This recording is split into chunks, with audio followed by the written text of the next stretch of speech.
Hello guys, welcome to Fiction Read Harry.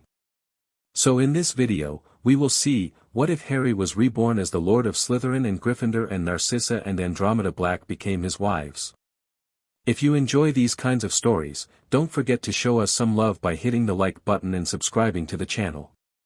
Your support means the world to us. Now, let's start the story. Chapter 1, The Weight of a Second Chance. The green light swallowed everything. Harry had expected it to hurt. After 17 years of pain, the scar burning like a brand, the cruciatus tearing through his nerves, the bone-deep ache of watching everyone he loved die one by one, he'd assumed death would be the worst of it. The final agony before nothing. But there was no pain. Just warmth, spreading through his chest like the first sip of butterbeer on a cold night. The forbidden forest dissolved around him, Voldemort's triumphant face fading into mist, and Harry felt himself falling upward into light so bright it should have blinded him. He wasn't afraid. That surprised him more than anything. He'd been afraid for so long, afraid of failing, afraid of losing more people, afraid of the prophecy that had haunted him since 5th year. Now, floating in this impossible brightness, he felt only relief. It was over. He'd done what he was supposed to do.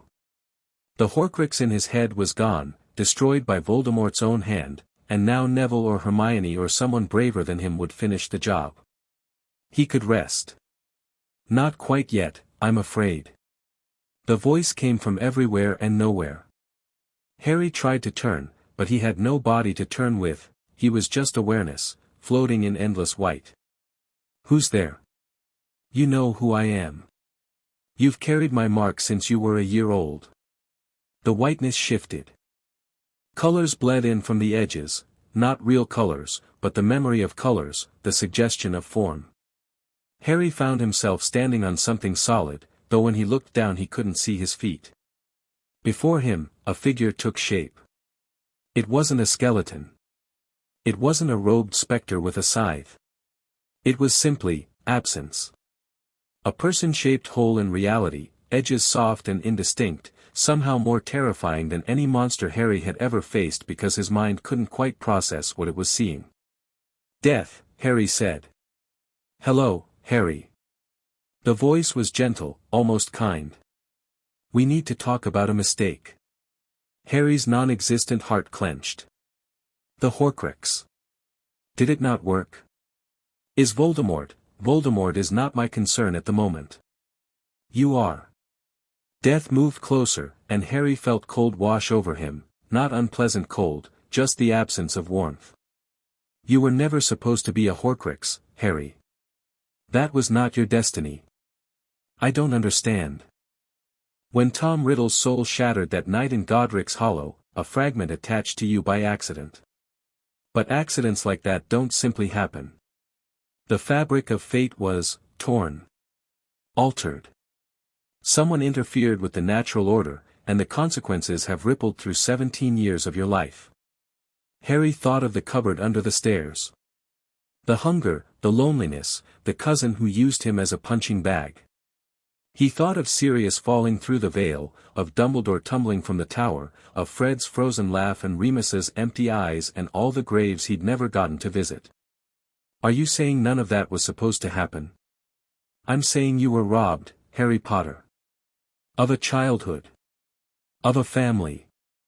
Of choices you never got to make. The Dursleys were never meant to raise you. Albus Dumbledore was never meant to shape you into a weapon. You were supposed to grow up knowing who you were, what you were worth, what you could become. The anger came suddenly, hot and sharp. Then why didn't you stop it? If you're death, if you're this all-powerful, because I am not all-powerful. I am a function of the universe, not its master. I cannot prevent the living from making terrible choices. I can only, occasionally, correct the worst of the damage. Death extended a hand, if it could be called a hand. It was more like the idea of a hand, the shape of reaching. I'm offering you a correction, Harry. A chance to live the life that was stolen from you. Your memories intact, your power unbound, your future unwritten.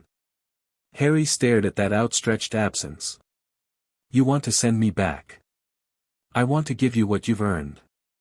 Not as a reward, I don't deal in rewards. But as a restoration of balance. The scales have tipped too far. Too many have died who should have lived. Too much darkness has spread that should have been stopped. You have the knowledge to change it, and now you'll have the power. What power? Death made a sound that might have been a laugh. When the Horcrux died, it released what it had stolen. Tom Riddle's connection to Salazar Slytherin's bloodline, perverted though it was, passed to you as the victor.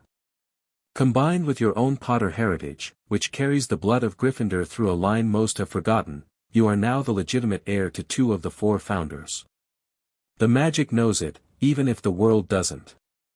Yet. Harry's mind raced. Lord of Slytherin and Gryffindor. The political implications alone were staggering.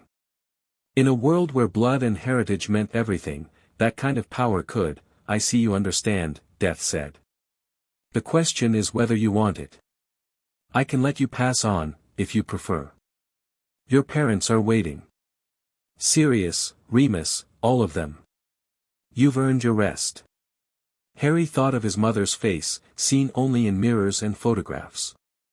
His father's laugh, described by everyone who knew him but never heard by Harry himself. Sirius's bark of joy when he talked about the old days. All of them, waiting just beyond whatever veil separated Death's realm from true peace. He could see them. Finally, after everything, he could see them. But then he thought of Hermione, still fighting in a castle full of Death Eaters. Ron, who'd lost a brother tonight. Ginny, who'd already lost so much. Luna, Neville, all the kids who'd grown up too fast because the adults had failed them. They were still there. Still fighting. Still dying. If I go back, Harry said slowly, how far back? Far enough. You'll be a child again, 7 years old, still living with the Dursleys. But your magic will recognize your true self immediately. You won't be helpless for long. And the people who died? Sirius, Remus, my parents, your parents are beyond my power to restore. Their sacrifice created protections that still echo through time, undoing their deaths would undo those protections as well. But the others, their fates are unwritten.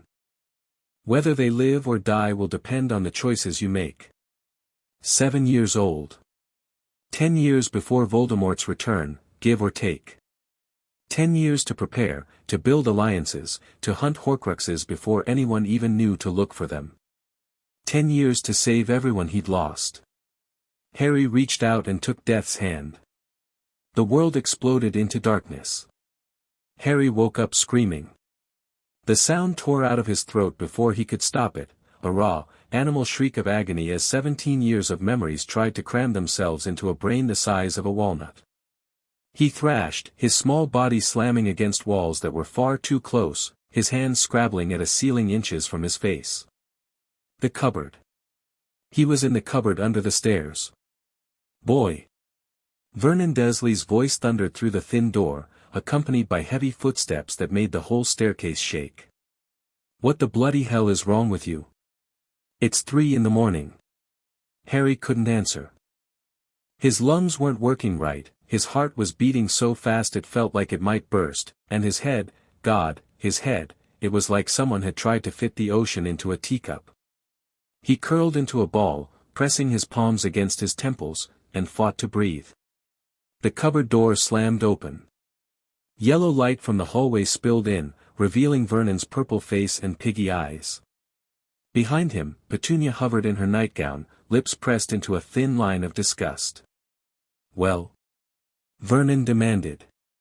What have you got to say for yourself? Harry looked up at his uncle. He saw the man who'd locked him in this cupboard for days at a time. Who'd told him his parents were worthless drunks. Who'd watched Dudley beat him bloody and laughed about it over dinner. Who'd tried so hard to stamp out Harry's magic that he'd nearly succeeded in stamping out Harry himself.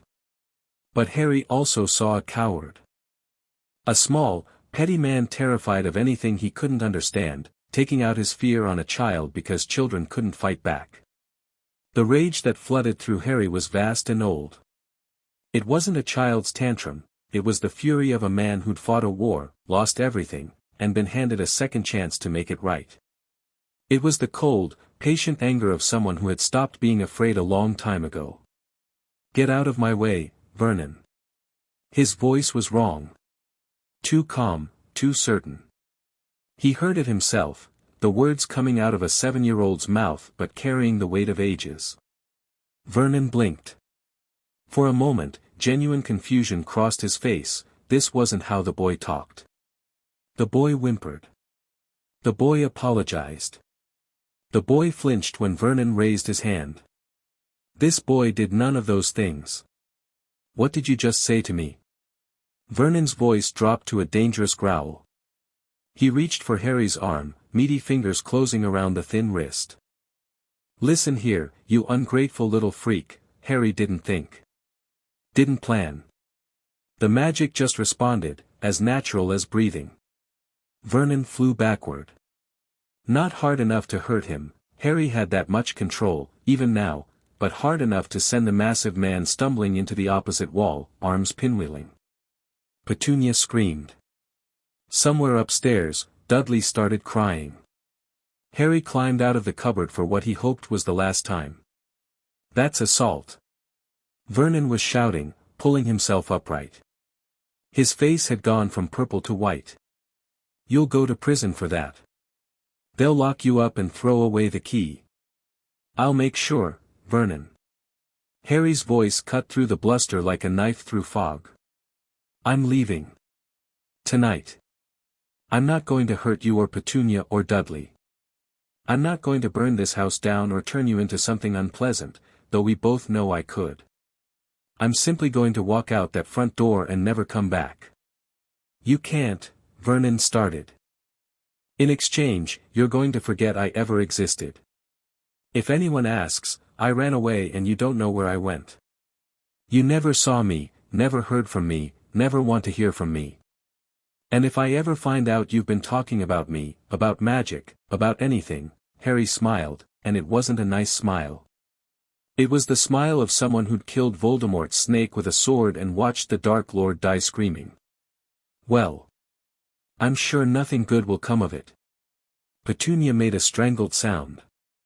When Harry turned to look at her, he saw something unexpected in her horse-like face, recognition. Not of him, exactly, but of something in him. "You have her eyes," she whispered. "But that look, that's not Lily. That's never been Lily." "No," Harry agreed. "It isn't." He walked past them, into the kitchen. Found the spare cash Petunia kept hidden in the flour tin, 43 pounds, more than enough. Took a jacket from the coat rack by the door, one of Dudley's old ones that would be too big but at least would be warm. Vernon hadn't moved.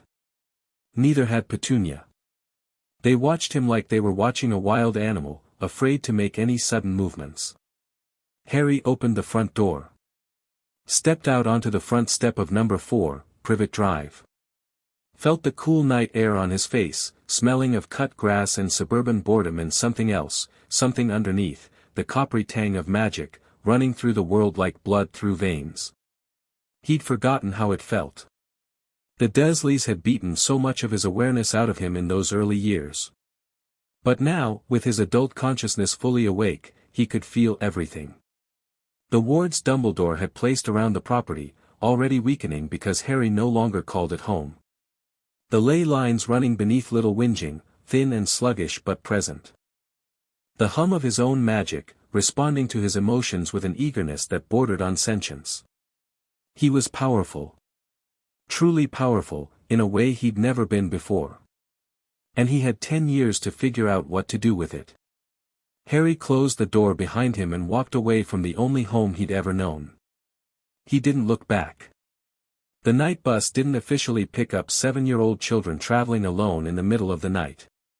But when Harry flagged it down outside a closed newsagent's in London, having walked for 3 hours until his small legs couldn't carry him anymore, Stan Shunpike took one look at the scar on his forehead and ushered him aboard without a single question. Blimey, Stan breathed, eyes wide. You're him, aren't you? The Harry Potter? Diagon Alley, please. Harry climbed onto one of the beds that served as seats, his body aching with exhaustion. And I'd appreciate it if you didn't mention seeing me tonight. Stan's mouth opened and closed several times. Then he nodded vigorously, collected Harry's 11 sickles with trembling hands, and shouted instructions to Ernie the driver that sent the bus lurching into motion. Harry didn't sleep during the journey, though his body desperately wanted to. His mind was too full, memories still settling into place like pieces of a vast puzzle. He remembered the Battle of Hogwarts in crystalline detail, the spells, the screams, the bodies, but he also remembered being 7, being small, being afraid of Vernon's belt and Dudley's fists. The two sets of experiences sat uneasily together, one layered on top of the other like a palimpsest. He wondered if he'd ever feel whole again. Or if this strange duality would be his new normal, a man and a child occupying the same skin, neither fully comfortable. The night bus deposited him in front of the leaky cauldron just as dawn began painting the sky gray and pink. Harry stepped through the pub's grimy entrance, nodded to Tom the barkeep, and made his way to the back courtyard before anyone could ask why a child was wandering alone at such an hour. 3 up, 2 across. The bricks parted like curtains, revealing Diagon Alley in all its early morning glory. It looked exactly as he remembered it, and nothing like he remembered it. The shops were the same, the cobblestones unchanged, but the atmosphere was completely different. This was 1987. Voldemort had been dead for 6 years. The wizarding world was at peace, or what passed for peace. People walked without looking over their shoulders. The windows of Flourish and Blots displayed cheerful novels rather than defensive magic texts. Harry felt a pang of something that might have been nostalgia, or might have been grief. He'd never known this world, not really. By the time he'd discovered magic, the shadow of Voldemort's return had already been lengthening. But it could stay like this, couldn't it? If he did everything right, if he destroyed the Horcruxes early enough, if he outmaneuvered Dumbledore's manipulations, this peace could last. He walked toward Gringotts, the white marble building looming at the end of the alley like a mountain of frozen wealth. His reflection in the windows of the shops he passed was jarring, small and scrawny, with oversized glasses and clothes that hung off him like rags. But his eyes, when he looked closely, his eyes were wrong for a child. Too steady, too knowing. He'd have to be careful about that. People noticed things. The goblin guards at Gringotts' entrance looked down at him with expressions of haughty indifference. But when Harry climbed the white steps and approached the massive bronze doors, one of them held up a clawed hand. "Business, wizard child." "I need to speak with the Potter account manager," Harry said. "And whoever handles matters of lordship inheritance." The goblin's lip curled, revealing teeth like needles. "Children do not conduct business of inheritance. This child does." Something in his voice made the goblin hesitate. The creature's black eyes flicked to Harry's forehead, to the scar, and then widened almost imperceptibly. "Wait here." The guard disappeared inside. Harry stood on the top step, looking out over Diagon Alley as it woke up around him. A few early shopkeepers were opening their doors, setting out displays, preparing for another day of commerce. None of them gave him a second glance, just a child in too big clothes, probably a muggleborn gawking at the wizarding world for the first time. Let them think that. Underestimation was a weapon, and Harry intended to use it. The guard returned after several minutes, accompanied by an older goblin with silver-streaked hair and a suit that probably cost more than the Dursleys' house. "Mr. Potter," the older goblin said. Not young Mr. Potter, or the Potter child. Just his name, spoken with grave respect. "I am Ragnarok, senior account manager for Ancient Bloodlines. I've been waiting for you." "Waiting for me?" "For 6 years. Since the night your parents died and certain irregularities appeared in your inheritance records." Ragnarok's smile was thin and sharp. "Please. Come inside." We have much to discuss. The private office Ragnarok led him to was deep within Gringotts' marble halls, past vaults and guard posts and doors that required blood key authentication to open. It was small by goblin standards, perhaps 10 feet square, but every surface gleamed with wealth. Golden-laid desk, platinum quills, gemstones set into the walls that Harry suspected were more than decorative. "Sit," Ragnarok said, gesturing to a chair that was sized for human adults but adjusted itself when Harry approached, lowering to accommodate his diminutive frame. "Tea. Please." The tea appeared on the desk, Earl Grey, perfectly brewed, in a cup so delicate it was nearly translucent. Harry took a sip and waited. Ragnarok settled into his own chair and steepled his fingers. "I will not waste your time or mine with pleasantries, Mr. Potter. Gringotts has observed certain discrepancies in your case since the night of October 31st, 1981. Specifically, the magical signatures associated with your inheritance records have been unusual." "Unusual how?" "Your father's line is Potter, which carries the blood of Gryffindor through the Peveril connection. This is well documented but not widely known. The Potters have preferred obscurity to political prominence. Upon your father's death, this inheritance should have passed to you automatically." "But it didn't," Harry said. "It wasn't a question." "It did not. The inheritance was suppressed. Blocked by a charm we have been unable to trace, though we suspect its origin." Ragnarok's dark eyes glittered. "However, 3 hours ago, that block shattered. Simultaneously, a second inheritance activated, one that should have been impossible. Slytherin." The goblin's composure cracked, just slightly. His eyes widened a fraction of an inch. "You know. I know a great many things I shouldn't, Ragnarok. Let's just say I have an excellent memory and leave it at that." Silence stretched between them. Harry could see Ragnarok calculating, reassessing, adjusting his mental model of the child sitting before him. Good. Let him calculate. Goblins respected cunning. "The Slytherin inheritance," Ragnarok said finally, "passes through conquest. The last acknowledged heir was Tom Marvolo Riddle, who claimed it through his mother's line nearly 50 years ago. For that inheritance to pass to you would require his death," Harry said flatly. "Or the death of something carrying his essence. A piece of him that was attached to me against my will, destroyed just hours ago." Ragnarok's breath caught. "The scar. Among other things. The point is, I'm now the legitimate heir to both houses. And I want to claim both lordships immediately. Mr. Potter." Ragnarok leaned forward. "You are 7 years old. My magical maturity says otherwise." Harry held out his hand. "Test it." The goblin hesitated for only a moment before producing a small crystal orb from his desk drawer. He placed it in Harry's palm, and the orb immediately began to glow, not the soft silver of a child's untrained magic, but the deep gold of full magical adulthood. "Impossible," Ragnarok breathed. "Apparently not." Harry set the orb back on the desk. "The Wizengamot doesn't need to know the details. They just need to know that my magic has reached maturity and that I'm claiming what's mine by right. I assume Gringotts can facilitate this." Ragnarok's expression shifted. The shock faded, replaced by something that looked almost like approval. "Gringotts facilitates all matters of inheritance for those with the gold to pay for our services. The question is whether you understand what you're asking. Claiming 2 ancient houses simultaneously, particularly houses with as much historical enmity as Slytherin and Gryffindor, will make you the most politically significant wizard in Britain overnight.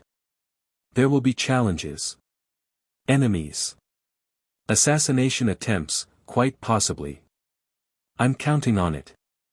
The goblin actually laughed, a harsh, barking sound that seemed to surprise even him. "Oh, you are not what I expected, Mr. Potter. Not at all." He reached into his desk and withdrew a stack of parchments, each covered in dense text and magical seals. "Very well. Let us begin." The ritual took 2 hours. It wasn't the simple signing of documents Harry had half expected. Gringotts took lordship seriously, or rather, took the magical contracts that governed lordship seriously. Harry had to provide blood for 17 separate seals. He had to speak oaths in Parseltongue. The words came to him instinctively, his new Slytherin inheritance making itself known, and in an archaic form of English that Ragnarok had to coach him through. He had to accept the responsibilities of each house, protection of house members, maintenance of house properties, representation in the Wizengamot, and bind himself to the consequences of failure. By the end, Harry's hand was cramped from writing and his head throbbed with the weight of magical obligations settling into his soul. But when he looked at the 2 rings now adorning his right hand, Gryffindor's ruby lion on his index finger, Slytherin's emerald serpent on his middle, he felt something he hadn't felt in a very long time. Control. Over his own life, his own destiny, his own future. "It is done," Ragnarok said, gathering the parchments with professional efficiency. "You are now Lord Potter Slytherin Gryffindor, recognized by Gringotts and by magic itself. The Ministry will receive notification within the hour. The Wizengamot will convene an emergency session within the week to address your status. And my vaults? All 3 are now accessible to you. The Potter Vault contains approximately 2 million galleons in liquid assets, plus properties and investments. The Gryffindor Vault has been sealed for 7 centuries but is substantially larger. The Slytherin Vault." Ragnarok's smile turned predatory. "The Slytherin Vault has been accruing interest for nearly 1,000 years, Mr. Potter. You are, as of this morning, the wealthiest wizard in Britain by a considerable margin." Harry absorbed this. The money was useful, money was always useful, but it wasn't what mattered. What mattered was the political power, the legitimacy, the ability to operate openly instead of from the shadows.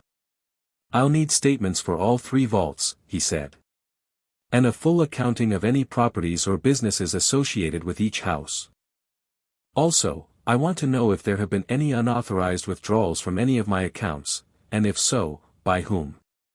Ragnarok's expression sharpened. "You suspect theft." "I suspect a great many things. I'd like confirmation." The goblin nodded slowly. "I will have the information prepared within 24 hours. Is there anything else?" Harry stood, his body protesting the movement after sitting for so long. He was exhausted, hungry, and desperately in need of sleep. But there was one more thing, something he'd been dreading since the moment he woke up in that cupboard. "I need to visit my parents' graves," he said quietly. "I know where they are, but I don't. I've never been able to go alone. Is there a way to get there without being seen?" Something shifted in Ragnarok's face. For just a moment, the hard-edged businessman disappeared, replaced by something almost compassionate. "Gringotts maintains a network of private port keys for our clients," he said. "I can arrange transport to Godric's Hollow immediately, if you wish. The return port key will activate at a time of your choosing." Harry nodded, not trusting his voice. Ragnarok handed him a small golden coin. "Hold this and speak the word, home. It will take you to the graveyard. To return, speak, vault, and you will arrive in the Gringotts reception hall." Harry closed his fingers around the coin. "Thank you, Ragnarok. Do not thank me yet, Lord Potter Slytherin Gryffindor." The goblin's smile returned, sharp as ever. "Our business has only just begun." The graveyard at Godric's Hollow was small and old, tombstones tilting with age, moss creeping over names that had been forgotten by everyone except the dead themselves. A low mist hung between the graves, stirred by a morning breeze that carried the smell of autumn leaves and damp earth. Harry walked among the stones slowly, reading the names.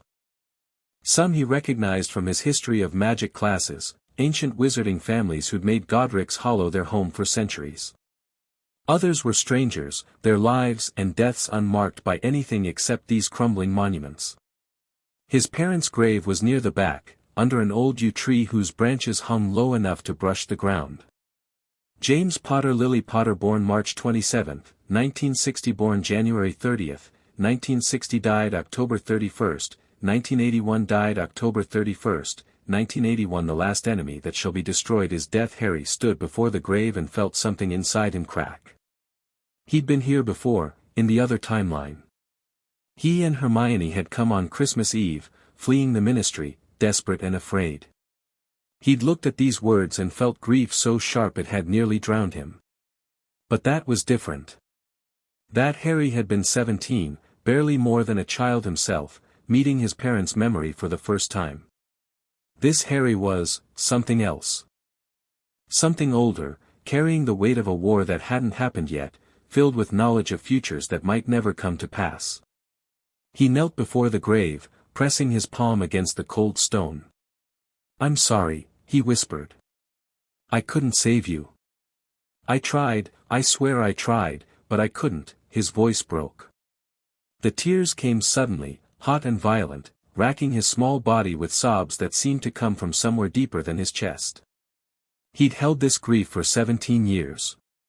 He'd pushed it down, locked it away, told himself there would be time to mourn later, after the war, after Voldemort, after everything was finally over. But it was never over. The fighting just went on and on and on, and then he died, and now he was back, and his parents were still dead, would always be dead, and there was nothing he could do, nothing anyone could do. Harry cried until he had nothing left. Until his eyes were swollen and his throat was raw and his whole body ached with the emptiness of having expelled something that had lived inside him for far too long.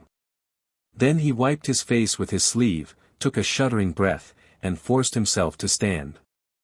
"I'm going to fix it," he said to the grave. His voice was rough, but steady. "Not your deaths, I can't change that, and I wouldn't even if I could. What you did, the protection you gave me, it mattered. It still matters. But everyone else. Sirius, Remus, Tonks, Fred, all of them, they don't have to die this time. I'm going to save them." The wind stirred the yew branches.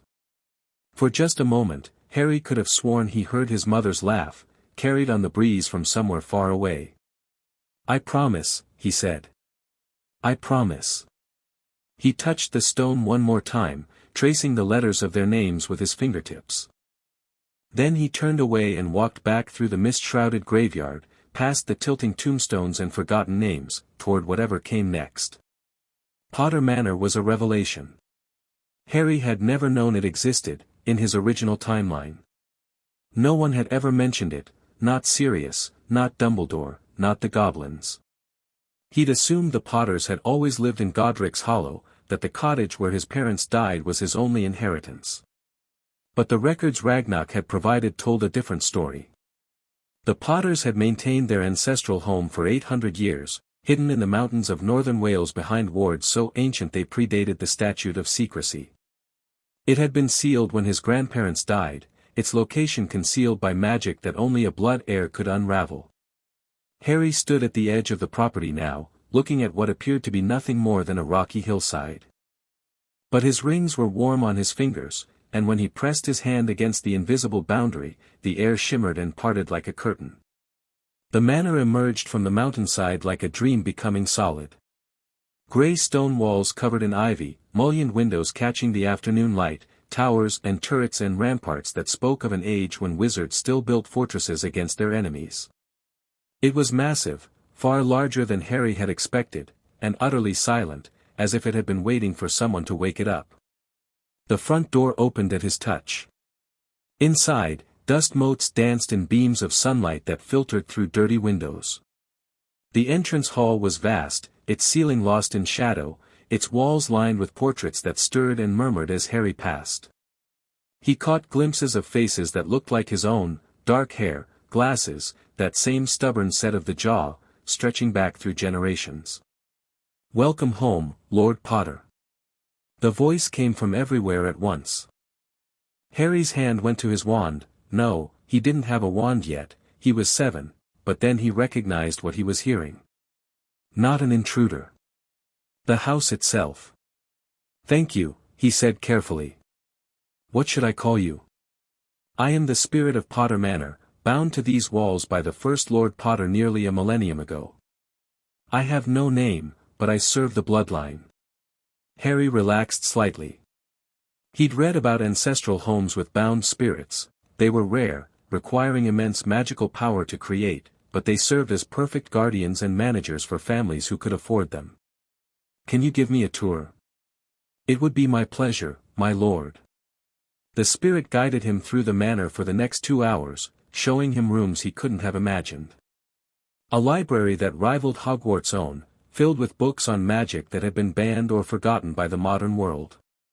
A dueling chamber with spelled walls that could absorb any hex.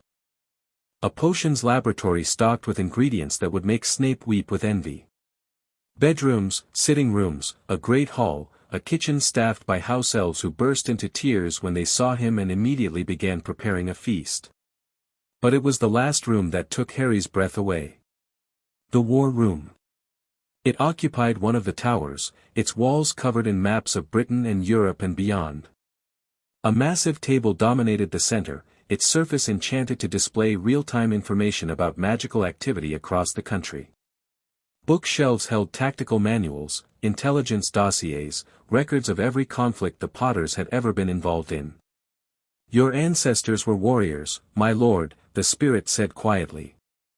"They believed that peace was earned through strength, and that strength required preparation. This room has not been used in over a century, but I have kept it ready." Harry walked to the table, running his fingers over its surface. Images flickered, the Ministry, Hogsmeade, Diagon Alley, all rendered in perfect detail. "It's exactly what I need," he murmured. "I suspected it might be." Was that approval in the spirit's voice? "Will you be making the manor your primary residence, my lord?" "Yes. I'll need to reinforce the wards, hire staff, make this place operational again." Harry turned to face the room's empty doorway. "I have a great deal of work to do, and not much time to do it." "Time for what, if I may ask?" Harry smiled grimly. "For saving the world." That night, Harry sat alone in the master bedroom of Potter Manor, a fire crackling in the hearth and a stack of parchment on the desk before him. He'd bathed, eaten, and slept for 6 hours, the first real sleep he'd had since waking in the cupboard, and now his mind was clearer than it had been since his return. He needed to make plans. Real plans, not the desperate improvisation that had characterized his original timeline. He had resources now, money, political power, ancestral magic, and most importantly, knowledge. He knew where every Horcrux was hidden. He knew who would betray the Order and who would stand firm. He knew the precise moment of Voldemort's resurrection, the exact sequence of events that had led to the Battle of Hogwarts. But knowledge alone wasn't enough. He'd seen too many prophecies twisted, too many best-laid plans destroyed by chaos and coincidence. He couldn't just follow the same path and expect different results. He needed allies. Harry dipped his quill in ink and began to write.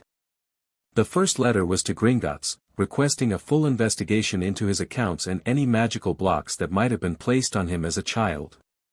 The second was to the Department of Magical Law Enforcement, formally announcing his assumption of the Potter, Gryffindor, and Slytherin lordships and requesting the protection owed to the head of an ancient and noble house. The third letter was harder.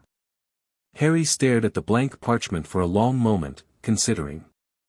In his original timeline, Andromeda Tonks had been a peripheral figure, Sirius's favorite cousin, Tonks's mother, but never someone Harry had known well. She'd lost her husband, her daughter, and her son-in-law in the war. She'd raised Teddy alone, channeling her grief into the endless demands of caring for a child. But in this timeline, Andromeda was still young. Still married to Ted, still raising a small nymphadora. She was also an expert in blood magic, a field most wizards feared to touch, and she knew the Black family's secrets better than anyone except perhaps Narcissa herself. Harry needed that expertise. He needed someone who could help him understand the magics involved in Horcrux creation and destruction.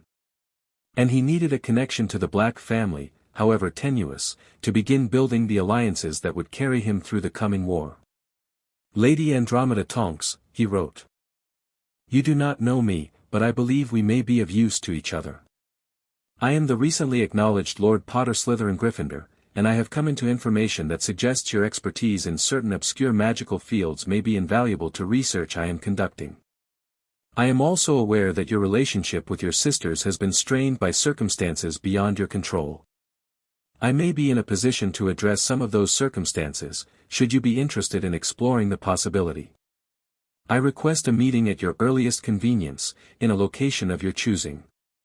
This letter has been sealed with the Potter ring and cannot be forged. I swear on my magic that I mean you and your family no harm.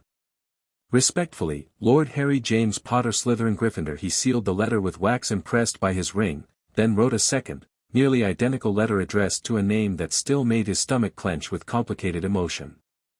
Lady Narcissa Malfoy. In his original timeline, Narcissa had been a cold, distant figure, the mother of his enemy, complicit in Voldemort's crimes through her silence if not her actions. But Harry had also seen the moment in the Forbidden Forest when she'd lied to the Dark Lord's face, risking everything to learn whether Draco was alive. She loved her son. That was the key to her, the weakness in her armor that could be transformed into strength if approached correctly. And she was trapped in a marriage to a man she didn't love, in a house that served as a prison, in a life that had been chosen for her by others. Harry could offer her a way out. The question was whether she'd take it. Both letters finished, Harry set down his quill and rubbed his eyes. Exhaustion was creeping back in, but there was one more thing he needed to do before he slept. He walked to the window and looked out over the Welsh mountains, dark and mysterious under a sky full of stars. Somewhere out there, Voldemort's soul was anchored to the mortal world by 6 objects of immense dark magic. Somewhere, Dumbledore was plotting and planning, convinced that only his wisdom could guide the wizarding world through the coming darkness. Somewhere, 1,000 petty cruelties and grand schemes were being set in motion, all of them careening toward a future that Harry had already lived through and refused to accept. "I'm going to change everything," he whispered to the night. "Watch me." The stars offered no response. But Harry didn't need one. He knew what he had to do. He turned away from the window and went to bed, dreaming of battles yet to come. The first response arrived 3 days later. Harry was in the Manor's library, surrounded by books on magical law and political history, when a house elf appeared with a silver tray bearing a single envelope. The seal was unfamiliar, a serpent wrapped around a torch, but the handwriting on the front was elegant and precise. He opened it with steady hands. "Lord Potter Slytherin Gryffindor, your letter was unexpected. Your claims, if genuine, are extraordinary. I have spent the past 3 days verifying your identity through channels that do not concern you, and I am satisfied that you are who you say you are, though the manner in which you came to hold 3 lordships simultaneously remains a mystery I intend to unravel. I will meet with you. But I choose the terms, neutral ground, public enough to discourage violence, private enough for genuine conversation. The 3 broomsticks in Hogsmeade, 1 week from today, at noon. Come alone. I will do the same. And Lord Potter? A word of advice from someone who has survived the treacherous waters of pure-blood society for longer than you have been alive. Whatever game you are playing, make certain you know all the rules before you begin. Some mistakes cannot be taken back. Andromeda. Tonks. Harry read the letter twice, then set it aside with a small smile. She was suspicious, good. Suspicious meant careful, and careful meant intelligent. He could work with that. The second response arrived the following day, and it was very different. The envelope was thick cream parchment, sealed with the Malfoy crest. But when Harry opened it, the letter inside bore no Malfoy insignia at all, just a few lines in handwriting that trembled slightly, as if the writer's hand had been shaking. Lord Potter Slytherin Gryffindor, I do not know how you learned of my situation. I do not know what you think you can offer me that I have not already been promised and denied 100 times. But your letter found me at a moment of particular desperation, and I have learned that desperation makes fools of us all. I cannot meet you publicly. My husband monitors my correspondence. This letter has been sent through channels that will not be traced, and I dare not risk them again. If you truly wish to speak with me, you must find a way to do so that does not draw his attention. If this is a trick, if you are working with him, or with any of his associates, then know that I have nothing left to lose, and those with nothing to lose are the most dangerous enemies of all. Narcissa no surname. No title. Just her name, raw and vulnerable in a way Harry had never seen from the proud, cold woman he remembered. He sat back in his chair, the letter heavy in his hands. This was more complicated than he'd anticipated. Narcissa wasn't just unhappy, she was desperate, possibly suicidal, trapped in a situation that had no legal exit. Unless someone with more political power than Lucius Malfoy chose to intervene. Harry looked at his rings. Gryffindor's lion, Slytherin's serpent. The combined weight of two founder bloodlines, centuries of accumulated power, a position in wizarding society that outranked virtually everyone except the minister himself. He could do this. He could pull Narcissa out of her prison, give her a chance at a real life, potentially turn one of Voldemort's most valuable supporters into an ally. All he had to do was challenge the entire pureblood establishment and survive the consequences. Harry began drafting his next move. The Three Broomsticks was crowded for a weekday, students from Hogwarts mixing with local shopkeepers and the occasional traveler passing through. Harry attracted stares as he walked in, a 7-year-old alone in a pub, dressed in robes that probably cost more than most of the patrons made in a month, but he ignored them and made his way to the private room he'd reserved in advance. Andromeda Tonks was already there. She looked younger than Harry remembered, her hair still dark and lustrous, her face unlined by the grief that would later hollow it out. But her eyes were the same, sharp, intelligent, missing nothing. Lord Potter Slytherin Gryffindor, she said, rising from her chair but not offering her hand. You're smaller than I expected. I'm 7, Harry replied, settling into the seat across from her. I imagine I'll grow. She studied him with an intensity that would have made most children squirm. Harry simply looked back, letting her see whatever she was looking for. You speak like an adult. You carry yourself like a man who's been in battle. And according to my sources, your magical signature reads as fully mature despite your apparent age. Your sources are well informed. I make it a point to be well informed. It's the only advantage someone in my position has. She leaned forward slightly. So tell me, Lord Potter. What are you really? Harry considered his answer carefully. Lying to Andromeda would be counterproductive, she'd see through it eventually, and the betrayal would destroy any alliance they might build. But telling her the full truth wasn't an option either, not yet. He needed to earn her trust first. I'm someone who knows things I shouldn't, he said finally. Things about the past, the present, and possible futures. I can't explain how, and you wouldn't believe me if I tried. What I can tell you is that I have no interest in harming you or your family. Quite the opposite, in fact. And what interest do you have?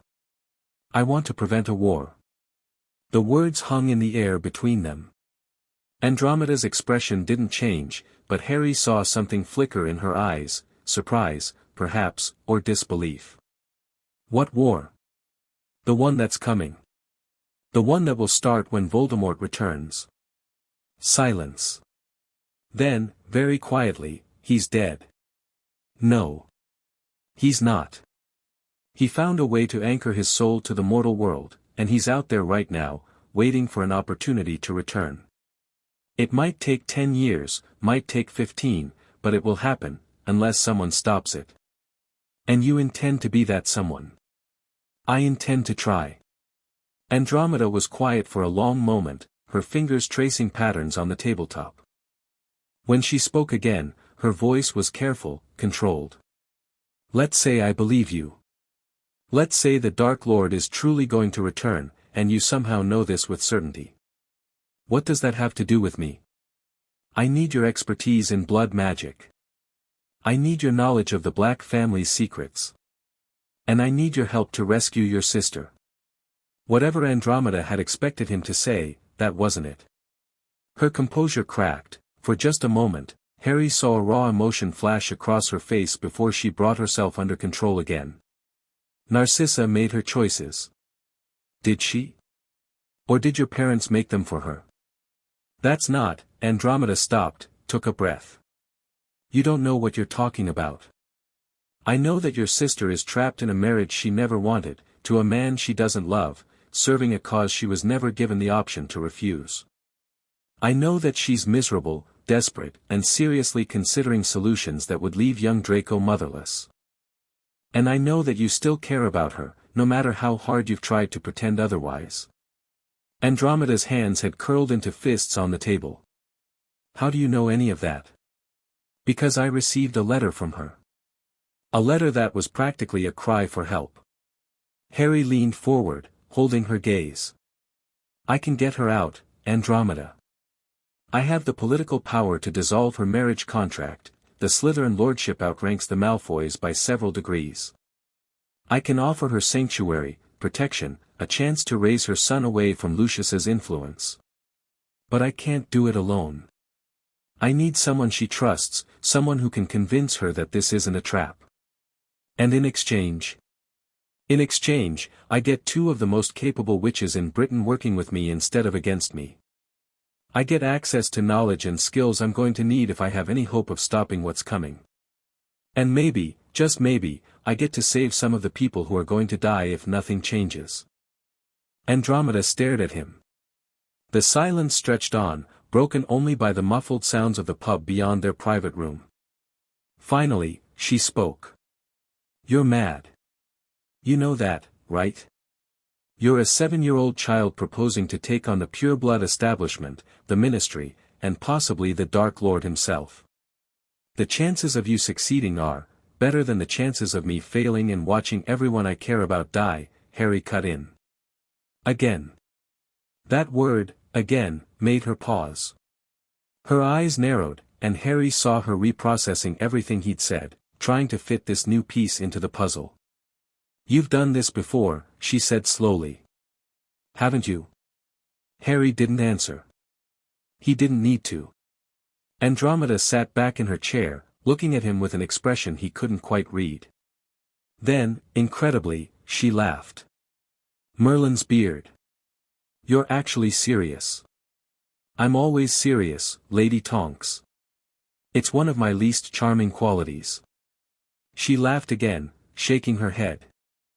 You know, I came here expecting a trap. Some clever scheme by Lucius or one of his allies, using a child as a puppet to draw me out. Instead, I find. She gestured vaguely at him. Whatever you are. Is that a yes? It's a, let me think about it. Which is more than I expected to give you, so consider yourself fortunate. She rose from her chair, gathering her cloak. I'll send word within the week. And Lord Potter? If this is a trick, if any of what you've told me is a lie, I will make you regret it in ways you cannot imagine. I'd expect nothing less. She swept out of the room without another word, leaving Harry alone with the dregs of his tea and the beginning of a smile. One down. One to go. The meeting with Narcissa was harder to arrange. Harry couldn't send letters through normal channels. Lucius monitored everything. He couldn't approach her publicly, she was watched constantly, her movements tracked and reported. He couldn't even ask Andromeda to serve as intermediary, since the sisters hadn't spoken in over a decade and a sudden reconciliation would raise exactly the kind of suspicions Harry was trying to avoid. In the end, he used the one advantage he had that Lucius couldn't counter, magic. Potter Manor's spirit had access to ancient communication methods, spells and enchantments that predated the ministry's monitoring systems. Harry spent 2 days learning how to use a technique called mirror walking, projecting his consciousness through a reflective surface to appear in another mirror elsewhere. It was difficult, draining, and slightly nauseating, but it worked. He appeared in Narcissa's private dressing room at 3 a.m, when Lucius was away on business and the house elves were asleep. She was sitting at her vanity, staring at her reflection with empty eyes, when suddenly that reflection wavered and was replaced by a dark-haired boy with a lightning scar. She screamed. Or tried to. Harry had silenced the mirror's side of the connection as a precaution. Please don't be alarmed, Lady Malfoy. His voice came through the glass as if from very far away. I mean you no harm. I'm Harry Potter, and I need to speak with you. Narcissa had pressed herself against the far wall, one hand reaching for her wand. But she didn't cast, didn't flee. She just stared at him with wild eyes, chest heaving. How are you? This is impossible, old magic. Potter family secrets. I apologize for the intrusion, but you made it clear that normal methods of communication were too dangerous. Slowly, inch by inch, Narcissa's terror began to fade. She straightened up, smoothed her nightgown with trembling hands, visibly forced herself to approach the mirror. You're the one who sent the letter. Yes. You claim you can dissolve my marriage. I can. The contract your family signed with the Malfoys includes a clause that allows for dissolution if a wizard of higher rank than the husband exercises the right of supersession. As Lord of Slytherin, my rank exceeds Lucius's by a significant margin. All I have to do is file the appropriate documents with Gringotts and the Wizengamot, and your marriage is legally void. And what do you want in return? There it was. The question she'd been dreading, the catch she knew had to be coming. Harry saw it in the way she braced herself, preparing for the worst. I want your alliance, he said simply. Your political expertise, your knowledge of pureblood society, your skills in organization and management. You're one of the most capable witches in Britain, Lady Malfoy, everyone knows it, even if your husband has spent years trying to hide it. I need capable people working with me if I'm going to accomplish what I've set out to do. And what exactly have you set out to do? Stop a war. Save lives. Destroy the man who murdered my parents before he has a chance to return. Narcissa's breath caught. The Dark Lord is dead. No. He isn't. And somewhere in the back of your mind, you've always known that. Haven't you? She didn't answer. She didn't have to, her face said everything. I'm not asking you to trust me, Harry continued. We've just met, and trust is earned, not given. What I'm asking is for you to consider the possibility that there's a way out of the life you're living. A way that doesn't end with you dead or your son corrupted into something you can't recognize. You know about Draco? I know that Lucius has plans for him. Plans that involve the Dark Lord, and pain, and choices that no child should have to make. I can offer him something different. I can offer both of you something different. Narcissa was quiet for a long time. Harry watched her through the mirror, seeing the war playing out behind her eyes, hope versus fear, desperation versus caution. Finally, she spoke. If I agree to this, if I let you dissolve my marriage and take me under your protection, what becomes of me? Do I trade one master for another? No. You become an ally, not a subject. You advise me freely and disagree with me when you think I'm wrong. You manage whatever aspects of my political operations you choose to take on, and you're compensated fairly for your work. You raise your son according to your own values, not your husband's or anyone else's. And if at any point you decide you want to leave, you leave. No contracts, no obligations, no debts. That's remarkably generous. It's remarkably practical. I need people who choose to work with me, not people who feel trapped. Resentment breeds betrayal, and I can't afford betrayal. Another silence. Then, so quietly Harry almost missed it, when? As soon as you're ready. I have properties that are unplottable and unwarded by anyone except me, Lucius won't be able to find you. We can move you and Draco tonight if you want. Narcissa closed her eyes. When she opened them again, there were tears on her cheeks. I've dreamed of this, she whispered. For years, I've dreamed of someone coming to take me away from all of this. I thought I was being foolish. Childish. You were being hopeful. There's a difference. She laughed, a broken, watery sound. You're very strange, Lord Potter. Very strange indeed. I've been told. Narcissa wiped her eyes with the back of her hand, straightened her spine, and met his gaze with something that looked almost like courage. Do it, she said. Tonight. Get us out of here before I lose my nerve. Harry smiled. Pack what you can't live without. I'll handle the rest. The extraction took less than an hour. Harry used a combination of mirror walking and portkey magic to pull Narcissa and young Draco out of Malfoy Manor without triggering any of Lucius's wards. It helped that most of those wards were keyed to attack intruders, not to prevent residents from leaving. Lucius had never imagined his wife would have the means or the will to escape. By the time the sun rose, Narcissa and Draco were settled in a suite of rooms in the east wing of Potter Manor, protected by ancient wards that would take an army to breach. Narcissa was still pale and shaking, unable to quite believe what had happened, but Draco, too young to understand the danger they'd been in, was exploring his new surroundings with the fearless curiosity of a 4-year-old. Harry found Narcissa in the library that afternoon, standing before the window and staring out at the mountains. How are you feeling? She didn't turn around. Like I'm dreaming. Like I'm going to wake up and find myself back in that house, with Lucius standing over me, and all of this will have been a fantasy. It's not a fantasy. The dissolution papers have been filed with Gringotts and the Wizengamot. By tomorrow morning, your marriage will be legally void. Lucius will be notified, of course, but by then it'll be too late for him to challenge. He'll try anyway. He can try. He'll fail. Harry moved to stand beside her, looking out at the same view, the misty peaks, the ancient forests, the sky turning gold with the setting sun. I won't pretend this is going to be easy. There will be political battles, social consequences, probably a few attempts on your life. But you won't be facing any of it alone. Narcissa finally turned to look at him. Her eyes were red-rimmed, exhausted, but there was something new in them, something that looked almost like hope. Why are you doing this? Really? Harry considered lying. Considered giving her some noble speech about justice or kindness or the importance of second chances. But she'd see through it, just as Andromeda had, and he was tired of pretense. Because in another life, you saved mine, he said quietly. You lied to the most dangerous wizard in the world because you needed to know if your son was alive.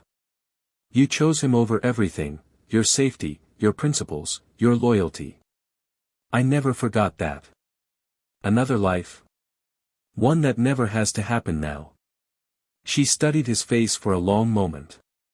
Then, slowly, she reached out and took his hand, a child's hand, small and soft, utterly at odds with the weight behind his eyes. Whatever you are, Harry Potter, she said, I'm glad you found me. So am I. They stood together in silence, watching the sun sink behind the mountains, and Harry allowed himself a moment of something he hadn't felt in years. Peace. It wouldn't last, he knew that. There were Horcruxes to hunt, plots to unravel, a Dark Lord to destroy. Dumbledore would move against him eventually. The pure-blood establishment would rally behind Lucius. The Reaper's Covenant was out there somewhere, waiting. But for now, in this moment, he had allies. He had resources. He had a home. And he had 10 years to save the world. That night, Harry sat alone in the war room, the enchanted table displaying a map of Britain that glittered with magical signatures. He traced the locations he knew by heart, the ring in the Gaunt Shack, the locket in Grimmauld Place, the cup in the Lestrange Vault, the diadem in Hogwarts, the snake that hadn't been made yet. 5 Horcruxes. 5 anchors holding Voldemort's soul to the mortal world. Destroy them all, and the Dark Lord could finally die, really die, permanently, with no chance of resurrection. But Harry couldn't move too quickly. Dumbledore would notice. Voldemort's remaining followers would notice. Every action had consequences, ripples spreading outward in ways that were impossible to fully predict. He needed to be patient. Strategic. Careful. He needed to be everything he'd never been in his first life. Harry pulled a fresh sheet of parchment toward him and began to write. Year 1 Objectives: Establish Potter Manor as secure base of operations. Build Core Alliance, Andromeda, Narcissa, potentially others begin research into Horcrux destruction methods, monitor Voldemort's remaining followers, prepare legal defense against inevitable challenges to lordship. Year 2 objectives: acquire first Horcrux ring, lowest risk. Expand intelligence network, begin identifying potential allies at Hogwarts. Future, investigate Reaper's Covenant. Year 3 objectives. He stopped writing, staring at the parchment. 3 years felt like an eternity and nothing at all. So much could change. So much could go wrong. But he'd died once already. He'd watched everyone he loved be taken from him. He'd felt the green light swallow him whole and woken up in a cupboard with nothing but his memories and his rage. He wasn't afraid of failure anymore. He was afraid of not trying.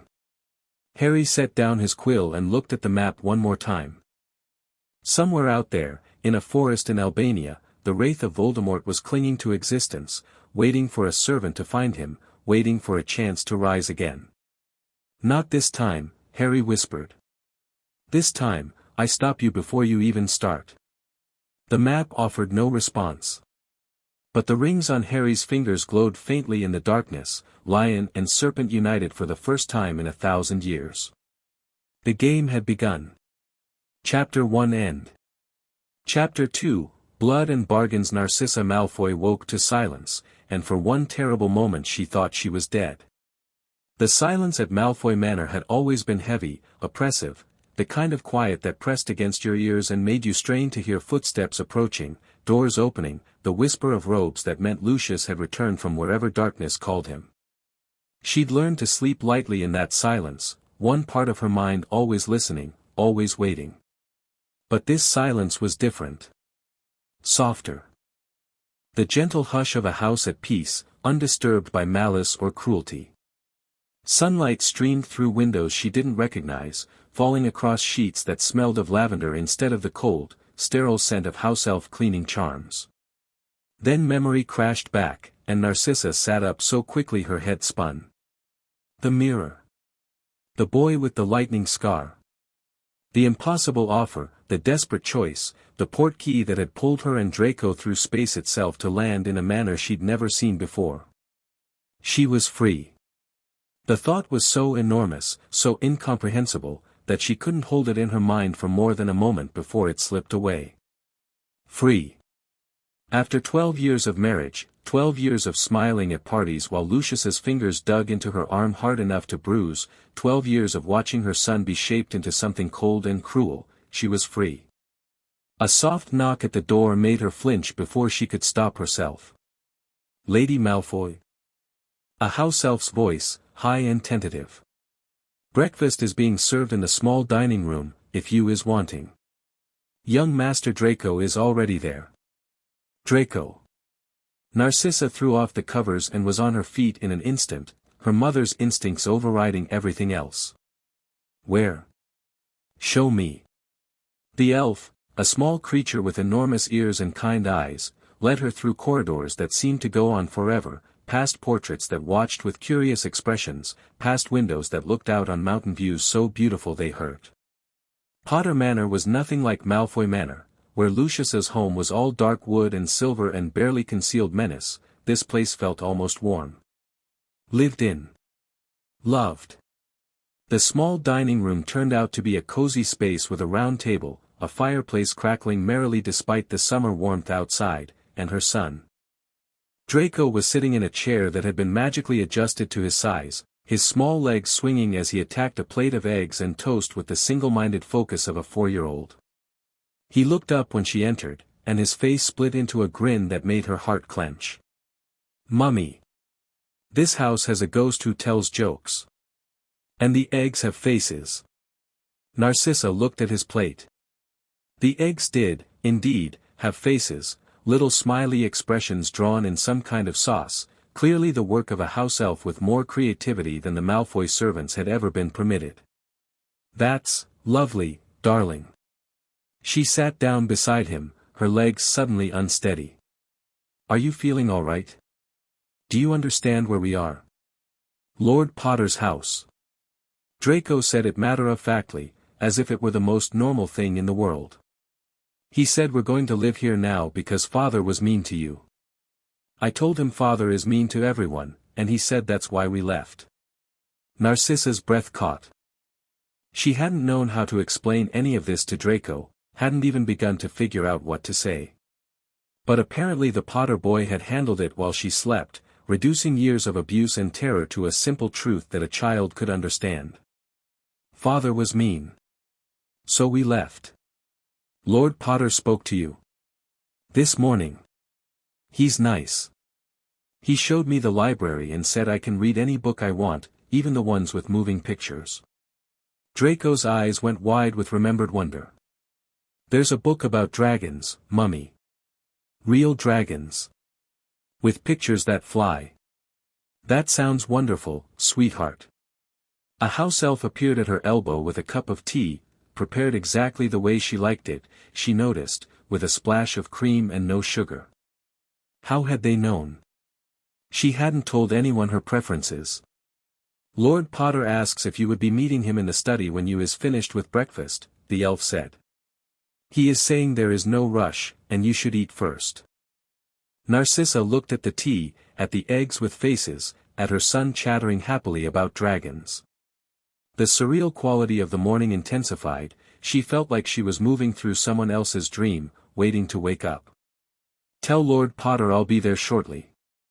The study was on the third floor of the manor, a comfortable room lined with bookshelves and dominated by a massive desk that looked old enough to have been used by Merlin himself. Harry Potter sat behind it, looking comically small in a chair meant for adults, but the effect was undercut by the intensity of his gaze as Narcissa entered. Please, sit. He gestured to a chair across from him. I hope you slept well. Better than I have in years. It was true, Narcissa realized. Despite the strangeness, despite the fear that still lurked in the corners of her mind, she'd slept deeply and dreamlessly for the first time in longer than she could remember. I wanted to thank you. For what you did for Draco this morning. He's a good child. Curious, intelligent, eager to please. None of which are qualities his father would have valued. No. Lucius preferred obedience to curiosity. She settled into the chair, smoothing her robes out of habit. They were the same robes she'd been wearing when she fled, she'd have to acquire new clothing somehow. Lord Potter, Harry. Please. Harry, then. The informality felt strange, but she pressed on. I need to understand what happens now. You've dissolved my marriage, the papers were filed last night. The dissolution will be official by this afternoon. And you've offered me sanctuary. But I'm not naive enough to believe this comes without conditions. Harry leaned back in his chair, studying her with those two old eyes. You're right. It doesn't. But I think you'll find my conditions less onerous than you're expecting. Try me. I need advisors. People who understand pure-blood politics, who can navigate the social currents I'm too young and too inexperienced to manage on my own. You were raised to be the perfect pure-blood wife, which means you were raised to be a politician, a diplomat, a manager of social networks. Those skills don't disappear just because you've left your husband. Narcissa felt something loosen in her chest. You want me to work for you? With me. There's a difference. He pulled a sheet of parchment from the desk drawer and slid it toward her. This is a proposed agreement. Read it carefully, I want you to understand exactly what I'm offering before you accept or refuse. She picked up the parchment, scanning the elegant script. It was a contract, but unlike any contract she'd seen before. It outlined her duties, political counsel, social management, strategic planning, but it also guaranteed her rights. A salary, paid monthly from the Potter accounts. Private quarters in the manor for herself and Draco. Complete autonomy in how she raised her son. The freedom to leave at any time, with no financial or magical penalty. This is generous. It's fair. You're being asked to put your considerable skills at my disposal. You should be compensated accordingly. Most lords would consider my rescue payment enough. Most lords are idiots. He said it without heat, simply stating a fact. Gratitude fades. Resentment festers. If I want your loyalty, I have to earn it through fair treatment, not demand it through obligation. Narcissa set down the parchment, her mind racing. She'd expected manipulation, control, the subtle chains that powerful men use to bind those beneath them. Instead, she was being offered something that looked remarkably like respect. And if I disagree with you? If I think you're making a mistake? Then I expect you to tell me. Loudly, if necessary. I've made enough mistakes in he paused, an odd expression crossing his face. I've made enough mistakes. I'd rather not repeat them. She caught the slip, filed it away for later examination. There was something deeply strange about Harry Potter, beyond his impossible magical maturity, beyond the lordships he shouldn't be able to hold. He spoke like a man who'd seen too much, lost too much, fought too hard. But he was 7 years old. May I ask you something personal? You can ask. I might not answer. What are you? Really? He was quiet for a long moment. Then, slowly, he said, I'm someone who was given a second chance. And I'm trying very hard not to waste it. It wasn't an answer, not really. But somehow, it was enough. Narcissa picked up the quill that had been left beside the contract and signed her name at the bottom. Welcome to the Alliance, Harry said, and for the first time since she'd met him, he smiled, a real smile, warm and almost young. Now. Let me tell you about my plans for saving the world. The Wizengamot convened 3 days later. Narcissa had spent those 3 days in a whirlwind of activity, settling Draco into his new life, coordinating with the house elves to manage the manor, and being briefed by Harry on a political situation far more complex than she'd realized. She'd known, in a general way, that claiming multiple lordships was rare and controversial. She hadn't known that Harry's specific combination, Gryffindor and Slytherin, the two founder lines most associated with the great ideological divide in wizarding society, had sent shockwaves through every pure-blood family in Britain. They're terrified, she told Harry as they prepared for the session. Not just the Dark Lord's former supporters, though they have the most reason to worry. Even the neutral families are unsettled. A child holding that much power, with no clear allegiances or political history, it upends everything they thought they understood about the balance of power. Good. Harry was adjusting his formal robes, deep green with the Potter crest on one shoulder and the combined Slytherin-Gryffindor device on the other. Fear makes people careful. Careful people make mistakes. Fear also makes people desperate. Desperate people do dangerous things. That's what I have you for. Narcissa raised an eyebrow. To do dangerous things. To see them coming. He met her eyes in the mirror. You know these people, Narcissa. You've spent your whole life learning to read them, predict them, manipulate them. I need that knowledge. Today, at the Wizengamot, I need you to watch everyone who reacts to my presence. Tell me who's afraid, who's angry, who's already plotting against me. And what will you be doing? Giving them something to react to.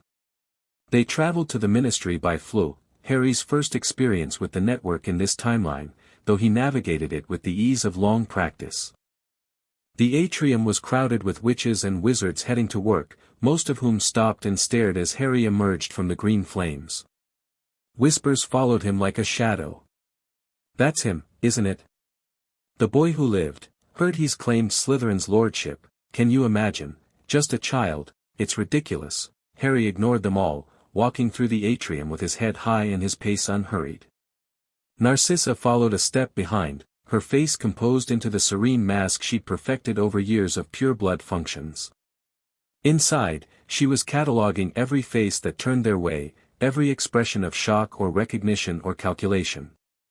They took the lifts down to the courtroom level, passing through security checkpoints that seemed uncertain whether to treat Harry as a visiting dignitary or a potential threat. The guards' confusion was almost comical. They'd been trained to detect dark magic and dangerous artifacts, not 7-year-old lords.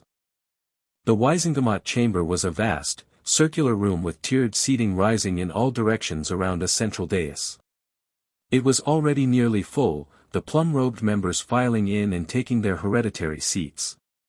At the highest tier, in a chair that seemed to be made of pure golden light, sat Albus Dumbledore, Chief Warlock, Supreme Mugwump, and the most powerful wizard in Britain.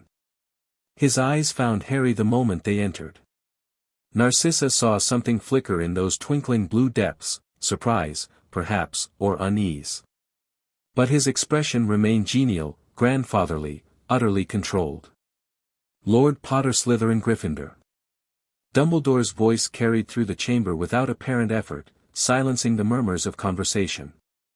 How kind of you to join us. Chief Warlock. Harry inclined his head just enough to acknowledge the greeting without suggesting deference. I was told my presence was required. Indeed.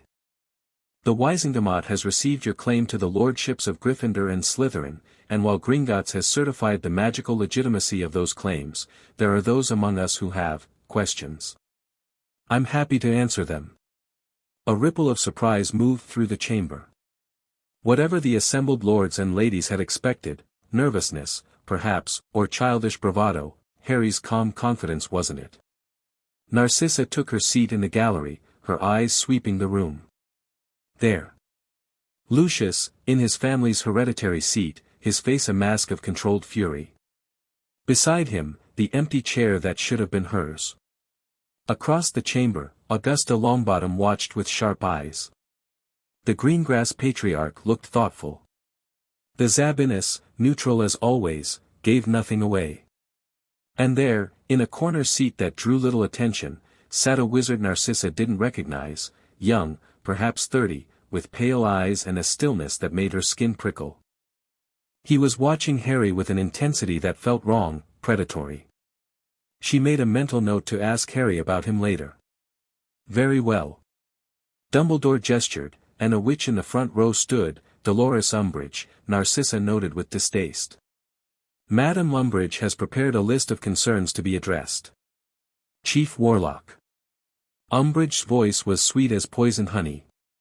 Distinguished members of the Wizengamot. We are gathered here to examine a most unusual situation, a child, barely 7 years of age, claiming lordship over not one but two of our most ancient houses. She turned to face Harry, her smile widening in a way that reminded Narcissa of a toad about to swallow a fly. Now, I'm certain young Mr. Potter means well. But we must ask ourselves, is it really appropriate for such weighty responsibilities to rest on such small shoulders? The lordships in question carry voting rights in this very body, seats on numerous committees, and influence over matters of national importance.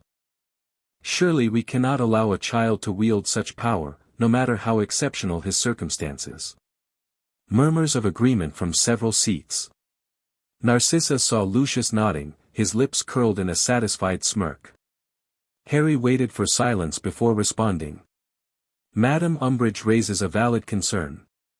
At 7 years old, I am certainly younger than any lord in the history of the Wizengamot. He paused, letting that sink in. However, I would point out that the magical certification of lordship is not based on age, but on capability. Gringotts has tested my magical maturity and found it sufficient, more than sufficient, in fact, to support the claims I've made. Be that as it may, Umbridge started. I wasn't finished. Harry's voice didn't rise, but something in his tone made Umbridge's mouth snap shut. The Wizengamot Charter, Section 4, Paragraph 7, states that any wizard whose magical core has reached full maturity may claim lordship of any house to which they have legitimate blood claim. There is no age requirement, because the Charter's authors understood that magical maturity and physical age do not always align. Silence in the chamber. Narcissa saw several members reaching for their copies of the Charter, flipping through pages with furrowed brows. Furthermore, Harry continued, I would remind this body that the last time someone attempted to deny a legitimate lordship claim based on age, it was the Dark Lord Grindelwald who orchestrated the challenge, seeking to weaken the House of Black before his invasion of Britain. The Wizengamot rejected that challenge unanimously. I hope we haven't forgotten the lessons of history so quickly. More murmurs, but the tone had shifted. Narcissa watched faces change as Harry's words landed. The implied comparison to Grindelwald was a masterstroke, painting anyone who supported the challenge as being on the wrong side of history. Dumbledore's expression remained serene, but Narcissa caught the slight tightening around his eyes. He hadn't expected this. He'd expected a child, nervous and unprepared, who could be guided and molded with a few well-placed words. Instead, he'd gotten a politician. "Lord Potter makes compelling points," Dumbledore said, his voice warm and approving in a way that set Narcissa's teeth on edge. "However, I believe Madame Umbridge's underlying concern remains valid. Perhaps we might reach a compromise. Lord Potter retains his lordships, but his voting rights are held in trust by a guardian until he reaches a more conventional age." "And who would serve as this guardian?" Harry asked, though from his tone, he already knew the answer. "As Chief Warlock, I would be honored to offer my services. I've known the Potter family for many years, and I believe I could represent young Harry's interests faithfully." "I see." Harry turned to face Dumbledore directly, and something in his stance changed, a subtle shift from political maneuvering to personal challenge. "Chief Warlock, may I ask you a question?" "Of course, my boy." "After my parents' death, who was responsible for my placement with my maternal aunt and uncle?" The question landed like a hex. Narcissa saw Dumbledore's composure crack for just an instant, a flicker of something that might have been alarm, before the mask slid back into place. "I believed it was the safest option. The Blood Wards protected me from external magical threats, yes. But they didn't protect me from the treatment I received inside that house." Harry's voice was calm, almost gentle. "I spent 6 years being told I was worthless, being locked in a cupboard, being denied food as punishment for accidents I couldn't control. Is that the kind of faithful representation of my interests I could expect from a guardian?" Dead silence. Narcissa felt her heart hammering in her chest.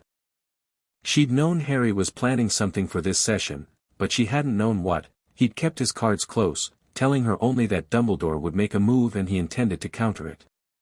This was more than a counter. This was a declaration of war. "Harry, my boy," Dumbledore's voice had lost some of its warmth. "I deeply regret any hardship you experienced. If I had known, did you check? Did you visit, even once, in 6 years? The Blood Wards prevented magical observation. They didn't prevent you from knocking on the front door." Harry let the words hang in the air for a moment. "I hold no grudge, Chief Warlock. The past is the past. But I think we can agree that a man who placed me in an abusive home and never once verified my welfare is perhaps not the ideal candidate to manage my political interests." Murmurs erupted across the chamber. Narcissa saw Augusta Longbottom nodding with grim approval, saw several neutral families shifting in their seats with visible discomfort. Even some of Dumbledore's traditional allies looked uncertain. Lucius, however, was frowning. He'd clearly expected to enjoy Dumbledore taking Harry down a peg. Instead, he was watching two of his enemies tear into each other, and he wasn't sure who to root for. "If Lord Potter does not wish my guardianship," Dumbledore said, his voice now carefully neutral, "perhaps another member of this body might serve instead." "That won't be necessary." Harry reached into his robes and produced a rolled parchment, sealed with multiple wax impressions. "I have here a petition signed by the heads of 12 ancient and noble houses, affirming my right to exercise my lordships without restriction or guardianship. Under the Charter, such a petition requires only 10 signatures to override any challenge to my legitimacy." He handed the parchment to the court scribe, who accepted it with trembling hands. Narcissa watched as the signatures were verified one by one, each seal glowing briefly as it was confirmed authentic. "The petition is valid," the scribe announced. 12 signatures, all from recognized houses: Longbottom, Bones, Abbott, Greengrass, Davis, Zabini, Ogden, Macmillan, Diggory, Patil, Shacklebolt, and Black. Lucius's head snapped toward Narcissa so fast she heard his neck crack. She met his gaze with perfect calm, letting him see the satisfaction she didn't bother to hide. Black. Her signature, given freely just that morning, adding the final vote needed to secure Harry's independence. It was the first political act she'd taken in her own name since her marriage, and watching Lucius's face turn purple with suppressed rage was worth every second of the risk. The Wizengamot recognizes Lord Harry James Potter Slytherin Gryffindor as a full member with complete voting rights, Dumbledore said. His voice was still pleasant, but something had hardened behind his eyes. Welcome, Lord Potter. I look forward to working with you. And I with you, Chief Warlock. Harry's smile didn't reach his eyes. I'm certain we'll have many productive conversations in the days to come. The session ended an hour later, having devolved into the usual tedium of minor legislation and bureaucratic wrangling. Harry voted where appropriate, always thoughtfully, always after a moment of visible consideration, and abstained when he judged a topic too far outside his knowledge. It was, Narcissa thought, a masterful performance. He'd come in as an unknown quantity and left as a force to be reckoned with, too intelligent to dismiss, too well connected to isolate, and too unpredictable to safely ignore. They fled back to Potter Manor separately, Harry first, then Narcissa 10 minutes later, to avoid drawing attention to their association. She emerged from the fireplace in the Manor's main receiving room to find Harry already changed out of his formal robes, sitting cross-legged on a sofa with a cup of tea balanced on his knee. Thoughts? He asked. You made enemies today. She brushed soot from her sleeves and took the chair across from him. Dumbledore will never trust you now. He'll be watching everything you do, looking for a way to bring you under his control. He was never going to trust me. I knew too much, changed too much. All I did today was force the issue into the open. And Lucius? Lucius was always going to be an enemy. The question was whether he'd move against me openly or from the shadows. Harry sipped his tea. Now he knows I have your support, and he knows I'm willing to fight back. He'll be more cautious, which gives us time. Time for what? To build. Harry set down his cup and leaned forward, intensity radiating from every line of his small body. The Wizengamot session was just the first step. I need allies, real allies, not just signatures on a petition. I need people who believe in what I'm trying to accomplish, who'll stand beside me when things get difficult. And what exactly are you trying to accomplish? I told you. Preventing a war. You've told me that the Dark Lord will return. That there are objects keeping him anchored to this world that need to be destroyed. Narcissa kept her voice neutral, though her heart was racing. You haven't told me how you know this, or why you're so certain. Harry was quiet for a long moment. Then, softly, what if I told you I'd already lived through what's coming? That I've seen the war you're afraid of, fought in it, died in it. Would you believe me? Narcissa studied his face, the ancient weight in his eyes, the set of his jaw that spoke of battles fought and losses endured. He wasn't lying. Whatever madness he was describing, he believed it absolutely. I don't know, she admitted. It sounds impossible. Most things do, until they happen. He stood, moving to the window to look out at the mountains. I'm not asking you to believe me, Narcissa. I'm asking you to judge me by my actions. Watch what I do, how I do it. If my plans seem wise, support them. If they seem foolish, challenge them. That's all I need. And if your actions lead me to believe you're genuinely mad? He turned back to face her, and for just a moment, she saw something behind his eyes, a vast, terrible weariness, the exhaustion of someone who'd carried too much for too long. Then you'll leave, and I'll find another way. But I hope it doesn't come to that. A knock at the door interrupted them. One of the house elves appeared, ears trembling with excitement. Lord Potter, there is being a visitor at the gates. Lady Andromeda Tonks is requesting entry. Harry and Narcissa exchanged a glance. Well, Harry said, it seems your sister has made her decision. Andromeda Tonks had not changed much since the last time Narcissa had seen her, over a decade ago, at a funeral for some distant relative, the two of them standing on opposite sides of the crowd with an ocean of silence between them. Her hair was perhaps a bit darker, her face a bit leaner, but she still had that fierce intelligence in her eyes, that stubborn set to her jaw that had driven their parents to distraction. She stopped short when she saw Narcissa standing in the entrance hall. "Sissy. Andy." They stared at each other for a long, charged moment. Then, incredibly, Andromeda laughed, a short, sharp bark of surprise. "Well. I suppose I shouldn't be shocked. If anyone was going to escape Lucius Malfoy, it would be you. And if anyone was going to answer a mysterious summons from a 7-year-old lord, it would be you." Narcissa felt the corner of her mouth twitch. "You always did love a puzzle. Ladies." Harry appeared in the doorway, his formal robes replaced by casual clothes that made him look even younger than usual. "I'm delighted you both could make it. Shall we talk somewhere more comfortable?" He led them to a sitting room on the second floor, smaller than the study, more intimate, with 3 chairs arranged around a low table. Tea appeared automatically as they sat, the Manor's house elves anticipating needs before they were expressed. "I'll get straight to the point," Harry said, once they were settled. "I've asked both of you here because I believe we can help each other. Lady Tonks, Andromeda, you have expertise I desperately need. And Narcissa has already agreed to serve as my political advisor. But more than that, I think both of you deserve to know what you're getting involved in." "You said you wanted to prevent a war," Andromeda said. Her tone was careful, neutral, the tone of someone reserving judgment. "I've spent the last week trying to figure out how you could possibly know a war was coming. The Dark Lord has been dead for 6 years. His followers are scattered, leaderless, most of them in Azkaban. Most of them." Harry's voice was soft. "Not all. You're talking about the ones who claimed Imperius. I'm talking about the ones who are still loyal. The ones who are waiting." He met her eyes steadily.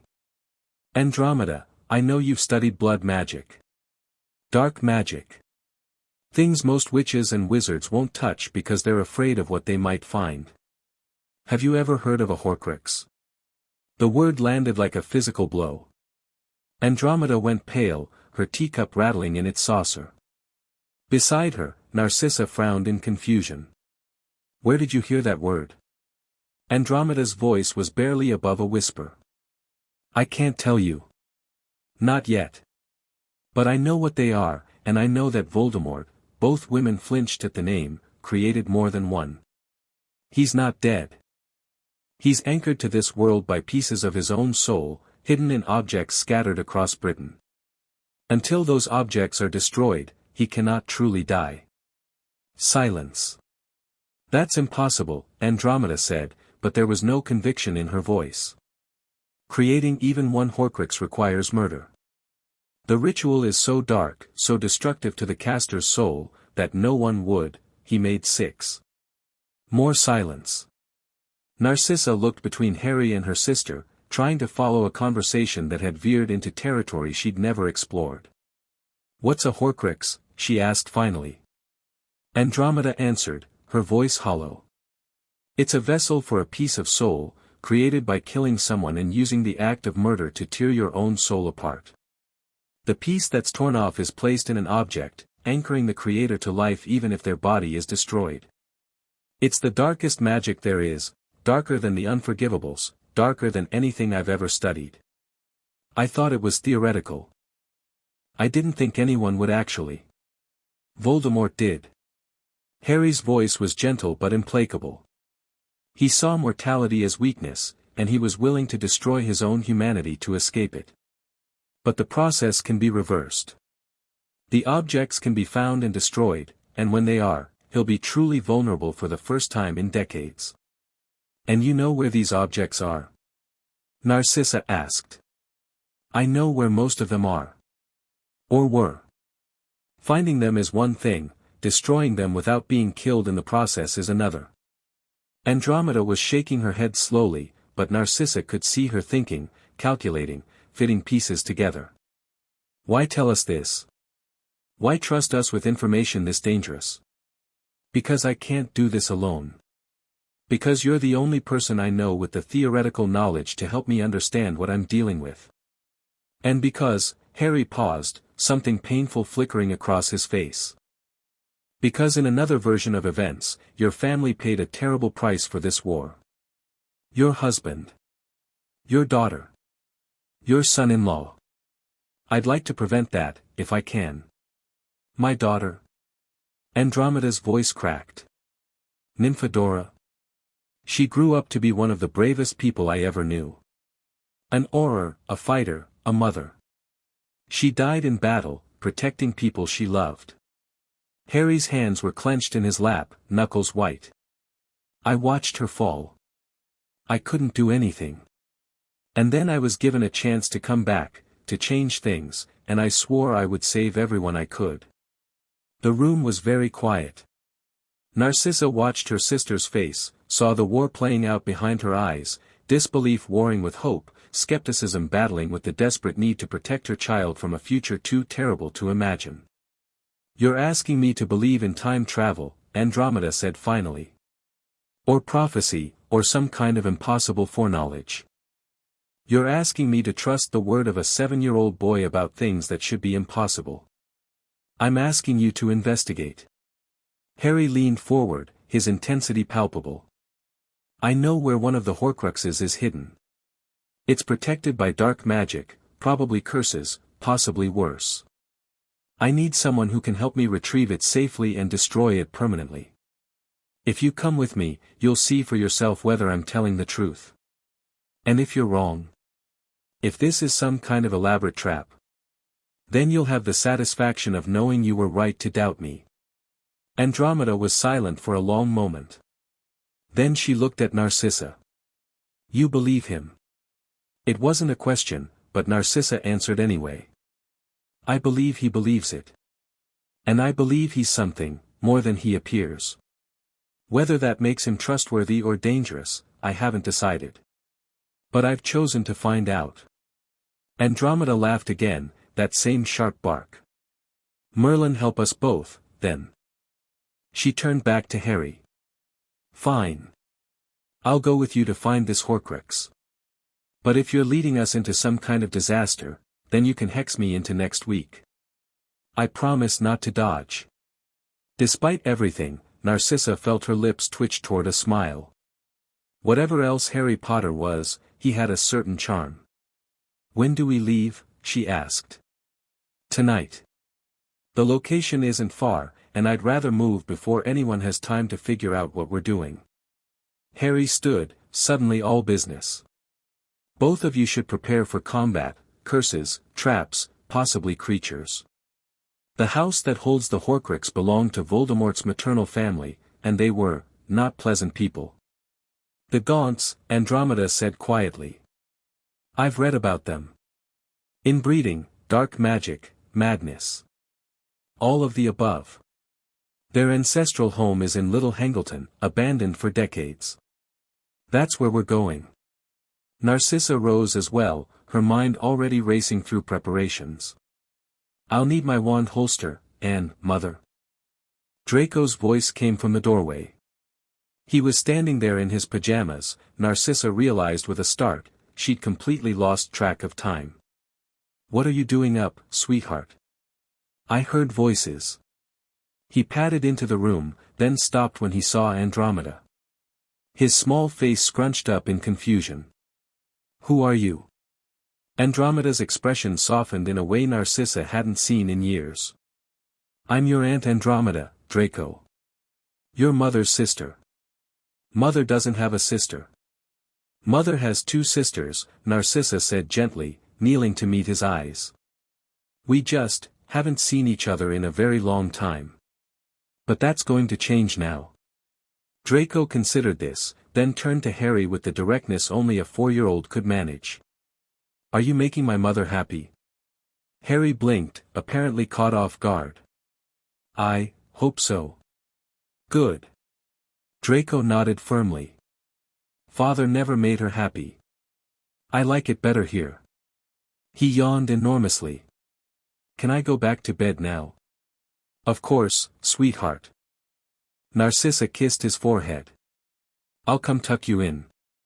She led him out, feeling the weight of Andromeda's gaze on her back. There would be questions later, about the divorce, about Lucius, about how she'd ended up in the protection of a child lord with knowledge he shouldn't have. But for now, there was just this, her son, safe and warm, in a house where no one would hurt him. It was more than she'd dared to hope for in years. The gaunt shack was exactly as horrible as Harry had remembered. They portkeyed to a hilltop overlooking Little Hangleton just after midnight, the village sleeping peacefully below them, unaware of the darkness lurking in the woods nearby. The night was warm, humid, thick with the smell of summer growth and something else, something rotten, coming from the direction they were headed. That smell, Andromeda murmured, wand already in hand. Death magic. Old, but powerful. The Gaunts died out decades ago, Harry said. Whatever protections they left behind have been festering ever since.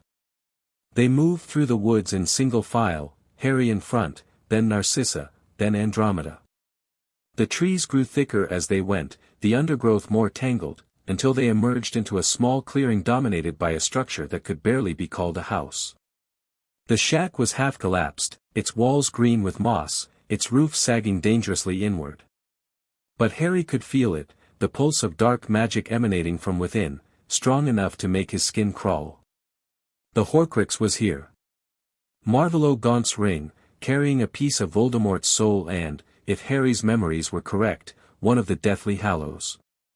The door is warded, Andromeda said, her wand moving in slow, precise patterns. Nasty stuff. There's a compulsion charm layered over a pain curse, and something else underneath, I can't quite. Let me. Harry moved to the door, raising his hand instead of his wand. The Parseltongue came naturally now, flowing through his Slytherin inheritance like water through a riverbed. He hissed a command, and the wards shimmered, shifted, recognized him. Blood air, Andromeda breathed. The wards accept you as family. Voldemort's family. The Slytherin line, corrupted and twisted, but still connected. Harry pushed open the door, which gave way with a screech of rusted hinges. Stay close. There will be more protections inside. The interior was worse than the exterior, filth and decay everywhere, shadows that seemed to move on their own, a sense of oppressive malevolence that pressed against Harry's mind like a physical weight. He'd been here before, in the other timeline, but Dumbledore had been with him then. Dumbledore, who'd known better than to touch the ring, who'd reached for it anyway because he couldn't resist the promise of the resurrection stone. Harry wouldn't make that mistake. They found the ring in a golden box beneath the floorboards, exactly where Harry knew it would be. The box itself was covered in runes that made Andromeda hiss with recognition. Withering curse. Extremely potent. Anyone who touches what's inside without the proper countermeasures will, rot from the inside out, Harry finished. I know. You know a great deal, Lord Potter. Andromeda's voice was careful. More than any 7-year-old should. More than anyone should. Harry knelt beside the box, studying the runes without touching them. Can you disable it? Andromeda was quiet for a long moment, her wand tracing the patterns of the curse. Then, slowly, she nodded. It'll take time. An hour, maybe more. And I'll need quiet. Do it. The next hour was the longest of Harry's second life. He sat in the rotting shack with Narcissa while Andromeda worked, her wand moving in complex patterns, her voice murmuring in languages Harry didn't recognize. The dark magic around them seemed to press closer as she worked, as if the curse itself knew it was being dismantled and was fighting back. But Andromeda was good, better than good. She picked apart the wards layer by layer, neutralizing traps that would have killed anyone less skilled, finding safe paths through magical labyrinths that Voldemort had spent decades perfecting. Finally, she sat back, sweat dripping down her face. Done. The box is safe to open. But the ring itself, I can feel the soul fragment. You'll need to destroy it quickly, before it tries to defend itself. Harry nodded, pulling a small vial from his pocket. Basilisk venom, harvested from the Chamber of Secrets in the other timeline and somehow preserved through his transition. It was one of the few things he'd brought with him, one of the few weapons powerful enough to destroy a Horcrux. Stand back. He opened the box. The ring sat there, innocuous looking, just a golden band with a black stone. But Harry could feel it, the malevolence radiating from the fragment of Voldemort's soul, the whispers at the edge of his hearing promising power, knowledge, everything he'd ever wanted if he'd just put it on, just for a moment, just to see what would happen. Harry. Narcissa's voice, sharp with worry. Your nose is bleeding. He hadn't noticed. He wiped the blood away with the back of his hand, never taking his eyes off the ring. I'm fine. He poured the basilisk venom directly onto the ring. The scream that erupted wasn't audible, it was felt, a psychic howl of rage and pain that drove all three of them to their knees. Black smoke poured from the ring, coalescing into a face Harry knew all too well, Voldemort, younger than Harry had ever seen him, but with the same cold eyes, the same cruel mouth. Foolish child, the apparition hissed. You think you can destroy me? I am immortal. I am eternal. I will. The venom finished its work. The ring cracked, the stone split in two, and the fragment of soul dissolved into nothing with a final, furious shriek. Silence.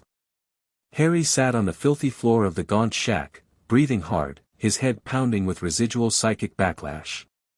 But the ring was destroyed. The first Horcrux was gone. That, Andromeda said hoarsely, was the most terrifying thing I've ever witnessed. Get used to it. Harry climbed to his feet, pocketing the two halves of the stone, the resurrection stone, broken now but perhaps not beyond repair. There are 5 more. Narcissa was staring at the place where the apparition had been. That was him. The Dark Lord. A piece of him. Less than a seventh of his soul, trapped and twisted by the process that created it. Harry looked at her. Do you believe me now? She was quiet for a long moment. Then, slowly, she nodded. I believe you. God help me, I believe every word. They left the shack as the first light of dawn began to paint the sky, 3 unlikely allies bound together by a secret that could change the world. Behind them, the gaunt shack collapsed in on itself, as if the death of the Horcrux had been the only thing holding it upright. 1 down. 5 to go. The next 3 months passed in a blur of activity. Harry divided his time between Wizengamot sessions, Horcrux research, and the delicate work of building alliances. He couldn't move too quickly, destroying Horcruxes drew attention, and he couldn't afford to alert Voldemort's remaining followers or, worse, Dumbledore. So he focused on preparation, gathering resources, establishing the foundations for the campaign to come. Narcissa proved invaluable in the political arena. She navigated the treacherous waters of pure-blood society with an ease that Harry couldn't match, smoothing over conflicts he hadn't even noticed developing, building bridges to families who might otherwise have been hostile. Under her guidance, Harry's coalition grew slowly but steadily, Longbottom, Bones, Greengrass, others who saw something in the young lord that gave them hope for the future. Andromeda, meanwhile, threw herself into the Horcrux research with an intensity that bordered on obsession.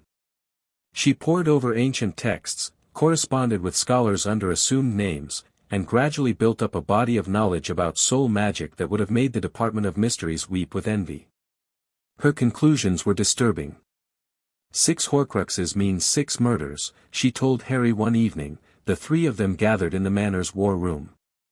But it also means 7 soul fragments, including the piece still in his body. 7 is a magically significant number, he must have chosen it deliberately. He did. Voldemort was obsessed with magical symbolism. Harry traced a finger over the map spread before them, marking the locations of known and suspected Horcruxes. The diary is with the Malfoys, or was. We need to verify whether Lucius still has it. I can find out. Narcissa's voice was steady. I still have contacts among the Malfoy house elves. They're loyal to the house, not to Lucius specifically. If I approach them correctly, they might provide information. Do it carefully. Lucius is already suspicious. If he catches wind of what we're doing, he'll either destroy the diary himself or use it to alert Voldemort's other followers. The Lestranges. Andromeda's voice was tight. Bellatrix has something in her vault, doesn't she? Hufflepuff's cup. Harry nodded. Gringotts will be complicated. We'll need goblin cooperation, and I'm not sure how to secure it. Leave that to me. Narcissa's smile was thin and predatory. The goblins are businesspeople above all else. If we frame our request correctly, perhaps as a matter of inheritance recovery, they might be more amenable than you expect. The planning continued late into the night, as it did most nights. Harry found himself grateful for his allies in ways he couldn't fully express. In the other timeline, he'd stumbled through his Horcrux hunt blind, relying on luck and desperation. This time, he had experts. Strategists. People who understood the complexities he'd been too young and too burdened to grasp. It made all the difference. Draco Malfoy's 5th birthday party was, by necessity, a small affair. Narcissa had insisted on celebrating properly. Her son would not be deprived of the traditions his family had always maintained, even if those traditions had to be modified for their new circumstances. So the house elves decorated the manor's smallest ballroom with silver and green, a cake was commissioned from a bakery in Diagon Alley, and invitations were sent to the few families Narcissa trusted. The Tonks family came, of course. Ted proved to be a warm, affable man who seemed utterly unintimidated by the political complexities swirling around him. Young Nymphadora, Tonks, she insisted, her hair cycling through colors as rapidly as her moods, immediately attached herself to Draco and demanded they play dragons. Augusta Longbottom brought her grandson Neville, a round-faced boy who clutched her hand tightly and watched everything with nervous eyes. Harry remembered a different Neville, brave, fierce, wielding the sword of Gryffindor against Nagini, and had to remind himself that this child hadn't yet become that man. Would never have to become that man, if Harry did his job right. And then there was the surprise guest. Harry was watching Draco open presents when a house elf appeared at his elbow, trembling with agitation. "Lord Potter, sir, there is being an unexpected visitor at the gates. He is giving his name as Severus Snape, and he is saying he needs to speak with you most urgently." Harry's blood went cold. "Show him to my study. I'll be there in 5 minutes." He found Narcissa's eyes across the room and tilted his head toward the door. She excused herself from a conversation with Augusta smoothly, joining him in the hallway moments later. "Severus is here." Apparently. Harry's mind was racing. Snape was a wild card, the man who'd loved his mother, who'd spied on Dumbledore for Voldemort and Voldemort for Dumbledore, who'd killed and lied and suffered and ultimately died to protect Harry without ever once admitting he cared. In this timeline, he was still Dumbledore's man, still entangled in the web of obligations and secrets that had eventually destroyed him. Or was he? "What does he want?" Narcissa asked. "I don't know. But I think it's time I found out." Snape was standing by the window when Harry entered the study, his black robe stark against the warm colors of the room. He turned as the door opened, and Harry saw something in his face he hadn't expected: uncertainty. Fear, even. "Lord Potter." Snape's voice was the same, silky, controlled, revealing nothing.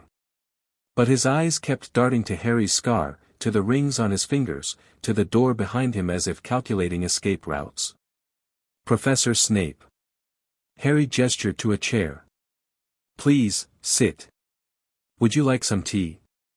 "I prefer to stand." A pause. "And I prefer to speak plainly, if you don't mind." "By all means." Snape was silent for a moment, visibly wrestling with himself. Then, "Albus Dumbledore sent me here. He wanted me to observe you, to report on your activities, to determine how much of a threat you pose to his plans." Harry kept his expression neutral, though his heart was hammering. "And what have you determined?" "That you are dangerous." That you know things you shouldn't know. That you move through the world with the certainty of someone who has already seen what's coming. Snape's dark eyes bore into Harry's. The headmaster believes you are a threat to be contained. I believe you are something else entirely. And what's that? I don't know. That's why I'm here, instead of reporting back to Dumbledore as ordered. Snape's voice dropped. You have your mother's eyes. I noticed it the moment I saw you at the Wizengamot. But there's something else behind them, something that doesn't belong in a child's face. Something old. Harry considered his options carefully. Snape was a double agent, a liar, a man who'd spent his entire adult life hiding his true loyalties behind masks upon masks. Trusting him was dangerous. But Snape had also died to protect Harry, had spent 17 years atoning for a mistake made in his youth, had loved Lily Potter until his last breath. The question was, did that man exist yet? Or was he still buried under the weight of Dumbledore's expectations? What do you want, Professor? I want to know the truth. About what you are, what you're planning, what you know about the Dark Lord's return. You believe he'll return? Snape's laugh was bitter. I don't believe. I know. I carry his mark still, and it burns, sometimes, when I sleep. He's not dead, merely, diminished. Waiting for an opportunity. Yes. Harry made his decision. He is. And I'm going to stop him. You're 7 years old. I'm older than I look. Something flickered in Snape's eyes. That's not possible. A lot of things aren't possible, Professor. And yet here we are. Harry moved to his desk, opening a drawer and withdrawing a small leather pouch. I have something for you. A gift, if you'll accept it. He handed the pouch to Snape, who opened it with obvious suspicion. Inside was a simple silver chain, unadorned except for a tiny veil attached at the center. Unicorn tears, Harry said. Freely given, I have an arrangement with a herd in the Forbidden Forest, or I will once I establish one. The tears are suspended in a preservation charm. If you keep this around your neck, it will burn if anyone attempts to use legilimency on you without your consent. Snape stared at the vial. This would protect me from the headmaster. It would protect you from anyone. Including me, if I ever had reason to try. Harry met his eyes steadily. I know you've spent years being caught between two masters, never able to trust fully, never able to rest. I'm offering you something different. Not loyalty to me, I wouldn't ask that of you. Just, freedom. The freedom to choose for yourself who you serve and why. The silence stretched. Harry could see the war playing out behind Snape's carefully controlled features, the suspicion, the desperate hope, the fear of believing in something that might be a trap. Finally, Snape clasped the chain around his neck, tucking the vial beneath his robes. I will not spy on you for Dumbledore, he said quietly. But I will not abandon him either. Not yet. He has his flaws, but he's fought against the darkness longer than anyone. Then don't abandon him.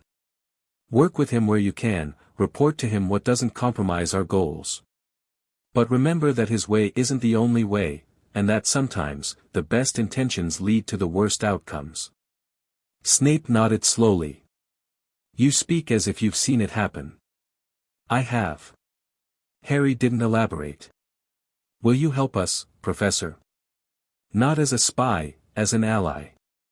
Someone who can move in circles we can't access, who can see threats coming before they arrive. Help you do what, exactly? Destroy the Dark Lord. Permanently, this time. And build something better in his absence. Snape was quiet for a long moment. Then, incredibly, the corner of his mouth twitched, not quite a smile, but something close. Your mother would have liked you, I think. She was always too stubborn for her own good. I'll take that as a compliment. Take it as a warning. Snape moved toward the door, then paused. Lord Potter. One more thing. Yes. The headmaster is planning something. I don't know what, but he's been meeting with certain individuals, Mundungus Fletcher, Arabella Figg, others. People connected to your past. Whatever he's doing, I suspect you won't approve. Harry filed this information away. Thank you for telling me. Don't thank me. Just, try not to get yourself killed. It would be a waste of your mother's sacrifice. He swept out without another word, leaving Harry alone with his thoughts and the distant sound of children laughing at a birthday party. Another piece was falling into place. That night, after the guests had left and Draco was asleep and the manor had settled into peaceful quiet, Harry sat in the war room and studied his map. Red markers for known threats, Lucius Malfoy, the remaining Death Eaters, the shadow network that was already beginning to coalesce around whispers of the Dark Lord's return. Blue markers for allies, Narcissa, Andromeda, the families who'd signed his petition, the tenuous connection to Snape. Green markers for objectives, the Horcruxes, scattered across Britain like malignant tumors waiting to metastasize. And gold markers for unknowns, Dumbledore, whose intentions remained opaque, the Reaper's Covenant, who'd made contact once and then vanished, whatever force had sent him back in the first place, still watching from the spaces between life and death. It was a war on multiple fronts, fought with politics and secrets rather than spells and swords. But it was still a war, and Harry intended to win it. He touched the marker for Gringotts, thinking of Hufflepuff's cup locked in the Lestrange vault. That would be their next target, after they'd gathered more information, built more alliances, accumulated enough leverage to approach the goblins without being thrown out on their ears. Then the diary, still presumably in Malfoy's possession. Then the locket in Grimmauld Place, which would require dealing with Creature and the legacy of Regulus Black. Then the diadem in Hogwarts, hidden in the Room of Requirement where it had lurked for decades. And finally, Nagini. The snake that didn't exist yet, that Voldemort would create sometime in the next decade, that would be the last anchor holding his soul to the mortal world. 5 Horcruxes. 5 impossible tasks. And at the end of it all, a confrontation with the darkest wizard in modern history. Harry smiled grimly in the darkness. He'd done it once before, with less knowledge and fewer allies and a prophecy hanging over his head like a sword. This time, he had advantages. This time, he was ready. This time, Voldemort wouldn't know what hit him. The map glowed softly in the lamplight, showing a world full of dangers and possibilities. Harry traced the lines of ley magic that crisscrossed Britain, feeling the pulse of power that ran through the earth itself. This was his battlefield now. And he would not lose. Chapter 2 End. Chapter 3, The Serpent's Garden. The owl arrived at Malfoy Manor on a Tuesday morning, and it changed everything. Lucius Malfoy had been nursing his fury for 3 months. 3 months since his wife had vanished in the night, taking his son with her. 3 months since the boy who lived had humiliated him in front of the entire Wizengamot.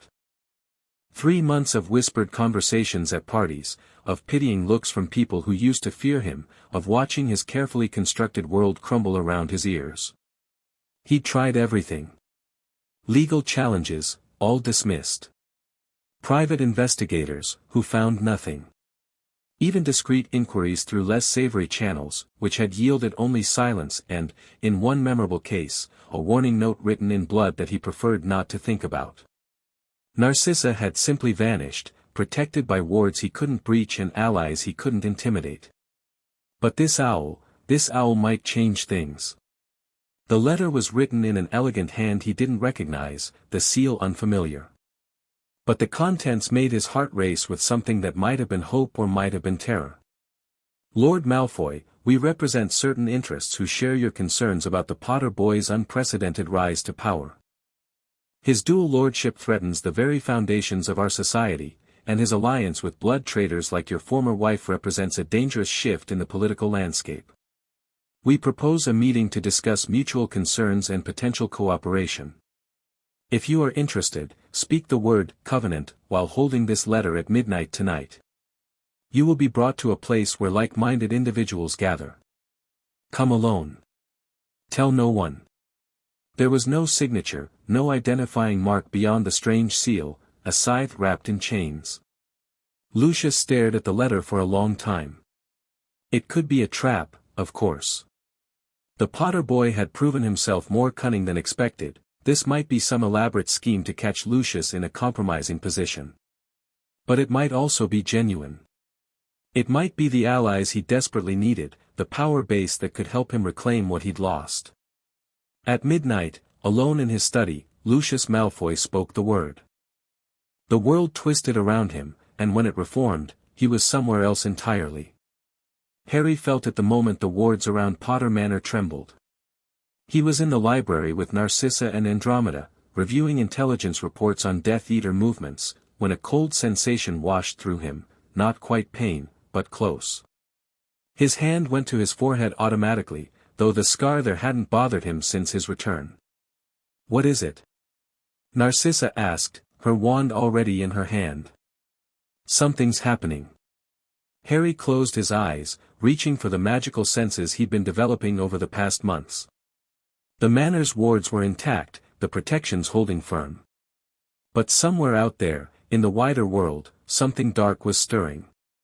The Reaper's Covenant. He'd almost forgotten about them, caught up in the daily challenges of politics and Horcrux hunting.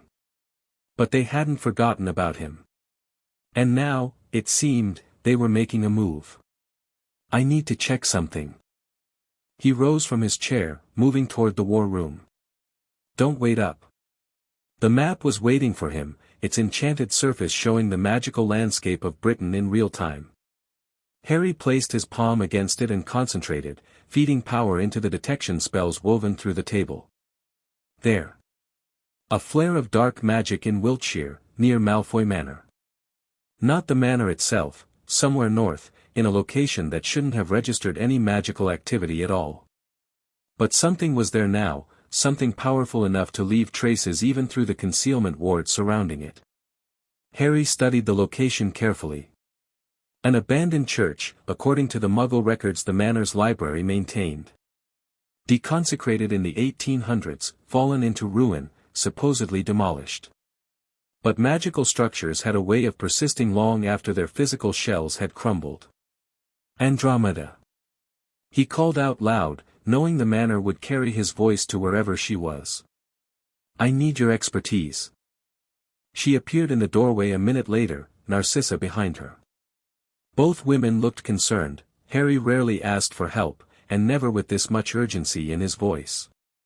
"The Reaper's Covenant has surfaced," Harry said without preamble. "They're meeting tonight, somewhere in Wiltshire. And unless I'm very much mistaken, they're recruiting your husband's former associates."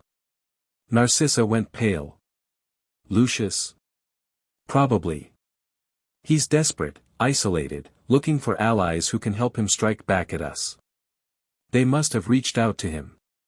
"We should stop him," Andromeda said. "If he joins forces with, we can't." "Not directly." Harry's mind was racing through possibilities. "If we interfere with the meeting, we tip our hand. The Covenant goes to ground, Lucius knows we're watching him, and we lose any chance of learning what they're planning. Then what do you suggest?" Harry turned back to the map, studying the location of the dark magic flare. "We let the meeting happen. But we make sure we know everything that's discussed." He smiled, and it wasn't a pleasant expression. "I think it's time I paid a visit to Malfoy Manor." Breaking into Lucius Malfoy's home was easier than Harry had expected. The wards were formidable, of course, layered protections built up over centuries of Malfoy paranoia. But Harry had two advantages. First, his Slytherin inheritance gave him a degree of access to wards keyed to pureblood families. The magic recognized him as kin, however distantly, and allowed him through barriers that would have stopped anyone else. Second, Narcissa had provided detailed information about every weakness in the Manor's defenses, information she'd gathered over 12 years of living as a prisoner in her own home. He slipped through the grounds at 3 in the morning, moving like a shadow between the marble statues and perfectly manicured hedges. The house elves were asleep, the wards quiescent, the entire estate wrapped in the false peace of a predator resting between hunts. The study was on the second floor, overlooking the formal gardens. Harry entered through a window that Narcissa had assured him was never properly secured. Lucius's arrogance had always extended to his home defenses, and found himself surrounded by the trappings of wealth and power. Dark wood paneling. Leather-bound books. A massive desk covered in papers that Harry immediately began photographing with a magical device Andromeda had crafted for exactly this purpose. And there, in a hidden compartment behind a portrait of Lucius's grandfather, Harry found what he was looking for. The diary was small, unassuming, a simple black book that could have been purchased at any stationer's in London. But Harry knew what it was the moment he touched it. The dark magic radiating from its pages was unmistakable, the fragment of Voldemort's soul pressing against his consciousness like a splinter in his mind. "Hello, Tom," he murmured. The diary seemed to pulse in response, recognizing him somehow, reaching for the connection that had once existed between them. Harry shuddered but didn't release his grip. He couldn't destroy it here. The magic involved would alert every ward in the manor and probably half the dark artifacts in Wiltshire. But he could take it, remove it from Lucius's possession before the Covenant could use it for whatever they were planning. He slipped the diary into the protected pouch at his belt and continued searching. The papers on Lucius's desk were illuminating. Correspondence with other Death Eater families, carefully coded but not carefully enough. Financial records showing movement of gold to locations Harry didn't recognize. And a letter, recently received, judging by its placement, bearing the same Sidan chain seal he'd seen in his visions of the Covenant's activities. Harry photographed everything. Then he slipped back out the window, through the gardens, past the wards, and into the night beyond. He was halfway to the apparition point when the trap sprung. They came from nowhere, 3 figures in hooded robes, appearing out of the darkness with wands already raised. Harry's reflexes saved him. He dove sideways as a curse crackled through the space where he'd been standing, rolling to his feet with his own wand drawn. "Lord Potter." The voice was female, cold, amused. "We've been expecting you." Harry didn't waste breath on a response. He fired a stunner at the nearest figure, followed by a chain of curses designed to disorient and disable. But his attackers were good, better than good. They deflected his spells with casual efficiency, countering with hexes that forced him onto the defensive. He was outmatched. They were adults, experienced, working as a coordinated team. He was 7 years old, alone, and carrying a Horcrux that was actively trying to influence his mind. But Harry had advantages they didn't expect. He reached for the magic in his blood, not the controlled spellwork of wand-based casting, but the raw, primal power of his dual inheritance. Gryffindor's courage, Slytherin's cunning, woven together into something neither founder had ever intended. The ground beneath his attackers erupted. It wasn't a spell, not exactly. It was will made manifest, the earth responding to Harry's desperate need for survival. Roots and rocks burst from the soil, entangling his enemies, throwing them off balance. One of them screamed as a stone spike drove through her foot, pinning her in place. Harry ran. He didn't stop to see if they were following. He sprinted through the darkness, magic still churning around him, until he reached the apparition point and twisted into nothing. He reappeared at Potter Manor's gates, stumbling, gasping for breath. The wards recognized him and let him through, and he made it 3 steps before his legs gave out and he collapsed on the grass. "Harry!" Narcissa's voice, sharp with fear. Hands on his shoulders, turning him over. "What happened? Are you hurt?" "Trap," he managed. "They knew I was coming." "Who knew?" "The Covenant." He forced himself to sit up, ignoring the way his vision swam. "They were waiting for me. At Malfoy Manor." Andromeda had arrived now, her wand moving over him in diagnostic patterns. "No serious injuries. Magical exhaustion, mostly." "What did you do out there?" "Something I shouldn't have been able to." Harry laughed weakly. "Apparently my inheritance comes with a few surprises." Narcissa helped him to his feet, supporting his weight as they made their way inside. "Did you find anything?" "Before the attack." Harry reached into his pouch and withdrew the diary. Both women went still. "Is that," Andromeda started. "A Horcrux?" "The second one." Harry stared at the innocent-looking book, feeling the malevolence within it pressing against his shields. Voldemort's diary, from when he was still Tom Riddle. It's been in Lucius's possession for years. He was probably planning to use it somehow, set it loose in Hogwarts, maybe, or trade it to the Covenant for their support.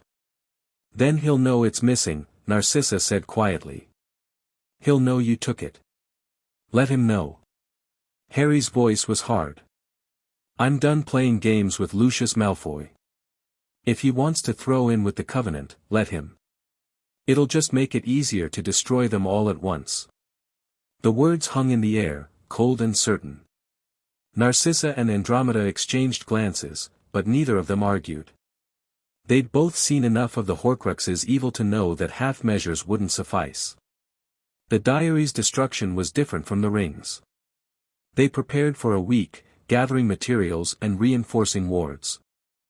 The ritual space in Potter Manor's basement had been designed for exactly this kind of work, a circular chamber walled with rune stone, capable of containing magical explosions that would level a normal building. Harry stood in the center of the circle, the diary on a stone pedestal before him. Narcissa and Andromeda flanked him at cardinal points, their wands ready to contain any backlash. "Remember," Harry said, "this one is going to fight back harder than the ring." The diary was designed to interact, to seduce, to convince people to do its bidding. It's been building power for decades, waiting for someone vulnerable to open it. Then let's not give it the chance. Andromeda's voice was steady. "Proceed when ready." Harry raised the vial of basilisk venom. The moment he touched the diary, he felt it, a voice in his mind, seductive and familiar, whispering promises of power and knowledge and everything he'd ever wanted. "Harry Potter. I've been waiting for you." He ignored it, appending the vial. The venom hit the diary's surface and the whispers became screams. Black ink poured from the pages like blood from a wound, pooling on the pedestal, taking shape. A figure emerged, Tom Riddle, young and handsome, exactly as he'd appeared in the Chamber of Secrets so many years ago. "You can't destroy me," the apparition snarled. "I am Lord Voldemort. I have conquered death itself." "You've mutilated yourself and called it immortality," Harry replied. "There's a difference." He poured more venom onto the diary's pages. Tom Riddle's face contorted with rage. "I will kill everyone you love. I will burn your world to ash. I will." The venom ate through the binding, destroyed the enchantments holding the soul fragment in place. Tom Riddle dissolved into screaming smoke, writhing in the air for one horrible moment before fading into nothing. The diary crumbled to dust. Silence in the ritual chamber. "Two down," Harry said quietly. "Four to go." The fallout from the Malfoy Manor raid came faster than Harry expected. 3 days after the diary's destruction, Lucius Malfoy stood before the Wizengamot and accused Harry of breaking into his home, stealing family heirlooms, and practicing dark magic on Malfoy property. The charges were presented with righteous fury, accompanied by testimony from the 3 Covenant members who'd ambushed Harry, presented, of course, as loyal Malfoy retainers who'd stumbled upon an intruder. Harry sat in his seat and listened with an expression of polite interest. "This is an outrage," Lucius thundered, pointing dramatically at Harry across the chamber. "This child, this pretender to lordships he has no right to hold, invades my ancestral home in the dead of night, steals objects of immeasurable value, and attacks my servants when they attempt to apprehend him. Will the Wizengamot do nothing?" Dumbledore, presiding over the session with studied neutrality, turned to Harry. "Lord Potter, Slytherin, Gryffindor. You've heard Lord Malfoy's accusations. How do you respond?" Harry rose, adjusting his robes with deliberate calm. "I don't deny being at Malfoy Manor on the night in question. I had reason to believe that Lord Malfoy was in possession of an object of considerable dark magic, an object that posed a threat to the safety of the wizarding world.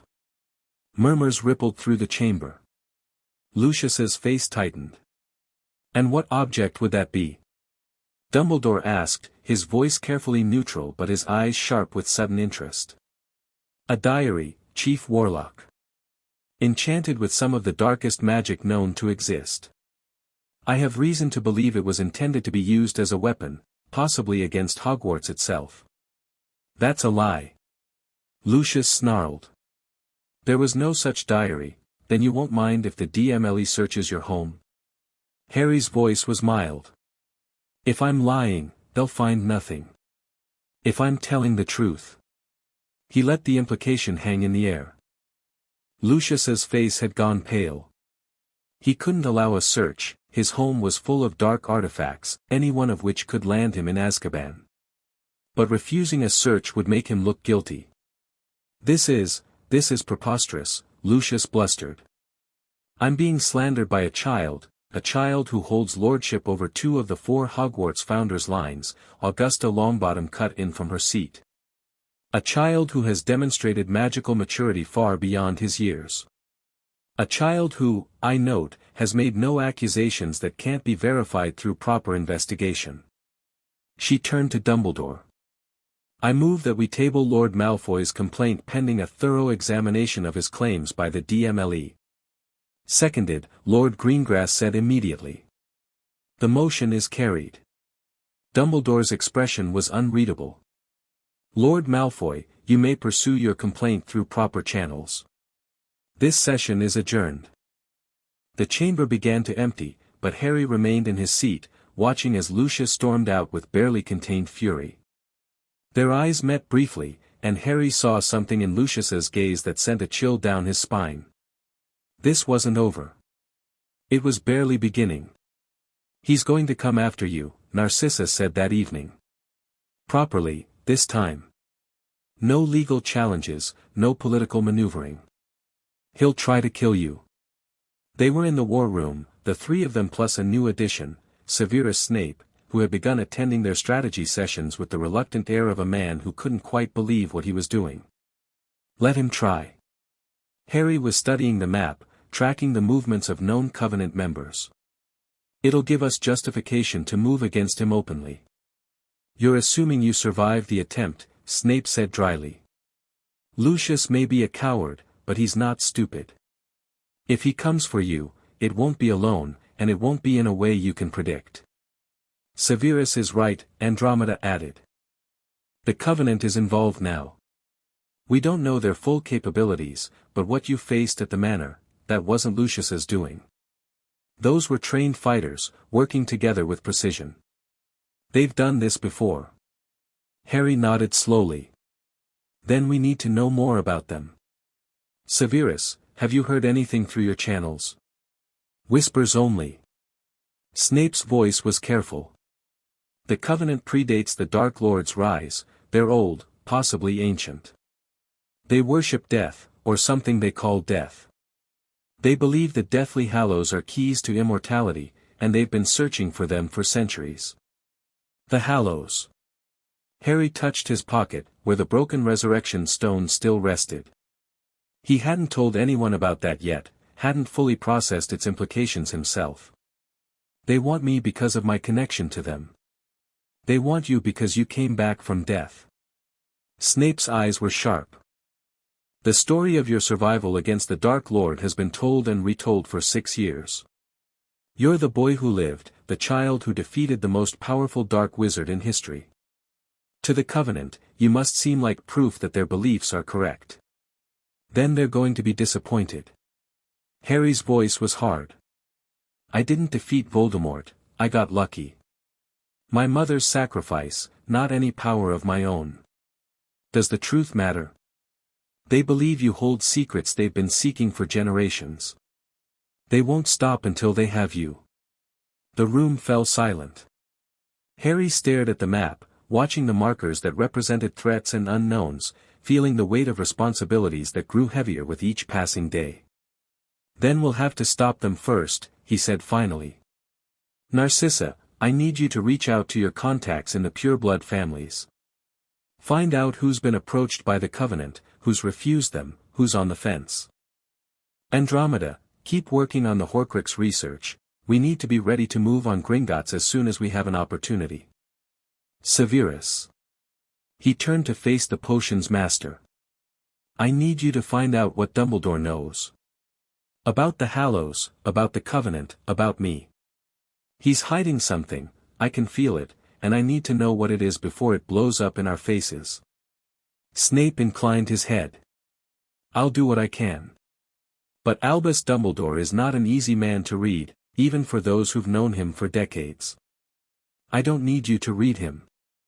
I just need you to watch him. Harry's smile was thin. I've learned that sometimes the most important information comes from what people don't say. A week later, Draco Malfoy asked a question that stopped Harry in his tracks. They were in the Manor's small library, a cozy room Harry had set aside for Draco's education, filled with books appropriate for a 5-year-old and a few that weren't. Draco was supposed to be practicing his letters, but instead he was staring out the window with a troubled expression. Lord Harry. Just Harry is fine, Draco. Harry. The boy hesitated. Is my father a bad person? Harry set down the report he'd been reading. This was the moment he'd been dreading, the conversation he'd known would come eventually but had hoped to delay. What makes you ask that? Mother says he wanted to hurt her. She says that's why we left. Draco's small face was painfully earnest. But father never hurt me. He gave me presents and told me I was going to be important someday. Was that bad? Harry moved to sit beside the boy, searching for words that would be true without being cruel. Your father loves you, Draco. I believe that completely. But sometimes people who love us can also do bad things. They can hurt people we care about, make choices that are wrong, believe ideas that are harmful. He paused, choosing his next words carefully. Your father has made some very bad choices. He's followed some very bad people. And if he continues on his current path, he's going to do things that can never be forgiven. Draco's eyes were wide. Like what? I can't tell you all of it. You're too young, and some of it is too horrible to describe. But I need you to understand something important. None of it is your fault. Your father's choices are his own. They don't make you bad, and they don't mean you have to follow in his footsteps. But what if he comes for me? Draco's voice was small. What if he wants to take me back? He won't. Harry's voice was firm. I won't let him, and your mother won't let him, and every person in this house will protect you. You're safe here, Draco. I promise. The boy was quiet for a moment.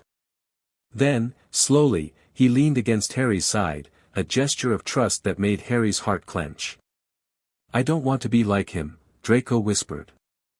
I don't want to hurt people. Then don't. Harry put an arm around the boy's shoulders. Every day, you get to choose who you want to be. Choose to be kind. Choose to be brave. Choose to help people instead of hurting them. That's all any of us can do. They sat together in silence for a while, watching the afternoon light play across the mountains beyond the window. Harry thought about another Draco, pale and frightened on the astronomy tower, unable to kill even when his life depended on it, making the first choice that would eventually lead him away from his father's path. That Draco had been 16 before he found his conscience. This one was 5. Maybe, Harry thought, that was the biggest change he'd made so far. The Gringotts heist was Narcissa's idea. We can't just walk in and demand access to the Lestrange vault, she explained during one of their strategy sessions.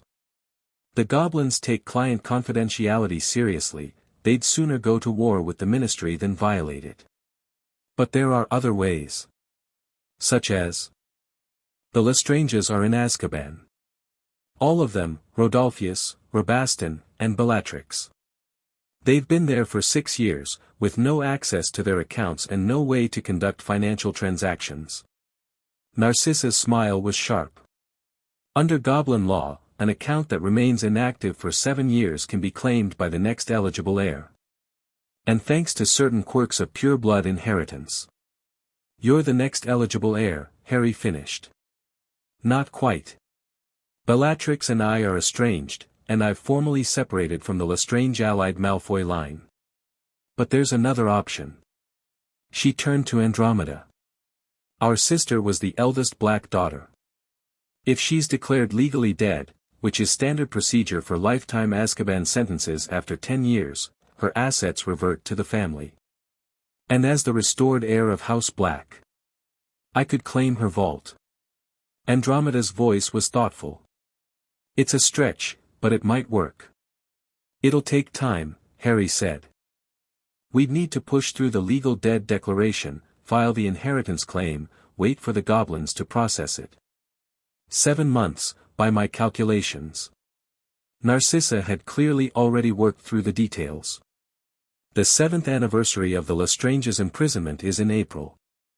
If we begin the legal process now, we can have everything in place by then. 7 months. Harry considered. That gives us time to deal with other priorities. The locket, the diadem. And the covenant, Andromeda added. We can't ignore them, Harry. They're watching us. I've felt the surveillance spells, even through the Manor's wards. They're waiting for something. Let them wait. Harry's voice was cold. They made their move too early when they ambushed me at Malfoy Manor. Now they know I'm not an easy target. They'll be more cautious, more careful, which means more time for us to prepare. And Lucius? Lucius is a problem that's going to solve itself. Harry's smile was grim. He's throwing in with the Covenant because he thinks they're his best chance at revenge. But the Covenant doesn't care about his petty grievances, they want the Hallows, and they'll use him until he's no longer useful. When that happens... He didn't finish the sentence. He didn't need to. The locket was the next target. Grimmauld Place hadn't changed much since Harry's last life, still dark, still gloomy, still reeking of dark magic and old hatred. But this time, he approached it differently. He wasn't a desperate teenager breaking in during a war. He was the lord of 2 ancient houses, with resources and allies and a plan. Creature answered his summons with obvious reluctance, the ancient house elf materializing in the kitchen with a pop of displaced air and a stream of muttered insults. Blood traitor Potters, coming to the noble house of Black, Creature's poor mistress would be so ashamed, Creature. Harry's voice cut through the complaints like a knife. I know about the locket.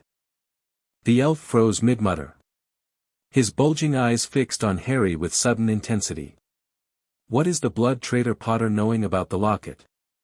I know it belonged to Salazar Slytherin. I know Regulus Black took it from a cave full of inferi, nearly dying in the process.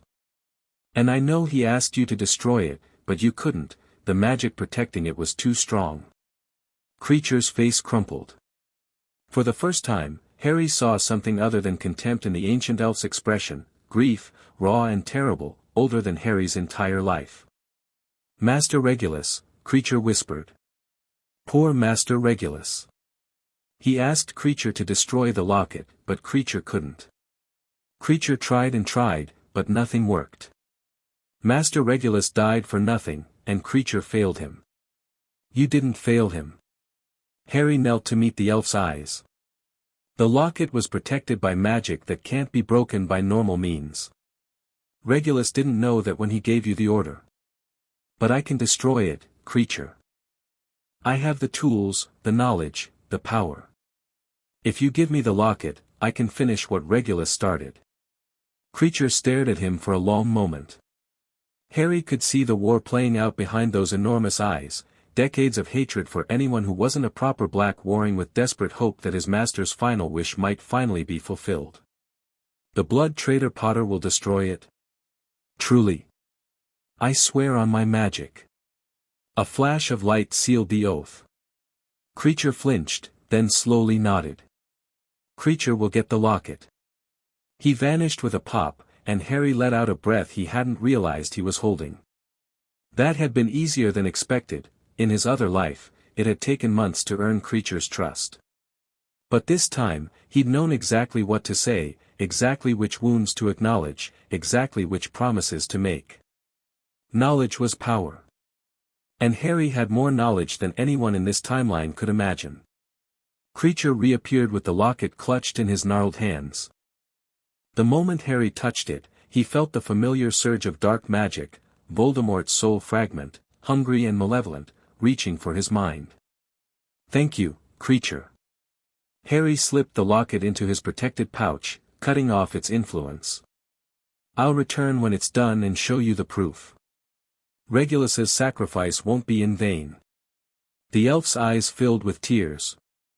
"The Potter is not entirely terrible." Coming from creature, it was practically a declaration of undying loyalty. The locket's destruction was the worst yet. They performed the ritual in the Manor's basement chamber, following the same protocols as before. But this time, when the basilisk venom hit the locket's surface, the Horcrux didn't just scream, it attacked. Visions poured from the opening locket like poison from a wound. Harry saw his parents dying, saw Sirius falling through the veil, saw Hermione and Ron lying broken and bleeding on the floor of the Great Hall. He saw everyone he'd ever loved reduced to corpses, saw the world burning, saw Voldemort standing triumphant over the ashes of everything Harry had tried to protect. "It's not real." Andromeda's voice came from very far away. "Harry, fight it. It's not real." But it felt real. It felt like memory, like prophecy, like the inevitable future no amount of time travel could prevent. Harry sank to his knees, the visions overwhelming him, the Horcrux's malevolence pressing against his mind like a physical weight. Then another voice cut through the darkness. "Narcissa, sharp and cold and absolutely certain, Harry James Potter. You are stronger than this. You have faced death and returned. You have broken the chains of fate itself. You will not fall to a shadow of the past." The words hit him like a splash of cold water. Harry gasped, shaking off the visions, forcing his eyes open. The locket was writhing on its pedestal, the soul fragment within it desperate to escape its destruction. He poured more venom. The scream that emerged from the locket was different from the others, higher, more desperate, tinged with something that might have been fear. The visions intensified for one horrible moment, Harry's own death, green light swallowing him, the void of extinction rushing up to claim him, and then silence. The locket crumbled. The soul fragment dissolved. And Harry lay on the cold stone floor, breathing hard, tears streaming down his face. 3 down, he managed. 3 to go. Narcissa and Andromeda helped him to his feet. Neither of them said anything about his tears, about the trembling in his hands, about the way he leaned on them like they were the only solid things in a shifting world. Some things didn't need words. The months slid past in a blur of preparation and paranoia. Winter came to the Welsh mountains, blanketing Potter Manor in snow that seemed to muffle all sound, all danger, all urgency. Harry trained in the dueling chamber, honing skills he'd first learned in another life. He attended Wizengamot sessions, building alliances and deflecting threats. He supervised Draco's education, watched the boy grow more confident and curious with each passing week. And he dreamed. The dreams were the worst part, worse than the Covenant's surveillance, worse than Lucius's schemes, worse than Dumbledore's calculating silence. In his dreams, Harry returned to the other timeline. He stood on the battlefield at Hogwarts, surrounded by the dead and dying, watching as everything he tried to protect crumbled to ash. Sometimes Narcissa was there, her eyes empty, her body cold. Sometimes Andromeda, standing over Tonks's grave with a grief too vast to express. Sometimes Draco, twisted into the monster his father had wanted him to become, his childhood innocence destroyed beyond recognition. Harry always woke from these dreams gasping, reaching for people who weren't there, fighting enemies he'd already defeated. "You're not sleeping," Narcissa observed one morning, studying his face across the breakfast table. "You look like death warmed over." "I'm fine." "You're lying." Her voice was matter of fact. "Harry, we're your allies. We can't help you if you won't let us. He set down his fork, suddenly not hungry. The dreams are getting worse. I keep seeing the other timeline. What happened there? What could still happen here if I fail? What did happen there? It was the first time she'd asked directly, the first time she'd pushed past his vague references to another version of events. Harry was quiet for a long moment. Then, slowly, he began to speak. He told her everything. The cupboard under the stairs. Hogwarts, and the Philosopher's Stone, and the basilisk in the Chamber of Secrets. Sirius's escape, the Triwizard Tournament, Cedric dying in a graveyard while Harry watched helplessly. The war, the Horcrux hunt, the endless parade of loss and sacrifice that had led to that final confrontation in the Forbidden Forest. He told her about dying. About the conversation with death. About waking up in a child's body with an adult's memories, carrying the weight of a future that hadn't happened yet. When he finished, the sun had risen fully, bathing the room in golden light. Narcissa sat in silence, her tea gone cold, her face unreadable. "You've lived this before," she said finally. "All of it. The war, the death, everything we're trying to prevent, you've already survived it once." Survived isn't the right word. Harry's voice was hollow. "I got through it. I kept going because there was no other choice. But the cost. The cost was everyone you loved." "Yes." More silence. Then Narcissa rose from her chair, crossed to where Harry sat, and did something completely unexpected. She wrapped her arms around him. It was awkward, he was 7, she was a grown woman, but somehow it worked. Harry leaned into the embrace, feeling the warmth of human contact, the comfort of being held by someone who knew the truth and didn't flee from it. "You're not alone anymore," Narcissa murmured. "Whatever comes, you're not facing it alone." Harry closed his eyes and let himself believe her. Spring arrived with the news that the Lestrange inheritance claim had been approved. The goblins, true to their reputation for meticulous record-keeping, had processed the paperwork with ruthless efficiency. Bellatrix, Rodolphius, and Rabaston Lestrange were declared legally dead for purposes of asset transfer. Andromeda, as the restored heir of House Black and closest living relative, was granted access to their vault. "We move next week," Harry announced during their strategy session. "The goblins are granting us a 3-hour window. We go in, retrieve the cup, and get out before anyone knows what's happened." It won't be that simple. Snape had joined them for this meeting, his dark eyes sharp with warning. The Dark Lord may have placed protections on the cup, traps, alarms, contingencies we can't anticipate. "I know. But we can't wait any longer. The Covenant is getting bolder, they've made 2 more attempts on our intelligence network in the past month. If we don't move soon, they'll move first." "And Dumbledore?" Narcissa asked. "He's been suspiciously quiet lately." "Let him be quiet. His silence means he's watching, waiting for us to make a mistake. As long as we don't give him one, he can't act against us openly." Harry turned to the map, studying the layout of Gringotts he'd been memorizing for weeks. The Lestrange vault was deep in the bank's lower levels, past the dragon, past the waterfall that removed enchantments, past dozens of traps designed to stop anyone who didn't belong. "We'll need to prepare for anything," he said. "Everyone study the vault schematics. Memorize escape routes. And make sure you're ready for a fight. If this goes wrong, we might have to shoot our way out." No one argued. They'd all learned by now that Harry's warnings were never exaggerated. The night before the Gringotts mission, Harry found Narcissa in the Manor's garden. She was sitting on a stone bench, wrapped in a heavy cloak against the spring chill, staring up at stars that wheeled overhead in their eternal patterns. She didn't look up when Harry approached, but she shifted to make room for him on the bench. "Couldn't sleep either?" he asked. "I keep thinking about tomorrow.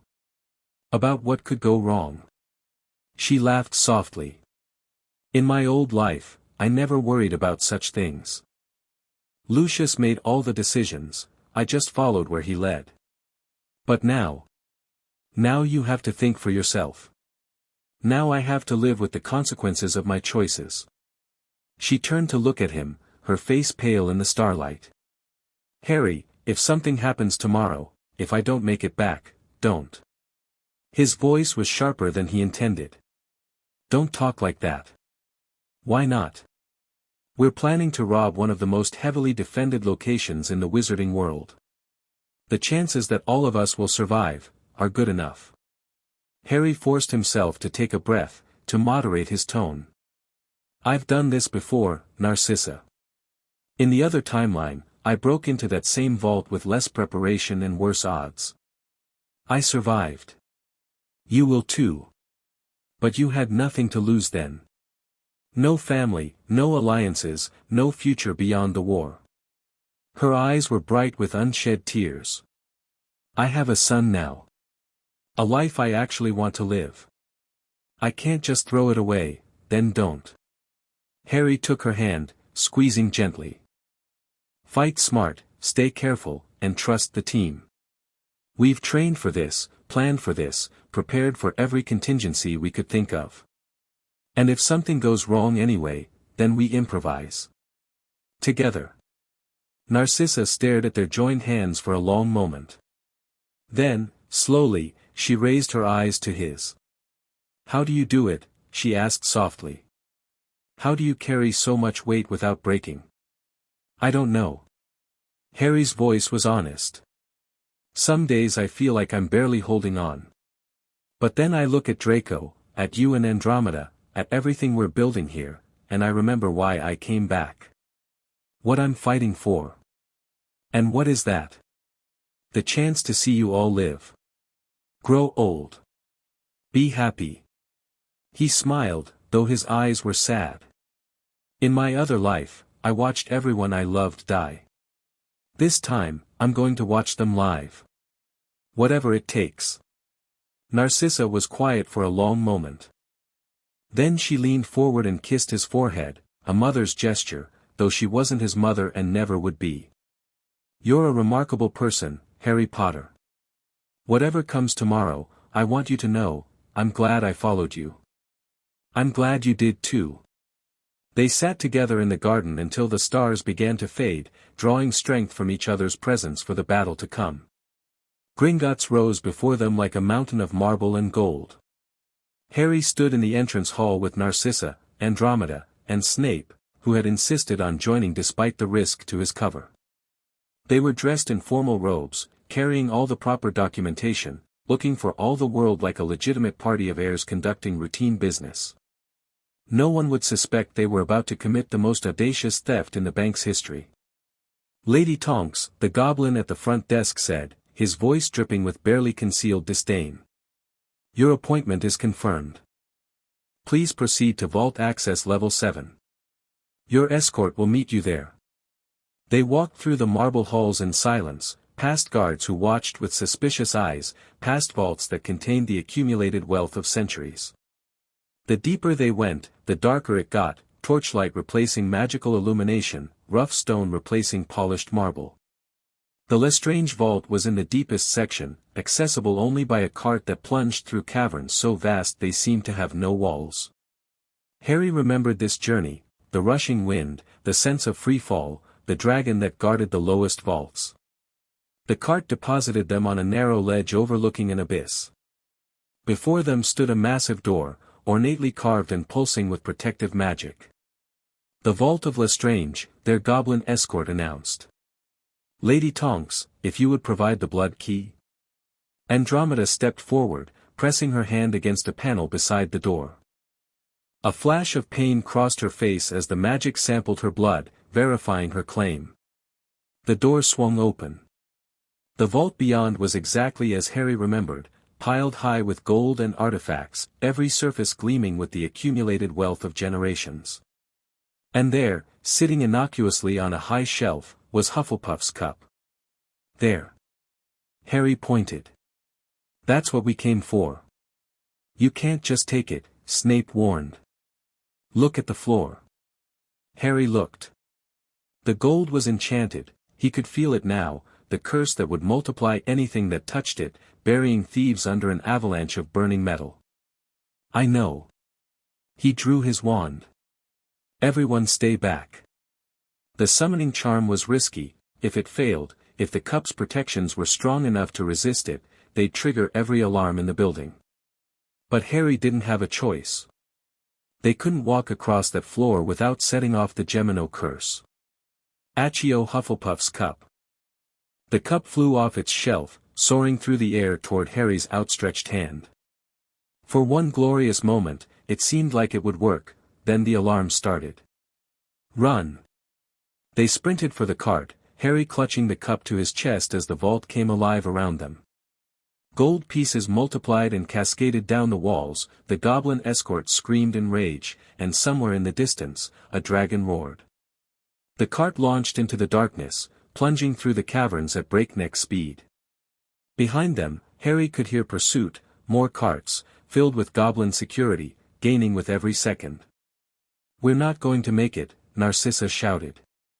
"They're too fast." "Then we improvise." Harry raised his wand. "Everyone hold on."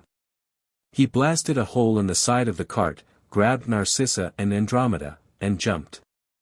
They fell through darkness, wind screaming past their ears, the abyss yawning below them. Harry felt Snape grab his arm, felt the moment when they should have hit bottom but didn't, and then they were elsewhere.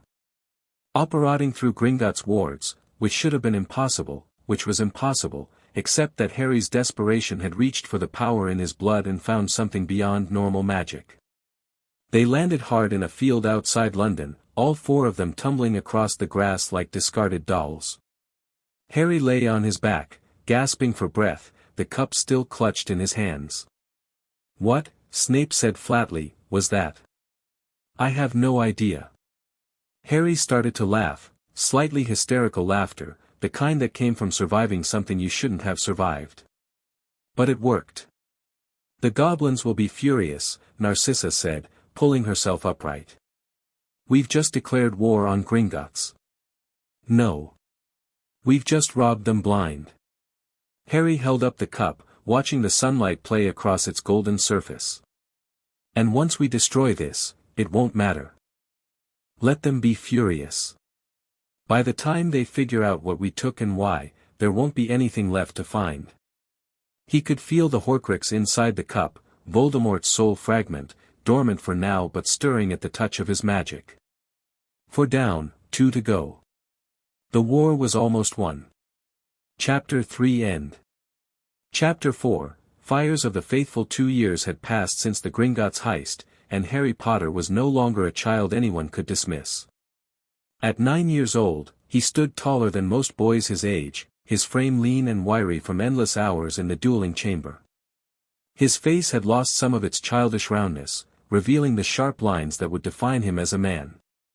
But it was his eyes that made people pause, green as killing curses, old as mountains, carrying depths that had no business existing in someone so young. The wizarding world had given him a name, the Ghost Lord. It had started as an insult, coined by some ministry official who'd grown tired of Harry's habit of appearing and disappearing without warning, of knowing things he shouldn't know, of moving through pure-blood politics like a specter no one could quite grasp. But Harry had claimed it, worn it like armor, until the name that was meant to diminish him became a source of fear instead. The Ghost Lord. The boy who couldn't be killed. The Lord who saw everything and forgot nothing. Tonight, he was going to earn that reputation. The abandoned castle in the Scottish Highlands had been a Covenant stronghold for decades, hidden behind wards that predated the ministry, protected by dark magic that would kill any normal intruder. But Harry wasn't a normal intruder, and he hadn't come alone.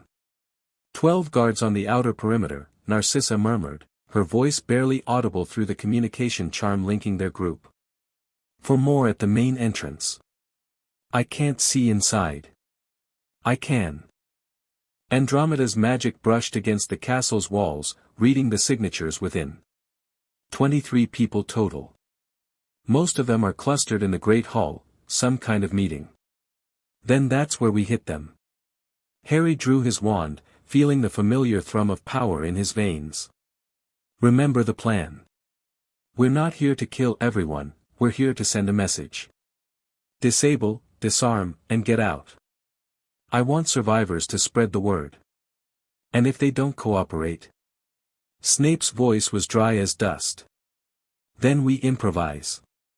Harry moved first, slipping through the outer wards like a knife through water.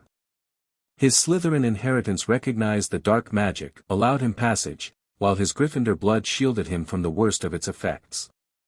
Behind him, his allies followed the path he cleared. The outer guards never saw them coming. Harry's stunners hit with precision, dropping bodies before they could raise an alarm. Narcissa and Andromeda moved in his wake, binding the fallen guards with conjured ropes, silencing them with charms that would last for hours. Snape covered their rear, his wand moving in patterns that disrupted the castle's internal alert systems. They reached the Great Hall in under 5 minutes. Through the massive doors, Harry could hear voices, the low murmur of conspiracy, punctuated by occasional bursts of argument. He pressed his palm against the wood, feeling the magic that bound the entrance shut. Blood ward. Nasty, but breakable. He drew his knife across his palm, letting crimson drops fall against the door. His magic surged, overwhelming the ward's defenses, and the doors swung open with a groan of ancient hinges. The room beyond fell silent. 20 figures in hooded robes turned to face the intruders, their faces hidden in shadow. At the far end of the hall, seated on a throne of black stone, was a woman Harry recognized from his dreams, Morgause, leader of the Reaper's Covenant, ancient and terrible and smiling like she'd been expecting him. Lord Potter. Her voice echoed through the hall, rich with amusement. How kind of you to join us. I thought I'd drop by. Harry stepped into the room, his wand steady despite the 24 enemies surrounding him. You've been watching me for 2 years. It seemed rude not to return the favor. Morgause rose from her throne, and Harry felt the weight of her presence settle over the room like a shroud. She was old, not just in years, but in a deeper sense, carrying the accumulated power of centuries. Her eyes were pale as ice, her skin stretched tight over bones that seemed too sharp, her smile revealing teeth that were just slightly too long. You've destroyed 4 of the Dark Lord's anchors, she said. Impressive, for a child. I've had help. Yes. The Black Sisters, the turncoat spy, various other useful idiots. She descended from her throne, her robes trailing behind her like shadows made solid. But none of them matter, do they? Not really. You're the one I've been waiting for. Sorry to disappoint, but I'm not much of a joiner. I don't want you to join me, child. I want you to give me what's mine. Her eyes fixed on his chest, on the place where the broken resurrection stone hung hidden beneath his robes. The Hallow. I can feel it calling to me. It's not yours to claim. Everything is mine to claim. I served the Peverils when they first created those artifacts, watched them wield powers that mortals were never meant to possess. I've spent 1,000 years searching for the Hallows, gathering them one by one, and I will not be denied by a child playing at lordship. Harry felt the temperature in the room drop. Around him, the Covenant members were raising their wands, ready to attack on Morgause's command. He had perhaps seconds before this turned into a fight he couldn't win. Time to play his card. You want the Hallows? He reached into his robes and pulled out the broken stone, holding it up so the torchlight caught its fractured surface. Come and take it. Morgause's eyes widened.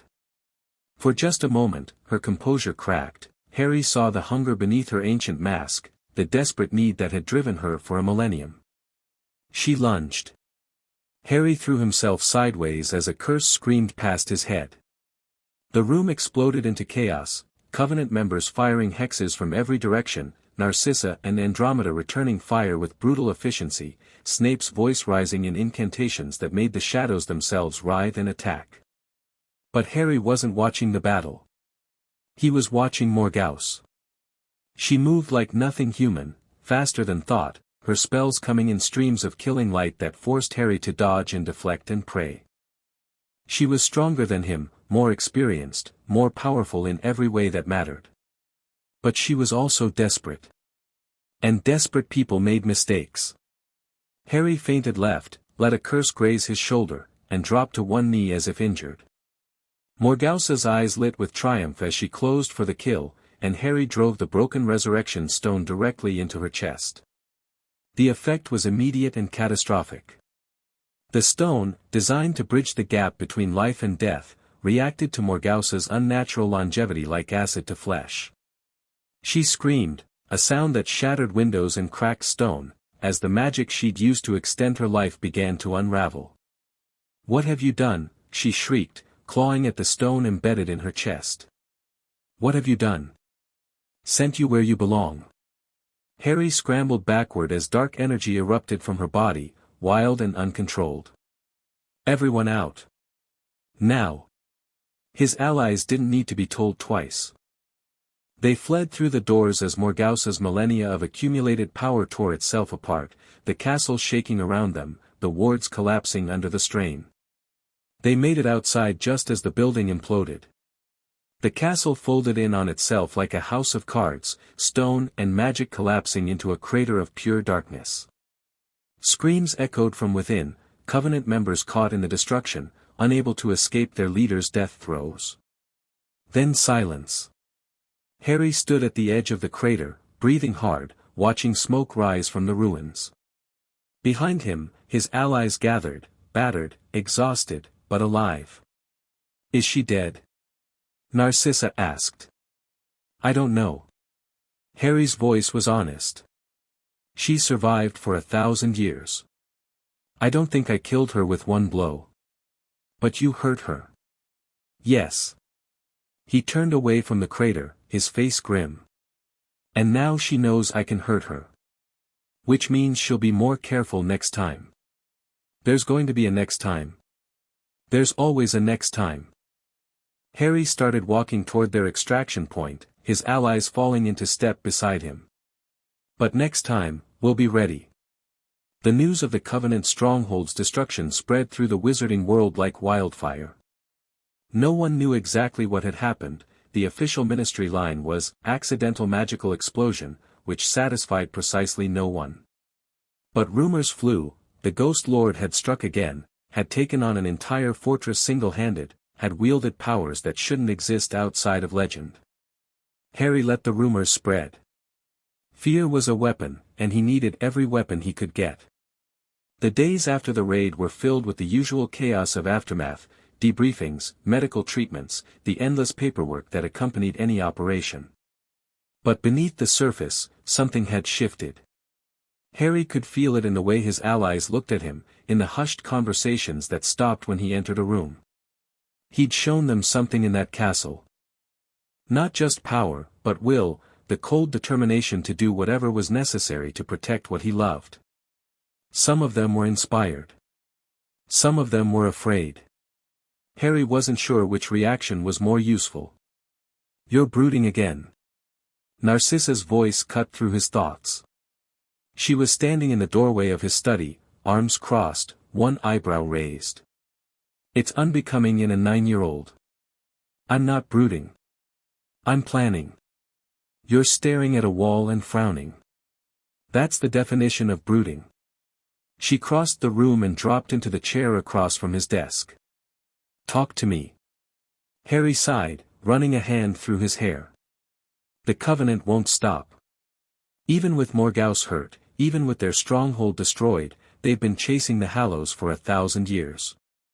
They're not going to give up because of one setback. Then we keep fighting them. We've won every engagement so far. We've won battles. But the war isn't over."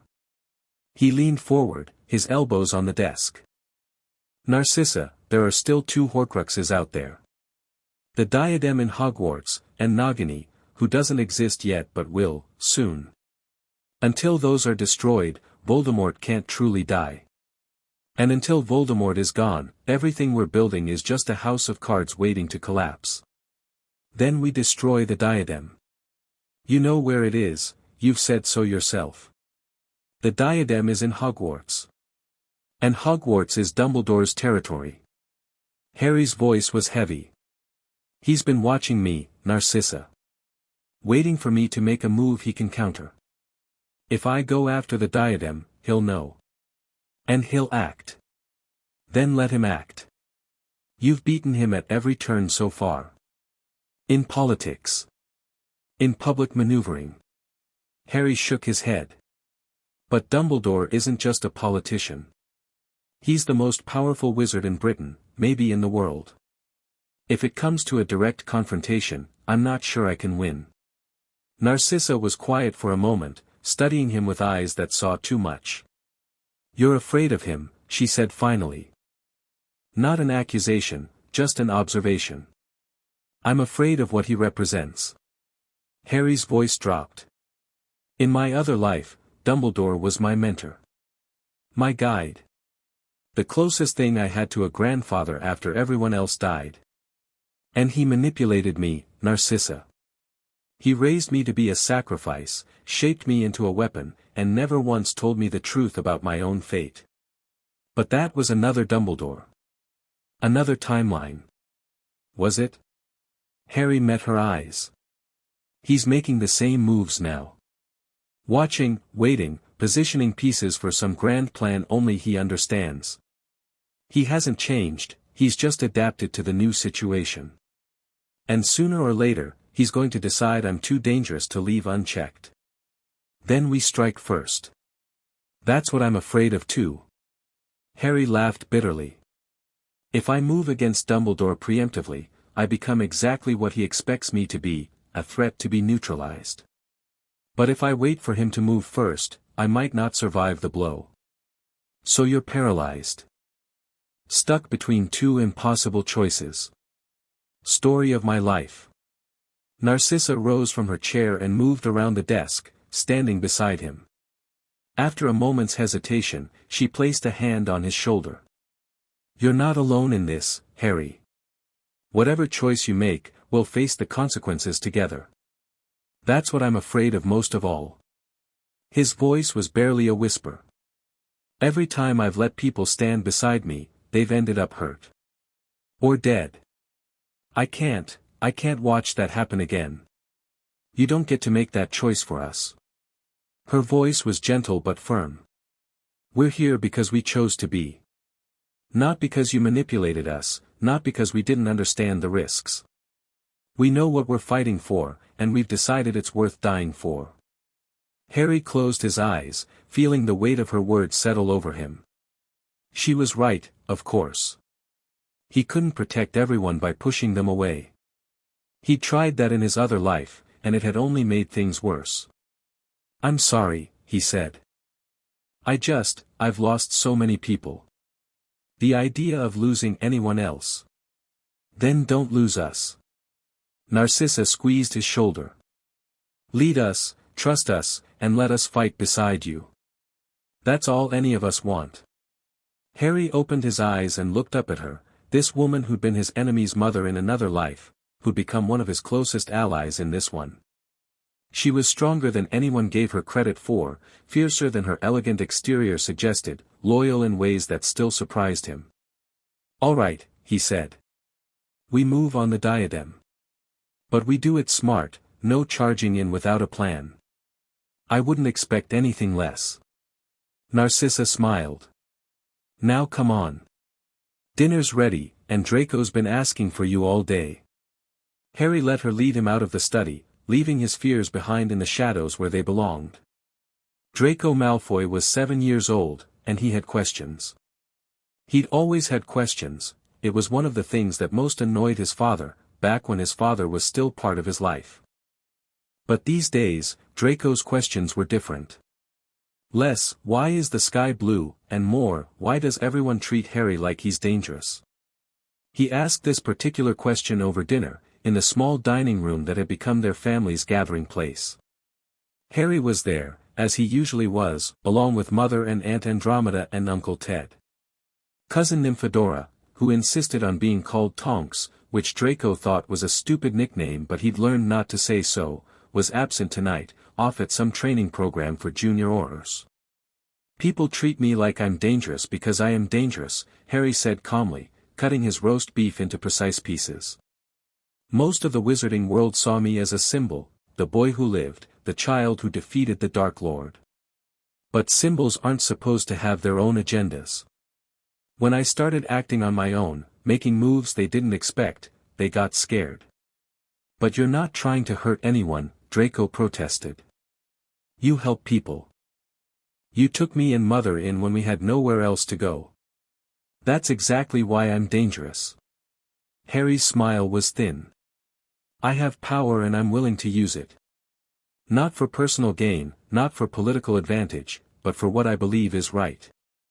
To people who've spent their lives playing safe, that kind of conviction is terrifying. I think it's admirable, Mother said. Her voice was warm in a way Draco had rarely heard before they came to Potter Manor. Most people with Harry's abilities would use them for selfish ends. The fact that he's chosen to fight for something larger, that's rare. It's also foolish, Aunt Andromeda added, though her tone was affectionate. Any sensible person would keep their head down and enjoy their wealth in peace. Sensible is overrated, Harry replied. Sensible got us 50 years of Voldemort's shadow. Sensible let the Death Eaters walk free while their victims rotted in the ground. I'd rather be dangerous and effective than sensible and complicit. Draco thought about this while he ate. He was still trying to understand Harry, this strange boy who looked like a child but spoke like a warrior, who treated Draco with consistent kindness but could turn cold as ice when dealing with enemies. Harry, he asked eventually. Am I dangerous too? Harry's eyes softened. Do you want to be? I don't know. Sometimes I think about Father, about what he wanted me to become, and I feel. Draco struggled for words. Angry. Like there's something hot and sharp inside me that wants to hurt things. Is that dangerous? That's human. Harry set down his fork, giving Draco his full attention. Everyone has anger inside them, Draco. The question isn't whether you feel it, it's what you do with it. Do you let it control you, make you hurt people who don't deserve it? Or do you channel it, use it to fight for what matters? How do I know what matters? You're already figuring that out. Harry's smile was genuine now. You love your mother. You care about Tonks, even when she annoys you. You want to protect the people who've protected you. That's what matters, Draco. Everything else is just details. Draco nodded slowly, filing this away with all the other things Harry had taught him. Not lessons in the traditional sense, Harry wasn't his teacher, but moments like this, conversations that helped Draco understand the world and his place in it. I want to be dangerous, he decided. But good dangerous. Like you. Then that's what you'll become. Harry reached over and ruffled Draco's hair, a gesture that would have been unthinkable from anyone else but felt right coming from him. Now finish your dinner. We have training tomorrow, and I won't go easy on you just because you're tired. Draco groaned, but he was smiling as he returned to his food. The diadem was in the room of requirement, exactly where Harry remembered. He stood in the doorway of the hidden room, looking out at the mountains of discarded objects that filled the space, broken furniture, forgotten textbooks, items confiscated by generations of Hogwarts staff.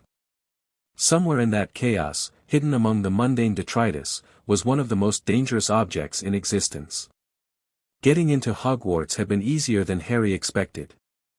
As a lord of 2 founder houses, he had certain rights of access that even Dumbledore couldn't deny, ancient magics tied to the castle itself, which recognized his bloodline and granted him passage through wards that would stop anyone else.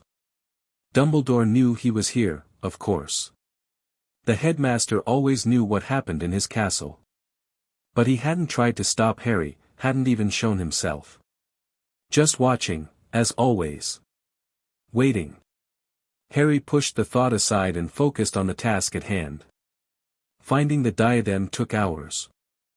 The room was vast, its contents shifted and rearranged by generations of students who'd used this space for everything from hiding contraband to storing broken brooms. Harry worked methodically, his magical senses extended to their fullest, searching for the dark signature of Voldemort's soul. There. The diadem sat atop a dusty cabinet, tarnished and forgotten, looking nothing like the legendary artifact it was supposed to be. But Harry could feel the Horcrux inside it, that familiar pulse of malevolent awareness, weaker now after years of dormancy but still present. Still dangerous. "Hello, Rowena," he murmured, reaching for the diadem. "Time to set you free." He'd brought the last of the basilisk venom, enough for one more Horcrux, maybe two if he was lucky. After this, he'd need to find another method of destruction. But that was a problem for later. The venom hit the diadem, and the world went white. The vision that overtook him was different from the others. Not Voldemort's face, not scenes of death and destruction, but something older, a woman with long dark hair and sad eyes, standing in a forest clearing, rain falling around her. "Thief," the woman whispered. "You've stolen what's mine." "It was never yours," Harry replied, though he wasn't sure if he was speaking aloud or in his mind. "The diadem belonged to your mother. And the thing that corrupted it, that was never part of the original artifact. The Dark One promised me eternity. Promised I'd be remembered forever. He lied. He always lies." Harry felt compassion stir in his chest. This was Helena Ravenclaw, he realized, the Grey Lady, the ghost he'd met in another life. But this wasn't her ghost. This was the echo of her living self, trapped in the Horcrux, twisted by Voldemort's soul. "It's time to rest, Helena. It's time to let go." The vision began to dissolve. The woman's face softened, the anger draining away, replaced by something like peace. "Thank you," she whispered. "Tell my mother, tell her I'm sorry." Then she was gone, and Harry was kneeling on the floor of the room of requirement, the ruined diadem crumbling to dust in his hands. 5 down. 1 to go. The confrontation with Dumbledore came sooner than Harry expected. He was on his way out of Hogwarts, the diadem's destruction still weighing on his mind, when the corridor before him shimmered and the headmaster appeared.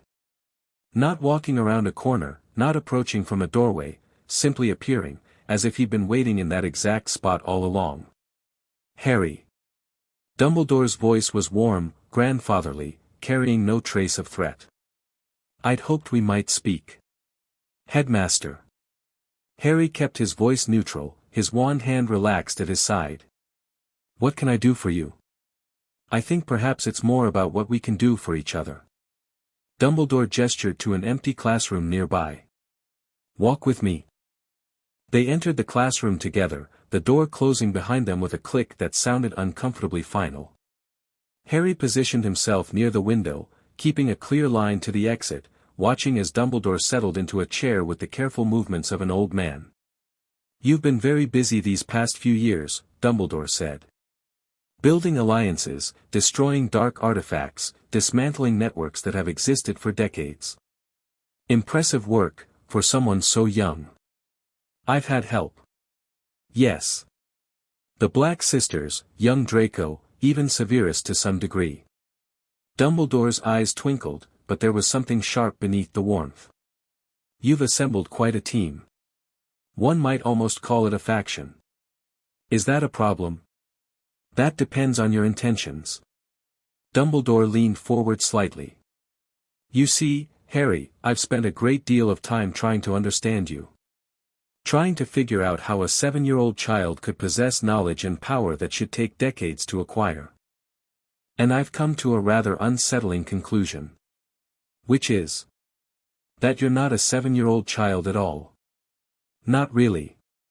Dumbledore's gaze was piercing now, all pretense of warmth stripped away. "Your magic reads as mature, your knowledge spans topics no child should understand, and you move through the world with the certainty of someone who's seen it all before. There's only one explanation that fits the evidence." Harry said nothing, his heart hammering in his chest. "You've traveled through time, haven't you? Or been sent back somehow, with your memories intact?" Dumbledore's voice was soft, almost sympathetic. "I don't know the specifics, the magic involved would be beyond anything I've ever encountered, but I know the truth when I see it."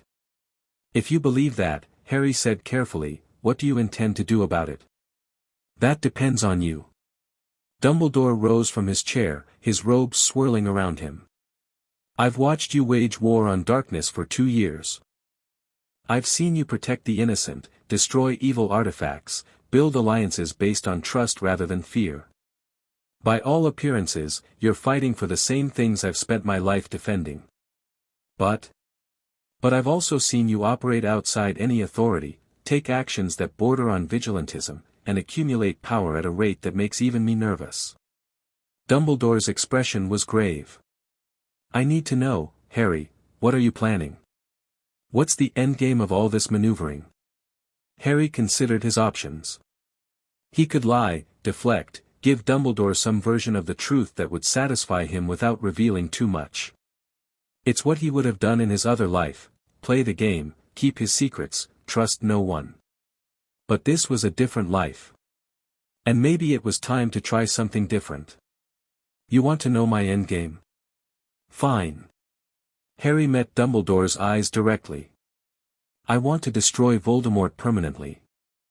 Not just defeat him, not just delay him, destroy him so completely that he can never return. I want to protect the people I love from the war I've already watched them die in. And I want to build a world where children don't have to become soldiers, where Dark Lords don't rise because society is too fractured to stop them.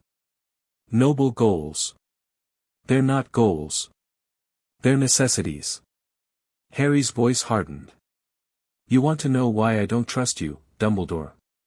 Because in my other life, you had decades to prevent Voldemort's rise, and you failed. You knew about the prophecy, knew about the Horcruxes, knew what he was planning, and you let it happen because you thought you could manage it.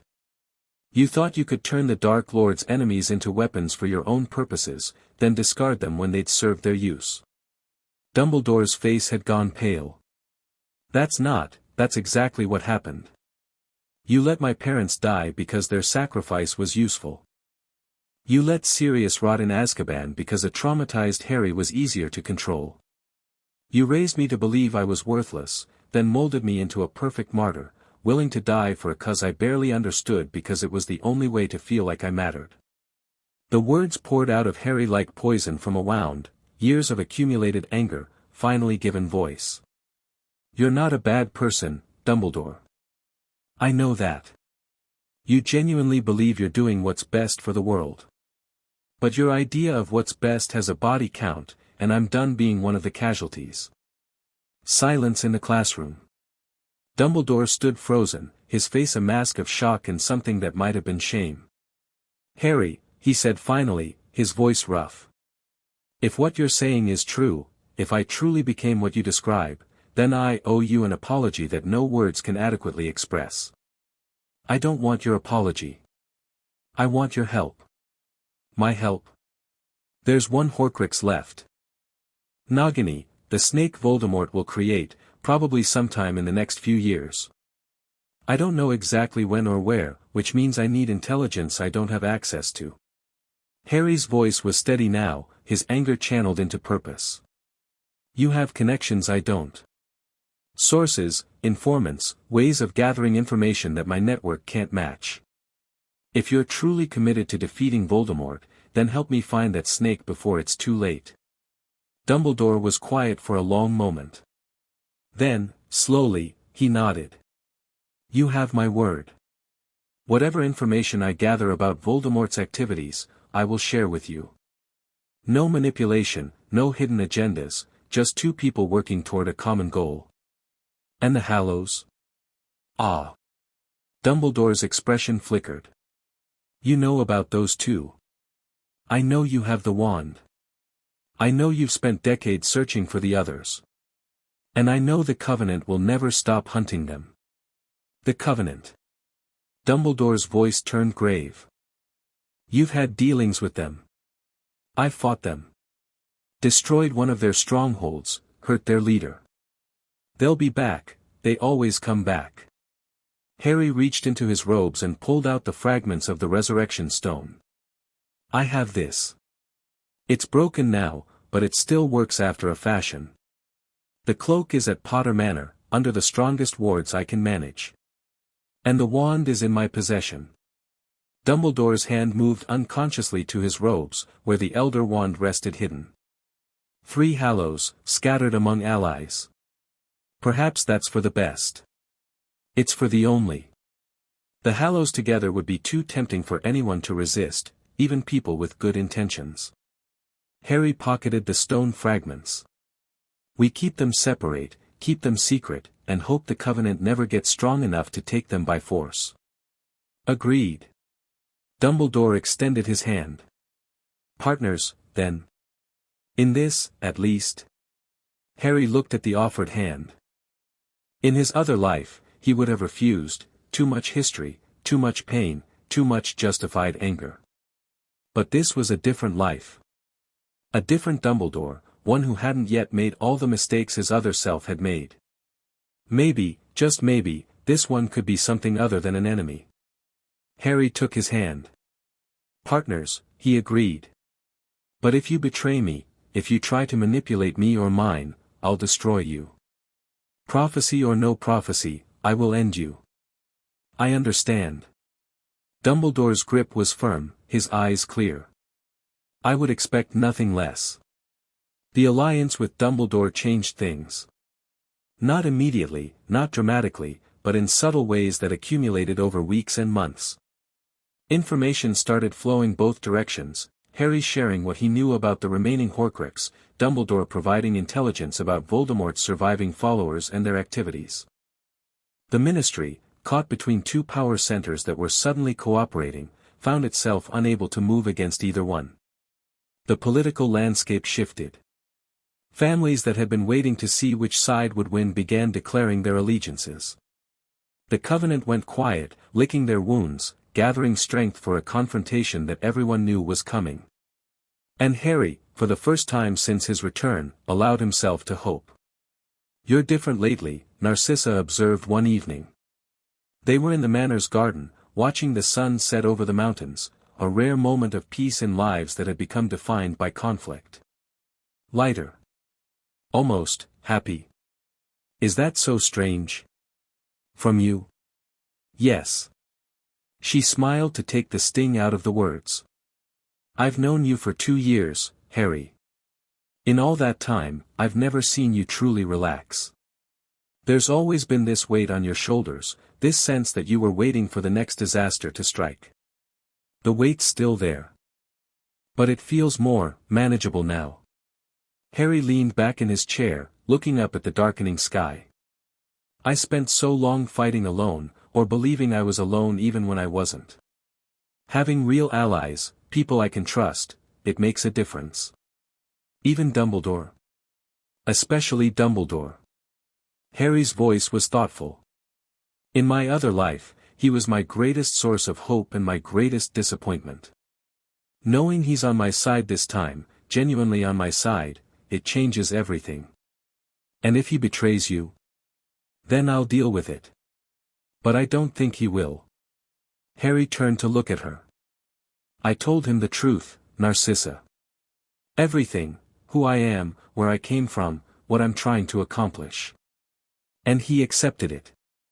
Not because I forced him to, not because he had no other choice, but because he looked at the evidence and decided I was worth trusting.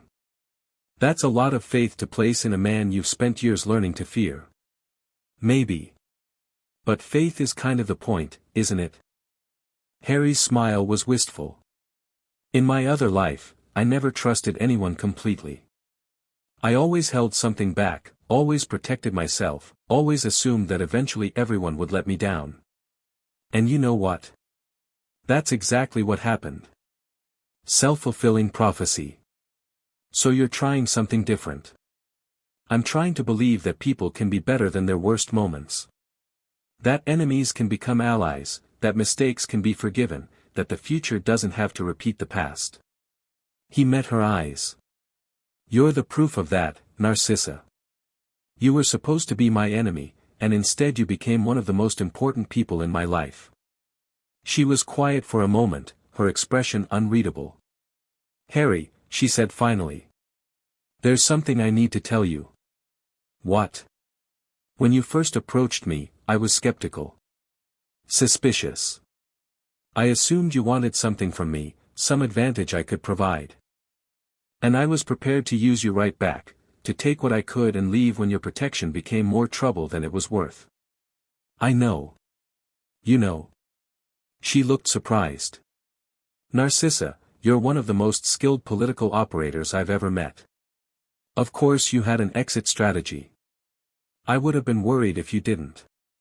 Then why did you trust me? Because I saw who you could become, not just who you were. Harry's voice was soft. In my other life, you risked everything to save your son. Lied to Voldemort's face, knowing that if he discovered the truth he'd kill you without hesitation. That's not the action of someone who only cares about self-preservation. That's the action of someone who loves, deeply and truly, even when it costs her everything. Narcissa's eyes were bright with unshed tears. You see too much. I see what matters.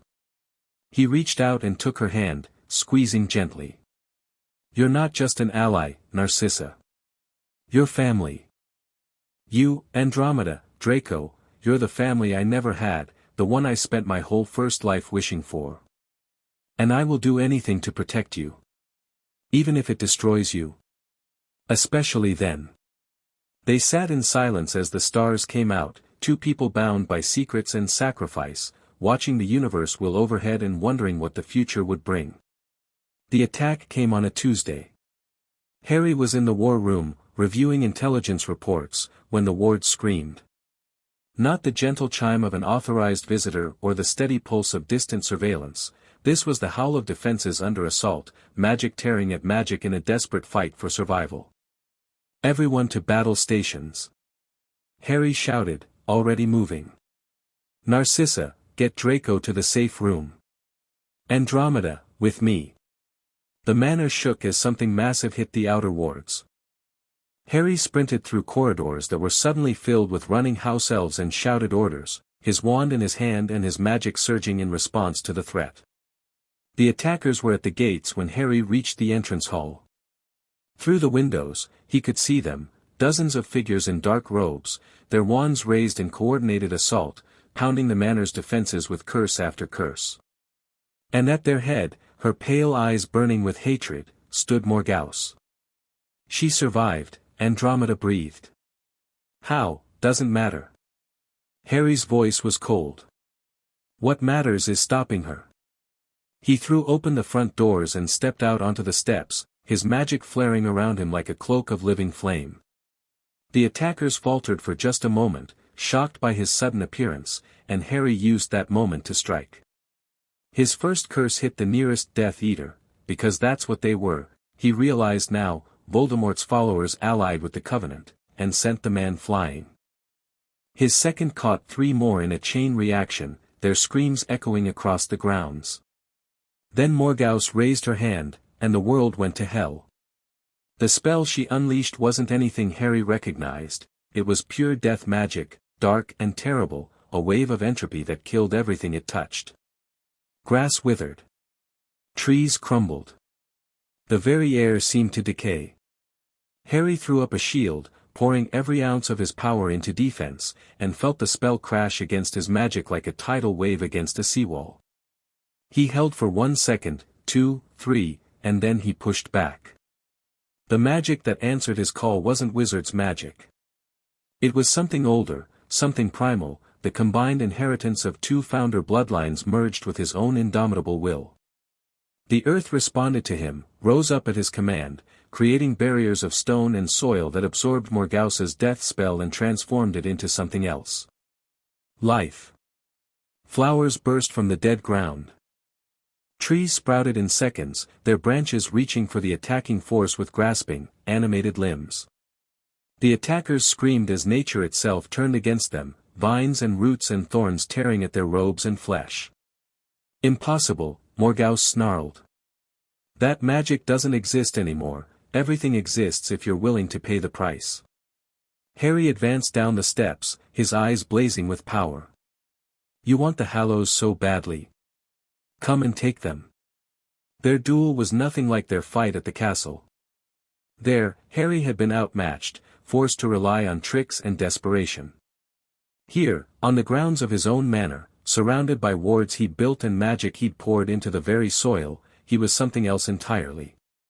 He was the lord of two houses. And he would not fall.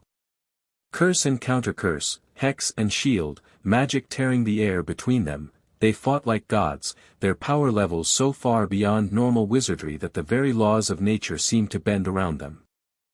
Harry felt himself bleeding from a dozen small wounds, felt his magic straining against limits he'd never tested before.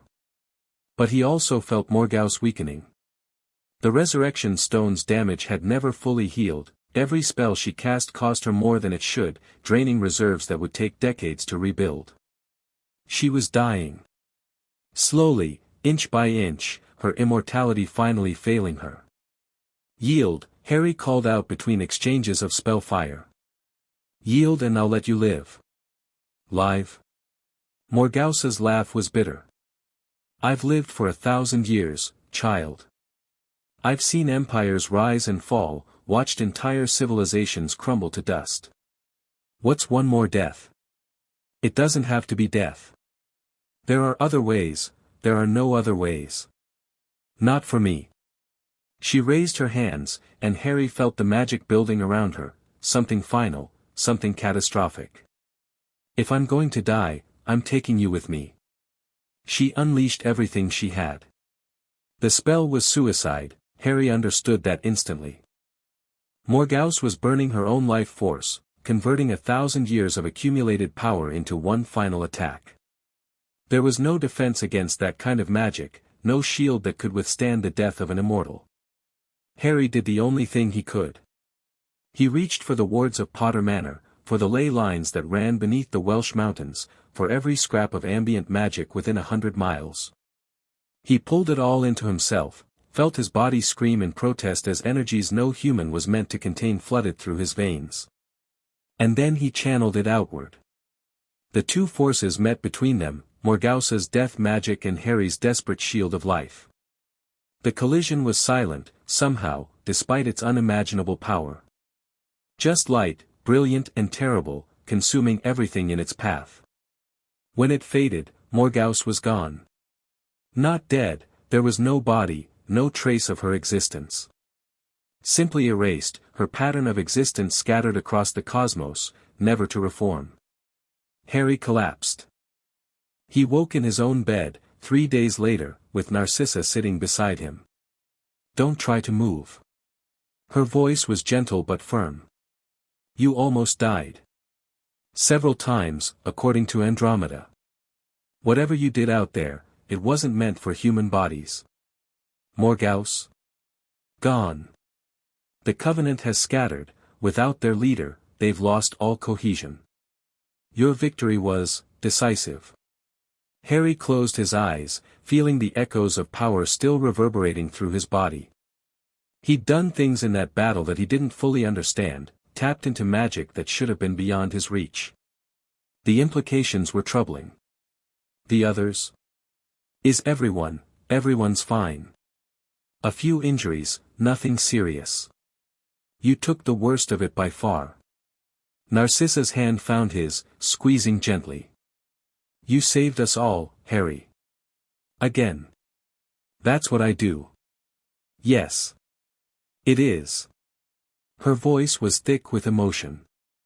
And someday, I hope you'll let someone save you.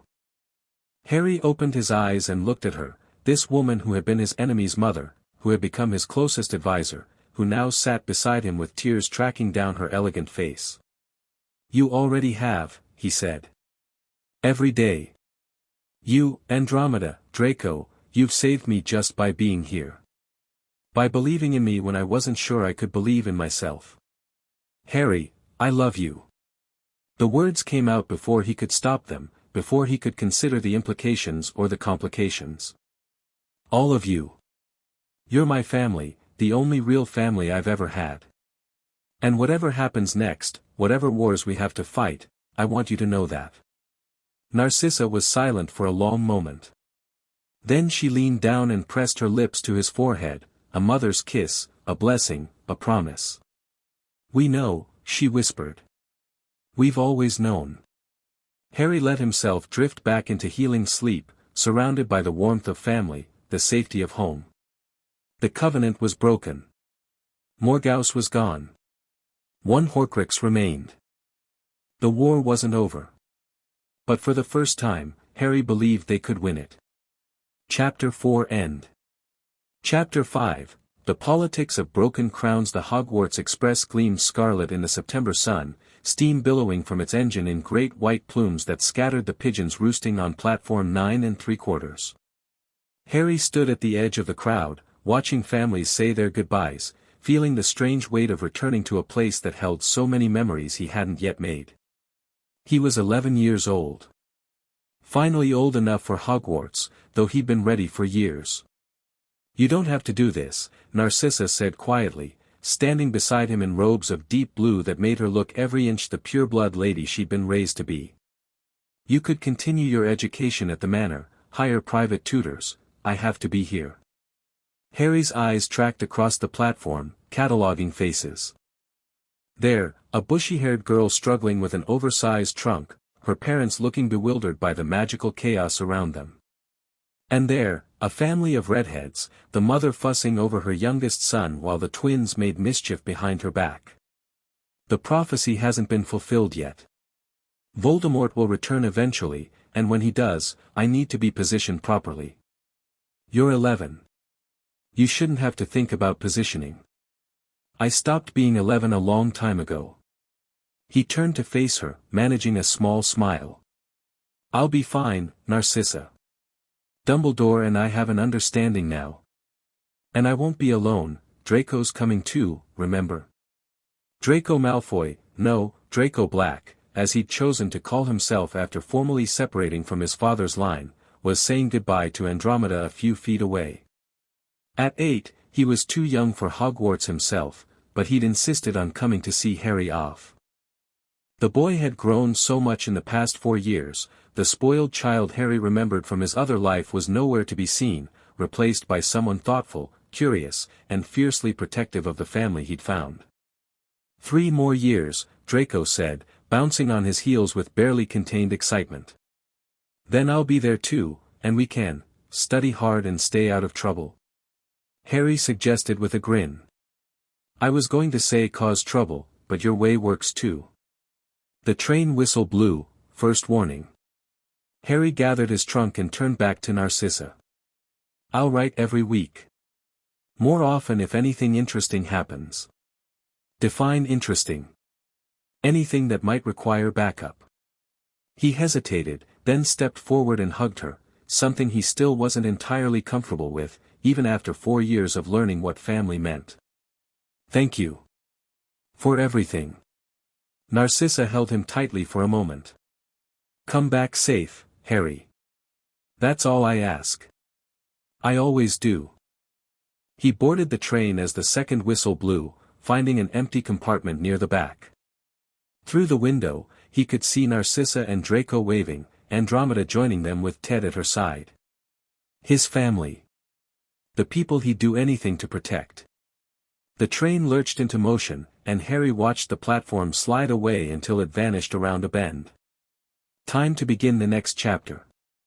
The compartment door slid open 20 minutes into the journey. Excuse me, is anyone sitting here? Everywhere else is full. Harry looked up to find a bushy-haired girl standing in the doorway, her expression a mixture of nervousness and determination. Behind her hovered a round-faced boy who looked like he wanted to be anywhere else. Hermione Granger and Neville Longbottom.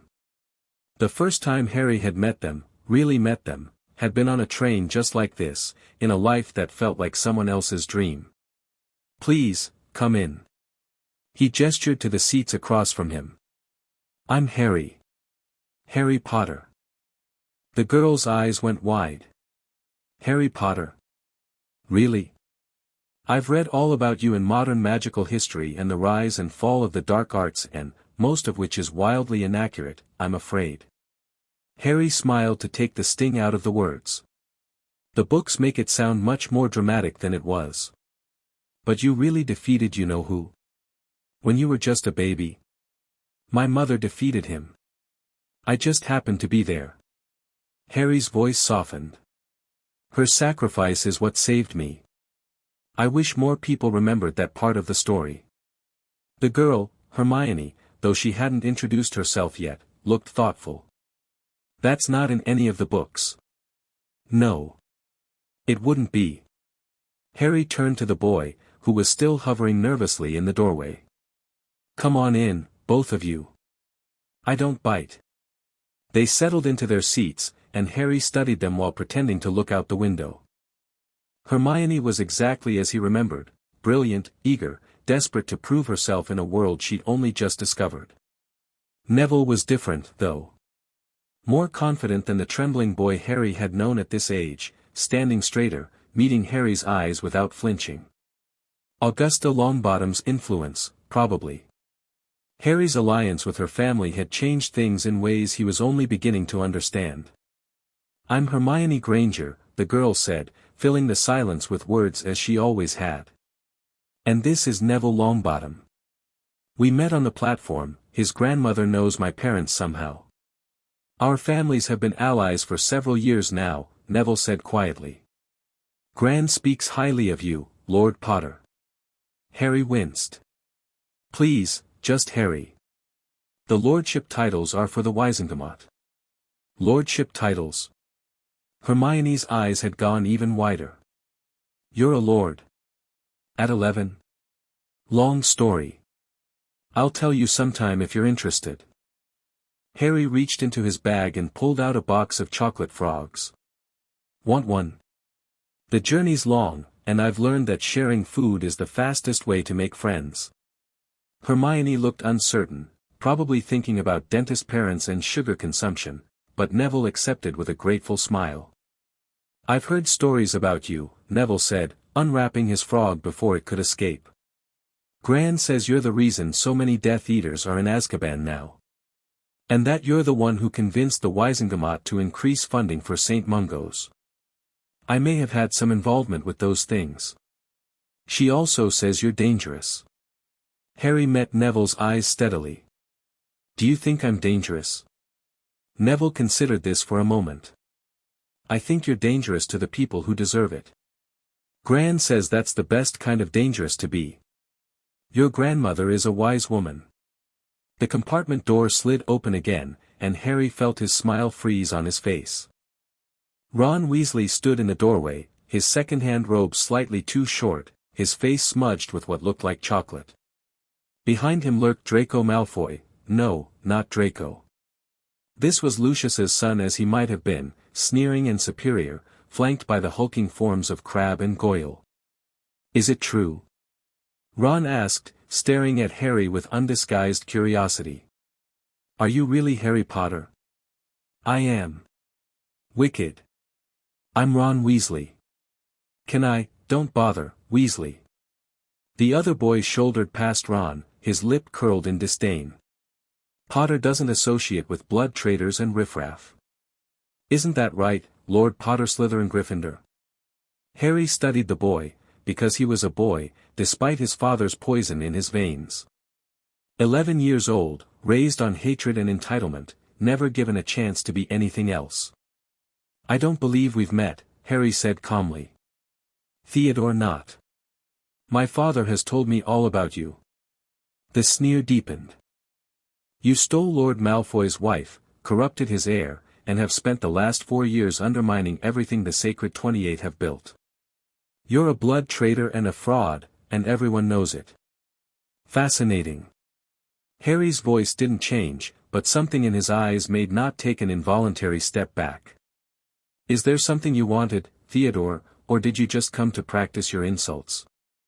I came to warn you. There are people who remember what you've done, important people. They won't forget, and they won't forgive. Nott's voice wavered slightly, the bravado cracking. Hogwarts won't protect you forever. Thank you for the warning. I'll be sure to lose sleep over it. Harry turned back to his companions, dismissing Nott as completely as if he'd vanished. Now, where were we? Hermione, you were about to tell me about the books you've read. Nott stood in the doorway for a moment longer, his face flushing with humiliation. Then he turned and stormed off, Crabbe and Goyle lumbering after him. Ron Weasley remained. "That was brilliant," he said, grinning widely. "I've never seen anyone shut not up like that. Mind if I sit with you lot?" Harry gestured to the empty seat beside Neville. "Be our guest." As Ron settled in and launched into a story about his brother's pranks, Harry allowed himself a moment of quiet satisfaction. The pieces were falling into place, different from his other life, but recognizable. Hermione's brilliance, Neville's quiet strength, Ron's loyalty. Maybe this time, they could all survive together. The Great Hall hadn't changed. Harry stood with the other first years, waiting for the sorting to begin, and let his eyes wander over the enchanted ceiling, the floating candles, the 4 house tables stretching into the distance. It was exactly as he remembered, the same sense of ancient magic, the same weight of history pressing down from every stone. Professor McGonagall called the first name, and the sorting began. Harry watched as his classmates approached the stool one by one, the hat considering each of them before calling out its decision. Hermione went to Gryffindor, looking simultaneously relieved and terrified. Neville followed her, though the hat took longer with him. Harry saw the boy's lips moving, saw the hat's brim twitch as if surprised by something. Ron went to Gryffindor almost instantly, the hat barely touching his head before making its decision. "Potter, Harry." The whispers that had followed Harry since he entered the hall rose to a fever pitch. He walked to the stool with measured steps, feeling hundreds of eyes on his back, and sat down as McGonagall lowered the hat onto his head. "Well, well, well." The hat's voice echoed in his mind, dry and amused. "This is unexpected." "I imagine it is. You've warned me before." "I remember, but I also don't remember." A paradox. The hat paused, rummaging through Harry's surface thoughts. "You've changed so much. The boy I sorted once was full of fear and uncertainty. You're something else entirely. I've had time to grow. More than time, I think. You carry knowledge that shouldn't exist, power that shouldn't be possible. You've rebuilt yourself from the inside out." Another pause, longer this time. "Where would you like to go? With what you know, you could succeed in any house. Where do you think I should go?" The hat laughed, an odd sensation, feeling laughter inside your own skull. "I think you should go where you've always belonged. Where courage matters more than cunning, where doing what's right trumps doing what's easy." The brim twitched, preparing to call out its decision. "But first, a warning." "Yes. The old man is watching you. He's been watching since you entered this hall. He fears what you might become, and he's right to fear it. Be careful, Harry Potter. Even allies can become enemies when the stakes grow high enough." "I know. I've seen it happen." "Then don't let it happen again." The hat's voice rose to a shout that echoed through the hall. "Gryffindor." The table on the far left erupted in cheers. Harry stood, handing the hat back to McGonagall, and caught Dumbledore's eye as he walked toward his new house. The headmaster inclined his head slightly, acknowledgement, perhaps, or warning. Harry nodded back and kept walking. The first week at Hogwarts passed in a blur of classes, corridors, and carefully managed social interactions. Harry had forgotten how tedious it was, being a first year. The lessons were absurdly basic, he'd mastered everything in the curriculum years ago, and the social dynamics were exhausting. Half the school wanted to be his friend because of his fame, the other half wanted to take him down a peg for the same reason. He handled it the way he handled everything now, with patience, precision, and a carefully calibrated public persona. In potions, he brewed perfect drafts while pretending to struggle, letting Hermione help him in ways that built her confidence without revealing his own expertise. Snape watched with knowing eyes but said nothing, maintaining the cool distance they'd agreed upon. In defense against the dark arts, he deliberately underperformed, not wanting to draw attention to abilities that would be difficult to explain. Professor Quirrell, possessed by Voldemort, Harry knew, could feel the dark presence lurking behind those stuttering words, seemed relieved by Harry's apparent mediocrity. In Transfiguration, he allowed himself to shine a bit more. McGonagall appreciated competence, and there was no point in pretending to be worse than he was when the head of Gryffindor was watching. "You're holding back," Hermione observed after their third week, when they were studying in the library. "In classes, I mean. You know more than you're showing." Harry looked up from his History of Magic essay, which he'd finished in 10 minutes but was pretending to work on. "What makes you say that?" "Little things. The way you answer questions, like you're simplifying for the teacher instead of the other way around. The way you look at spells, like you're remembering how to do them instead of learning." Her eyes were sharp, analytical. "You're very good at hiding it. Most people wouldn't notice. But I notice things." "You do." Harry set down his quill. "Hermione, can I trust you with something?" "Of course. I mean really trust you. Not tell anyone, not even Ron or Neville. Keep it completely to yourself." She hesitated, clearly torn between curiosity and caution. "Is it dangerous?"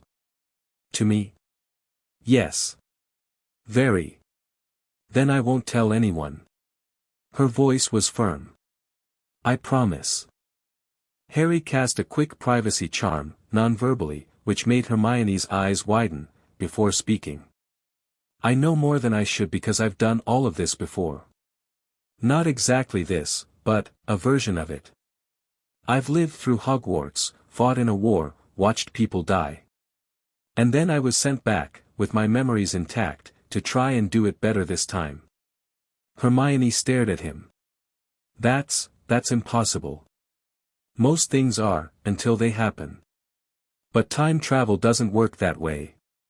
The theoretical models all suggest that paradoxes would prevent. I didn't use a time turner, Hermione. I died. And something, death itself, maybe, gave me a second chance. Harry's voice was soft. "I know how it sounds. If our positions were reversed, I wouldn't believe me either." She was quiet for a long moment, her brilliant mind processing, analyzing, searching for explanations. "You're telling the truth," she said finally. "I can see it in your face. You really believe this happened." "It did happen." Then, she stopped, started again. "Then you know what's coming. The war you mentioned, the people dying. You know who wins and who loses. I know what happened in my timeline. But things have already changed, I've changed them. The future isn't fixed anymore." Harry leaned forward. "That's why I'm telling you this. Because in my other life, you were one of my best friends.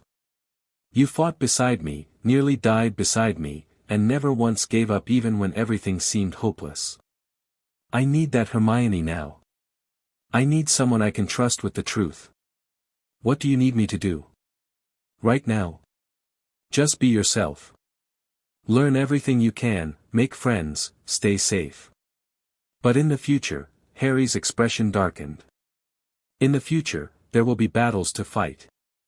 Choices to make. I need to know you'll be ready when the time comes." Hermione squared her shoulders, a new determination settling into her features.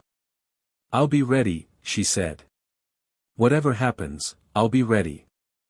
Harry smiled, his first genuine smile in weeks. "I know you will. You always were the best of us." Halloween brought memories Harry had hoped to avoid.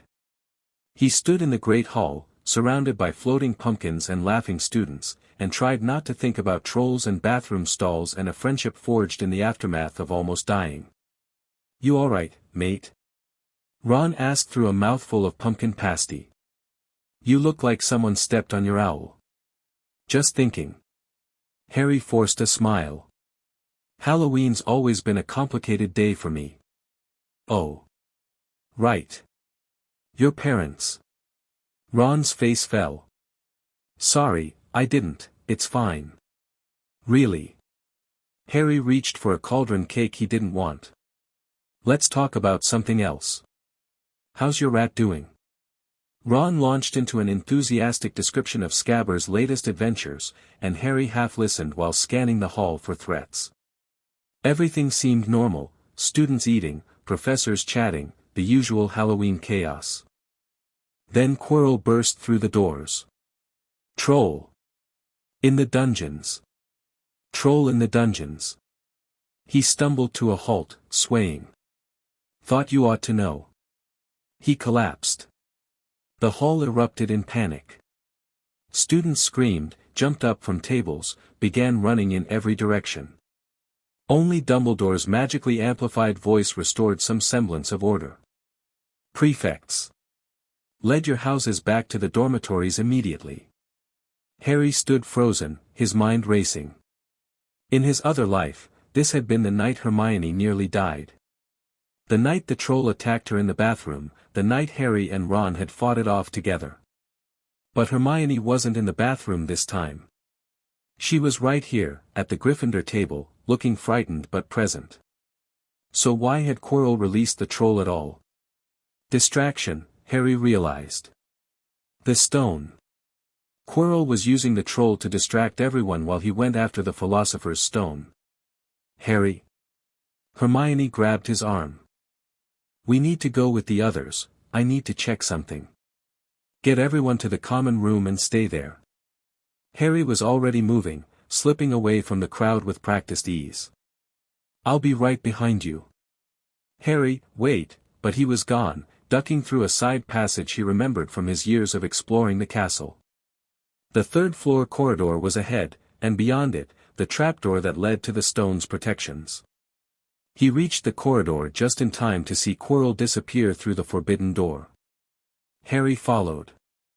The chambers beyond were exactly as he remembered, Fluffy the three-headed dog, lulled to sleep by an enchanted harp, the devil's snare, which he passed through with a burst of conjured fire, the room full of flying keys, which he ignored entirely by simply blasting open the door. The chess set was next. Harry didn't bother playing, he levitated himself across the board, over the pieces, and through the exit before they could react. The troll was already dead when he reached its chamber. Quirrell must have dealt with it on his way through. Snape's logic puzzle was child's play, the potions arranged exactly as Harry remembered. He drank the correct one and stepped through the black fire. Quirrell stood before the mirror of Eriste, his back to Harry, muttering frantically. I see myself. I see myself holding the stone, but how do I get it? Master, help me. Use the boy, a voice hissed from somewhere Harry couldn't see. He may be able to retrieve it. I don't think so, Harry said clearly. Quirrell spun around, his face twisted with shock that quickly morphed into a snarl. Potter. I should have known you'd interfere. It's kind of my specialty. Harry's wand was already in his hand, his stance balanced and ready. Step away from the mirror, Professor. Or whatever you really are. You know. Quirrell's voice had changed, the stutter was gone, replaced by something cold and confident. You know who I serve. I know you've been possessed by a wraith that used to be Tom Riddle. I know you're here to steal the Philosopher's Stone. And I know you're going to fail. Quirrell laughed, a harsh, ugly sound. Bold words from a child. Do you really think you can stop me? Stop him. Turn around, the voice commanded. Let me see him. Quirrell reached up and began unwinding his turban, revealing what lay beneath. Harry had seen Voldemort's face before, in visions and memories and one terrible confrontation in a graveyard. But seeing it here, grafted onto the back of Quirrell's head like a parasitic growth, was somehow worse. The face was barely human, pale as death, eyes red as blood, features twisted by decades of dark magic. Harry Potter, Voldemort whispered. We meet again. Not for the first time, and not for the last. Harry kept his voice steady, though his heart was hammering. You look terrible, by the way. The whole face on the back of someone's head thing isn't working for you. Insolent child. You have no idea what you're dealing with. I know exactly what I'm dealing with. A fragment of a soul, clinging to existence through pure hatred, too afraid to die and too weak to truly live. Harry's smile was cold. I've destroyed 4 of your Horcruxes, Tom. By the time I'm done, there won't be anything left of you to fear. The temperature in the chamber dropped. Voldemort's face contorted with rage. Kill him. Quirrell moved faster than any normal wizard should have been able to, his wand slashing through the air with killing curses and torture spells and dark magic Harry hadn't seen since the war. But Harry was ready. He'd spent 4 years training for exactly this moment, honing reflexes that had been forged in battles far worse than this. He dodged, deflected, returned fire with spells designed to incapacitate rather than kill. Quirrell was just a vessel, a weak man seduced by promises of power. Harry wanted him alive if possible, the information he carried might be valuable. But Voldemort wasn't interested in capture. The stone, the Dark Lord hissed. Get me the stone. Quirrell broke away from the duel, lunging toward the mirror. Harry tackled him before he could reach it, and they went down in a tangle of robes and flailing limbs. The moment their skin touched, Quirrell screamed. Harry remembered this, the protection his mother's sacrifice had left in his blood, burning anyone who served Voldemort. In his other life, he'd used it instinctively, desperately, not understanding what was happening. This time, he understood perfectly. He grabbed Quirrell's face with both hands and held on. The screaming was horrible. Quirrell writhed, his flesh blistering and crumbling where Harry touched it, while Voldemort's face shrieked commands and threats from the back of his head. Harry felt the heat of it, the burning power of sacrificial protection meeting dark magic and winning. Then, with a final, terrible wail, Quirrell collapsed. Something rose from his body, a shadow, a wraith, the remnant of Voldemort's soul that had been possessing him. It hovered in the air for one long moment, red eyes fixed on Harry with hatred beyond words. This is not over, Potter. We will meet again, and when we do, get out, Harry said flatly. The wraith fled, streaming through the walls of the chamber and vanishing into the night. Harry stood alone, breathing hard, surrounded by the ruins of a confrontation that had gone very differently in another life. Quirrell was dead. The stone was safe. And Voldemort knew, now, that Harry was more than just a symbol. The war had truly begun. The aftermath was messy. Dumbledore arrived minutes after Voldemort's departure, finding Harry sitting against the wall with Quirrell's body cooling nearby.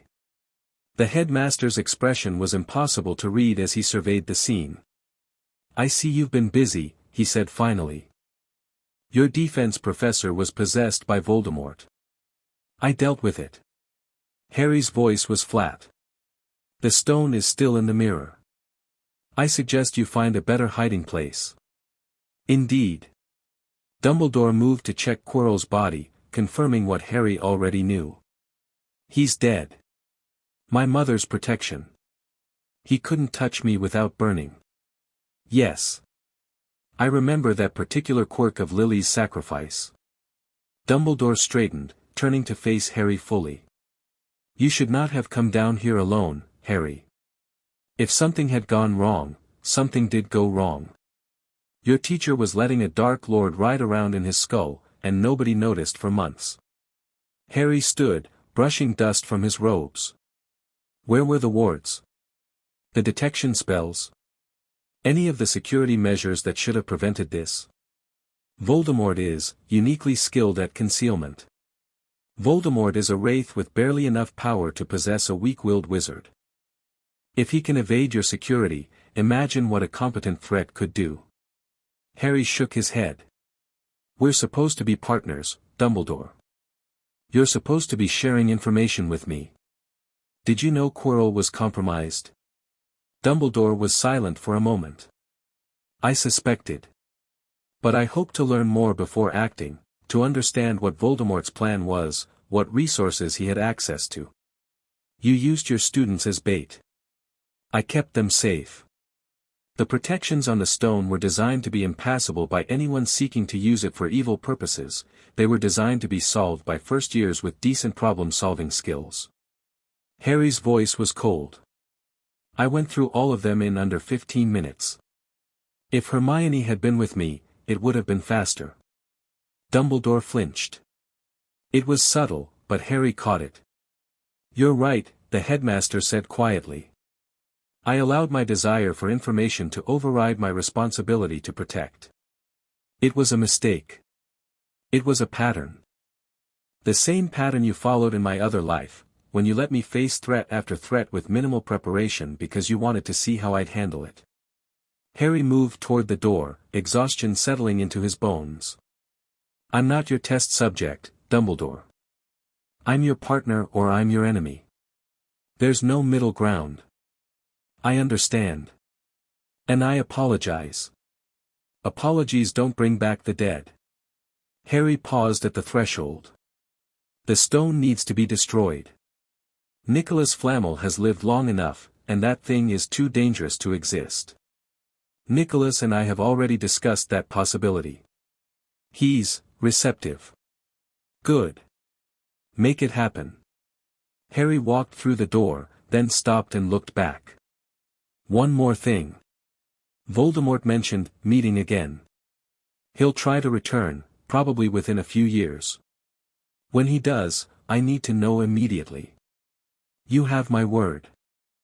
Harry nodded and continued on his way, leaving Dumbledore alone with the body and the mirror and the weight of his miscalculations.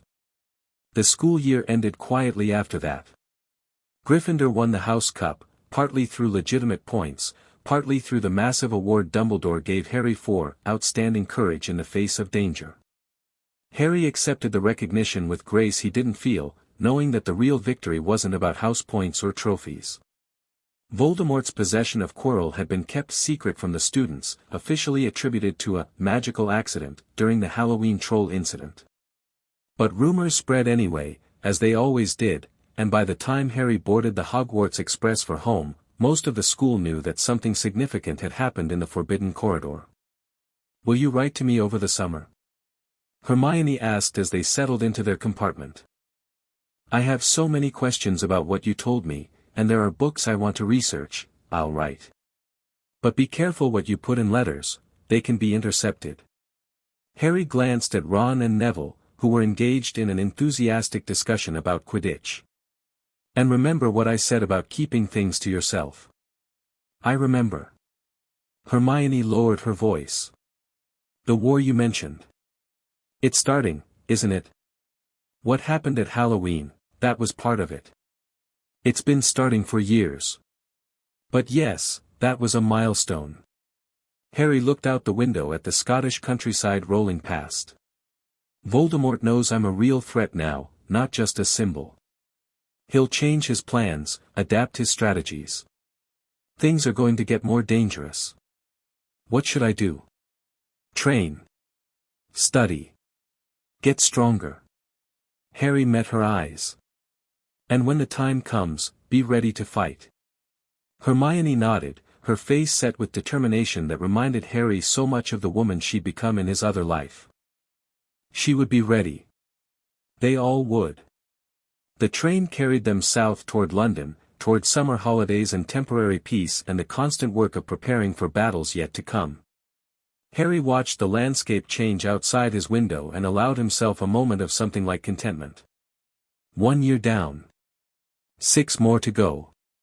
The summer passed quickly, filled with training and planning and the endless minutiae of running 2 noble houses while still technically being a child. Harry divided his time between Potter Manor and various political functions, maintaining the relationships he'd built while forging new ones. Draco turned 9 and began showing the first signs of the magical talent that would someday make him formidable. Narcissa continued to manage Harry's political affairs with ruthless efficiency. Andromeda threw herself into blood magic research, preparing for the day when Nagini would need to be destroyed. And the world continued to turn, unaware of the darkness gathering at its edges. The Sacred 28 conspiracy made its move on a Tuesday in late August. Harry was in the middle of a Wizengamot session, a routine matter of trade regulations, when the doors burst open and a dozen Aurors stormed in. Harry James Potter. The lead Auror, a hard-faced woman Harry recognized as Amelia Bones' deputy, thrust a parchment toward him. "You are under arrest for the murder of Quirinus Quirrell, conspiracy against the Ministry of Magic, and the practice of prohibited dark arts." You will surrender your wand and come with us immediately. The chamber erupted in chaos. Harry remained in his seat, his face expressionless, as the Aurors surrounded him with wands drawn. He'd known this was coming, had seen the signs in the weeks leading up to it, the whispered conversations, the sudden coldness from families that had previously been neutral. Lucius Malfoy's work, almost certainly. The man had been quiet for too long. The charges are false, Harry said, his voice carrying clearly through the noise. Professor Quirrell was possessed by a dark spirit and died as a result of magical backlash, not murder. The headmaster of Hogwarts can confirm this. The headmaster's testimony is not relevant to ministry proceedings. The deputy's voice was clipped, professional. You will come with us, Lord Potter, or you will be taken by force. I see. Harry stood slowly, keeping his hands visible. And who, precisely, filed these charges? The charges were filed by Lord Augustus Rookwood, on behalf of the Committee for Magical Security. Harry felt his blood run cold. Rookwood. A Death Eater who'd escaped Azkaban through ministry corruption, officially cleared of all charges, now apparently wielding enough political power to order Harry's arrest. The conspiracy was deeper than he'd realized. Very well. Harry allowed the Aurors to take his wand, allowed them to bind his hands with magical restraints. I'll come peacefully. But I want it noted for the record that this is a political attack, not a legitimate legal action. Noted. The deputy didn't look sympathetic. Move out. As the Aurors led him from the chamber, Harry caught Narcissa's eye. She was pale, her hands white-knuckled on the railing of the gallery, but she nodded slightly, a signal. She understood what was happening, and she would act. Harry let himself be taken, already planning his next move. This wasn't over. It was barely beginning. The holding cells beneath the ministry were cold and dark, designed to break spirits before trials even began. Harry sat on the narrow cot, his back against the stone wall, and waited. He'd been here for 6 hours. No visitors, no legal counsel, no word on when his hearing would take place. Standard tactics for the ministry: isolate the prisoner, make them feel helpless, soften them up before the real pressure began. It might have worked on an 11-year-old who didn't know better. Harry closed his eyes and reached for the magic in his blood. The restraints they'd used were standard issue, effective against most wizards, but laughably inadequate for someone with his particular heritage. He let his power flow through the bindings, not breaking them, that would trigger alarms, but loosening them enough that he could slip free if needed. Then he waited some more. The door opened at midnight. Cornelius Fudge walked in, flanked by 2 Aurors and a woman Harry recognized from society pages, Dolores Umbridge, senior undersecretary, ambitious and cruel in equal measure. Lord Potter. Fudge's voice was unctuous, his smile the kind that never reached his eyes. I do apologize for the accommodations. Bureaucratic necessity, you understand. I understand that I've been illegally detained for nearly 7 hours without access to counsel. Harry's voice was flat. I understand that the charges against me are fabricated, the arrest warrant was filed by a known Death Eater, and this entire farce is a transparent attempt at political assassination. Would you like me to continue understanding, Minister, or shall we skip to the part where you tell me what you actually want? Fudge's smile faltered. There's no need for hostility, there's every need. You've arrested a sitting lord of 2 ancient houses without evidence, held him without trial, and are now attempting to intimidate him in a basement cell. Harry stood, and despite his age, despite the restraints on his wrists, something in his presence made the Auror step back. I've destroyed Dark Lords, Minister. Do you really think I'm going to be frightened by a career bureaucrat and his pet toad? Umbridge made a sound like a kettle coming to boil. How dare you? I dare because I have truth on my side. I dare because the law is on my side. And I dare because the people you've aligned yourself with will destroy you the moment you're no longer useful. Harry's eyes fixed on Fudge. Rookwood is a Death Eater. He tortured and killed for Voldemort. Whatever he's promised you, whatever power he's offered, it will come with a price you're not willing to pay. Rookwood has been cleared of all charges. Rookwood bought his freedom with gold and blackmail. Just like he's buying your cooperation now. Harry stepped closer, and Fudge actually flinched. Listen to me very carefully, Minister. I'm going to give you one chance to walk away from this. Release me, drop the charges, and distance yourself from the conspiracy. Do that, and I'll forget this night ever happened. And if I refuse? Then I'll bring the full weight of 2 ancient houses down on your head. I'll expose every corrupt deal you've ever made, every favor you've ever sold, every skeleton you've ever hidden. I'll make sure that when the histories are written, your name is synonymous with failure and betrayal. Harry's smile was cold. I've seen the future, Cornelius. You don't survive it. The only question is whether you fall now, on my terms, or later, when the Dark Lord rises and sweeps away everyone who was foolish enough to stand against the light. Silence in the cell. Fudge's face had gone pale, sweat beading on his forehead. Even Umbridge looked uncertain, her earlier bravado evaporating in the face of Harry's absolute conviction. You're bluffing, Fudge said, but his voice wavered. I don't bluff. Ask anyone who's stood against me, the ones who are still alive, anyway. Harry held out his restrained wrists. Make your choice, Minister. Freedom or destruction.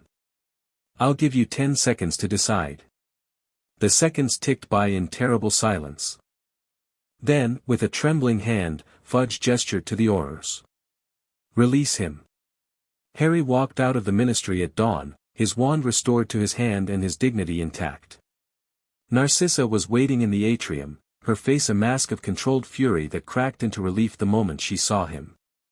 You're safe. She crossed the space between them and grabbed his shoulders, as if confirming he was real. When they took you, I thought, it takes more than a corrupt minister and some fabricated charges to stop me. Harry managed a tired smile. Though I appreciate the concern. What happened down there? I reminded Fudge that political games are only fun when everyone survives to play another round. Harry glanced around the atrium, noting the early morning workers pretending not to stare. We should talk somewhere more private. Is the manor secure? Triple-checked the wards myself. No one's getting through who isn't invited. Good. Because we have work to do. Harry started toward the Floo network, Narcissa falling into step beside him. The conspiracy is bigger than we thought, and Rookwood is just the visible piece. We need to find out who else is involved, what they're planning, and how to destroy them before they can try again. Do you have a plan? I always have a plan. Harry's expression hardened. It's time to stop playing defense. The Sacred 28 won a war. I'll give them one they'll never forget. Chapter 5 End. Chapter 6, When Giants Fall. 3 years had changed everything. Harry stood on the roof of Potter Manor, watching the sun rise over the Welsh mountains, and let himself feel the weight of what was coming. He was 14 now, no longer the child prodigy who'd confused and frightened the Wizengamot, but something else entirely. Something harder. Something that made even his allies nervous when they looked too closely at his eyes. The war had begun in earnest 18 months ago, when Voldemort's wraith finally found a vessel willing to host it. Not Quirrell this time, that path had been closed, but another foolish soul seduced by promises of power. Peter Pettigrew, the rat who'd betrayed Harry's parents, had crawled out of hiding and offered himself to his master. The resurrection ritual had been different too. Without Harry's blood, because Harry had been ready this time, had felt the trap closing and escaped before Pettigrew could capture him, Voldemort had been forced to use alternatives. The result was a Dark Lord diminished from his former glory, his magic unstable, his body failing even as his cruelty intensified. But diminished or not, Voldemort was still the most dangerous wizard in Britain. And he was gathering an army. You should eat something. Narcissa's voice came from behind him, accompanied by the soft click of boots on stone. You've been up here for hours. I was thinking. You're always thinking. It's one of your more exhausting qualities. She moved to stand beside him, her silver-streaked hair catching the early light. The years had changed her too. She was 40 now, no longer the desperate woman who'd fled Malfoy Manor, but a battle-hardened strategist who'd sent men to their deaths and learned to live with the weight of it. The reports came in overnight. Voldemort's forces hit 3 villages in the Midlands. 67 dead, including children. Harry's jaw tightened. Our response teams. Too late to save the villagers. But they caught the Death Eaters retreating, killed 4, captured 2 more. Narcissa's voice was flat, professional. The prisoners are being held at the secure facility. Andromeda is preparing to interrogate them. I want to be there. I thought you might. She handed him a scroll. This came from Dumbledore an hour ago. He's calling an emergency session of the Order. Apparently he has intelligence on Voldemort's next target. Harry unrolled the scroll, scanning its contents. His expression didn't change, but something cold settled in his stomach. Hogwarts. Voldemort was planning to attack Hogwarts. When? He doesn't say. But based on the intelligence, soon. Perhaps within the week. Harry rolled the scroll back up, his mind already racing through contingencies. The castle was defensible, its wards were ancient and powerful, but it was also full of children. Hundreds of potential hostages, hundreds of innocents who would die if Voldemort's forces breached the walls. Cancel my morning meetings, he said. I need to speak with Dumbledore immediately. The interrogation can wait. If Voldemort is moving against Hogwarts, everything else is secondary. Harry turned to face her fully. Narcissa, I need you to activate the emergency protocols. Everyone we can spare goes to the castle. I want defensive positions established by nightfall. That will leave the manor vulnerable. The manor isn't the priority. The students are. Harry's voice brooked no argument. Do it. Narcissa nodded and swept away, already calling orders to the house elves. Harry watched her go, feeling the familiar weight of command settle onto his shoulders. 3 years of preparation. Thousands of hours of training, planning, building alliances and destroying enemies. And it all came down to this, a battle for the soul of the wizarding world, fought in the halls where he'd learned to be a wizard. He just hoped it would be enough. The emergency order meeting was held in Hogwarts' Great Hall, the long tables pushed aside to create space for the dozens of witches and wizards who'd answered Dumbledore's summons. Harry stood near the front, flanked by Narcissa and Andromeda, watching as familiar faces filtered in. The Weasleys were there, all of them, even Percy, who'd finally abandoned his ministry career when it became clear which side Fudge was really on. Hermione entered with Neville, both of them wearing the determined expressions of soldiers who'd seen too much too young. Ron arrived with his arm in a sling, a souvenir from last week's skirmish in Devon, but his eyes were sharp and ready. And there, at the back of the room, was Draco. He was 11 now, finally old enough for Hogwarts, though he'd been training for combat since he could hold a wand. He looked so young, Harry thought. Too young for what was coming. But then again, so was everyone. Dumbledore called the meeting to order with a raise of his hand, and the murmuring crowd fell silent. Thank you all for coming on such short notice. I wish I had better news to share.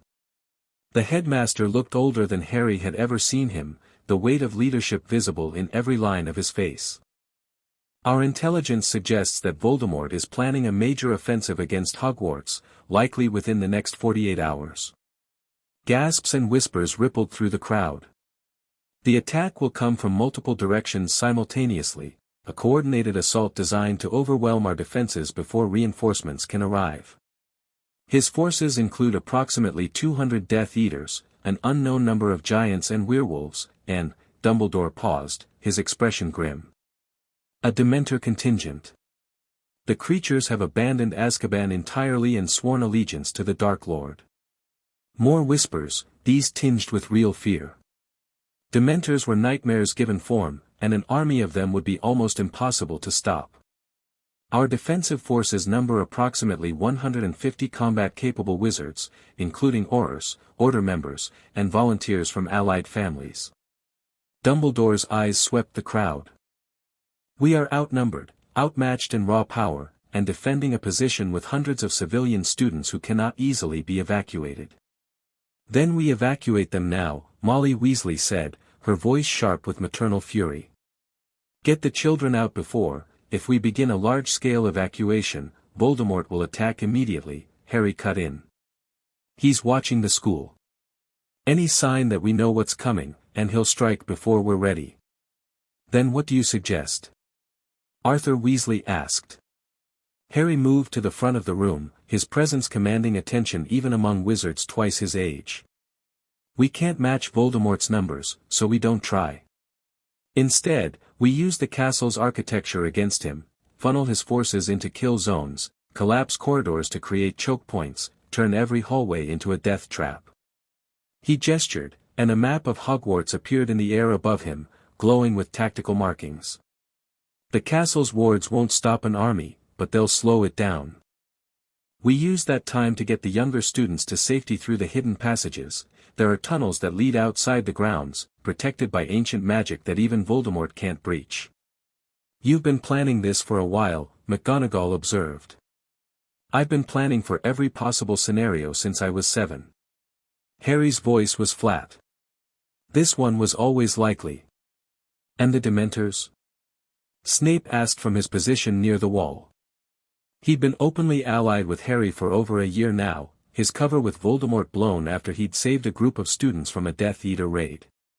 Even with the students evacuated, 100 Dementors could overwhelm our Patronus capabilities within minutes. I have a solution for the Dementors. Harry's expression didn't change. But I'll need volunteers. People willing to do something that's never been attempted before. Which is?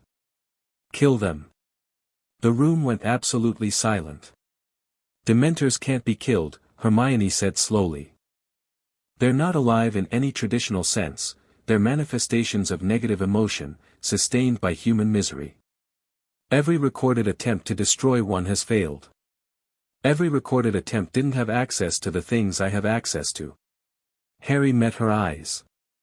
I've been researching this for 3 years, Hermione. There's a way. It's dangerous, it requires enormous amounts of power, and it might kill whoever attempts it. But it can work. What do you need? 17 volunteers who can cast a corporeal Patronus. We'll form a ritual circle around the castle, one at each of the old standing stones that mark the property boundaries. When the Dementors attack, we channel our combined power through the stones and into a single point. A Patronus bomb, Andromeda murmured.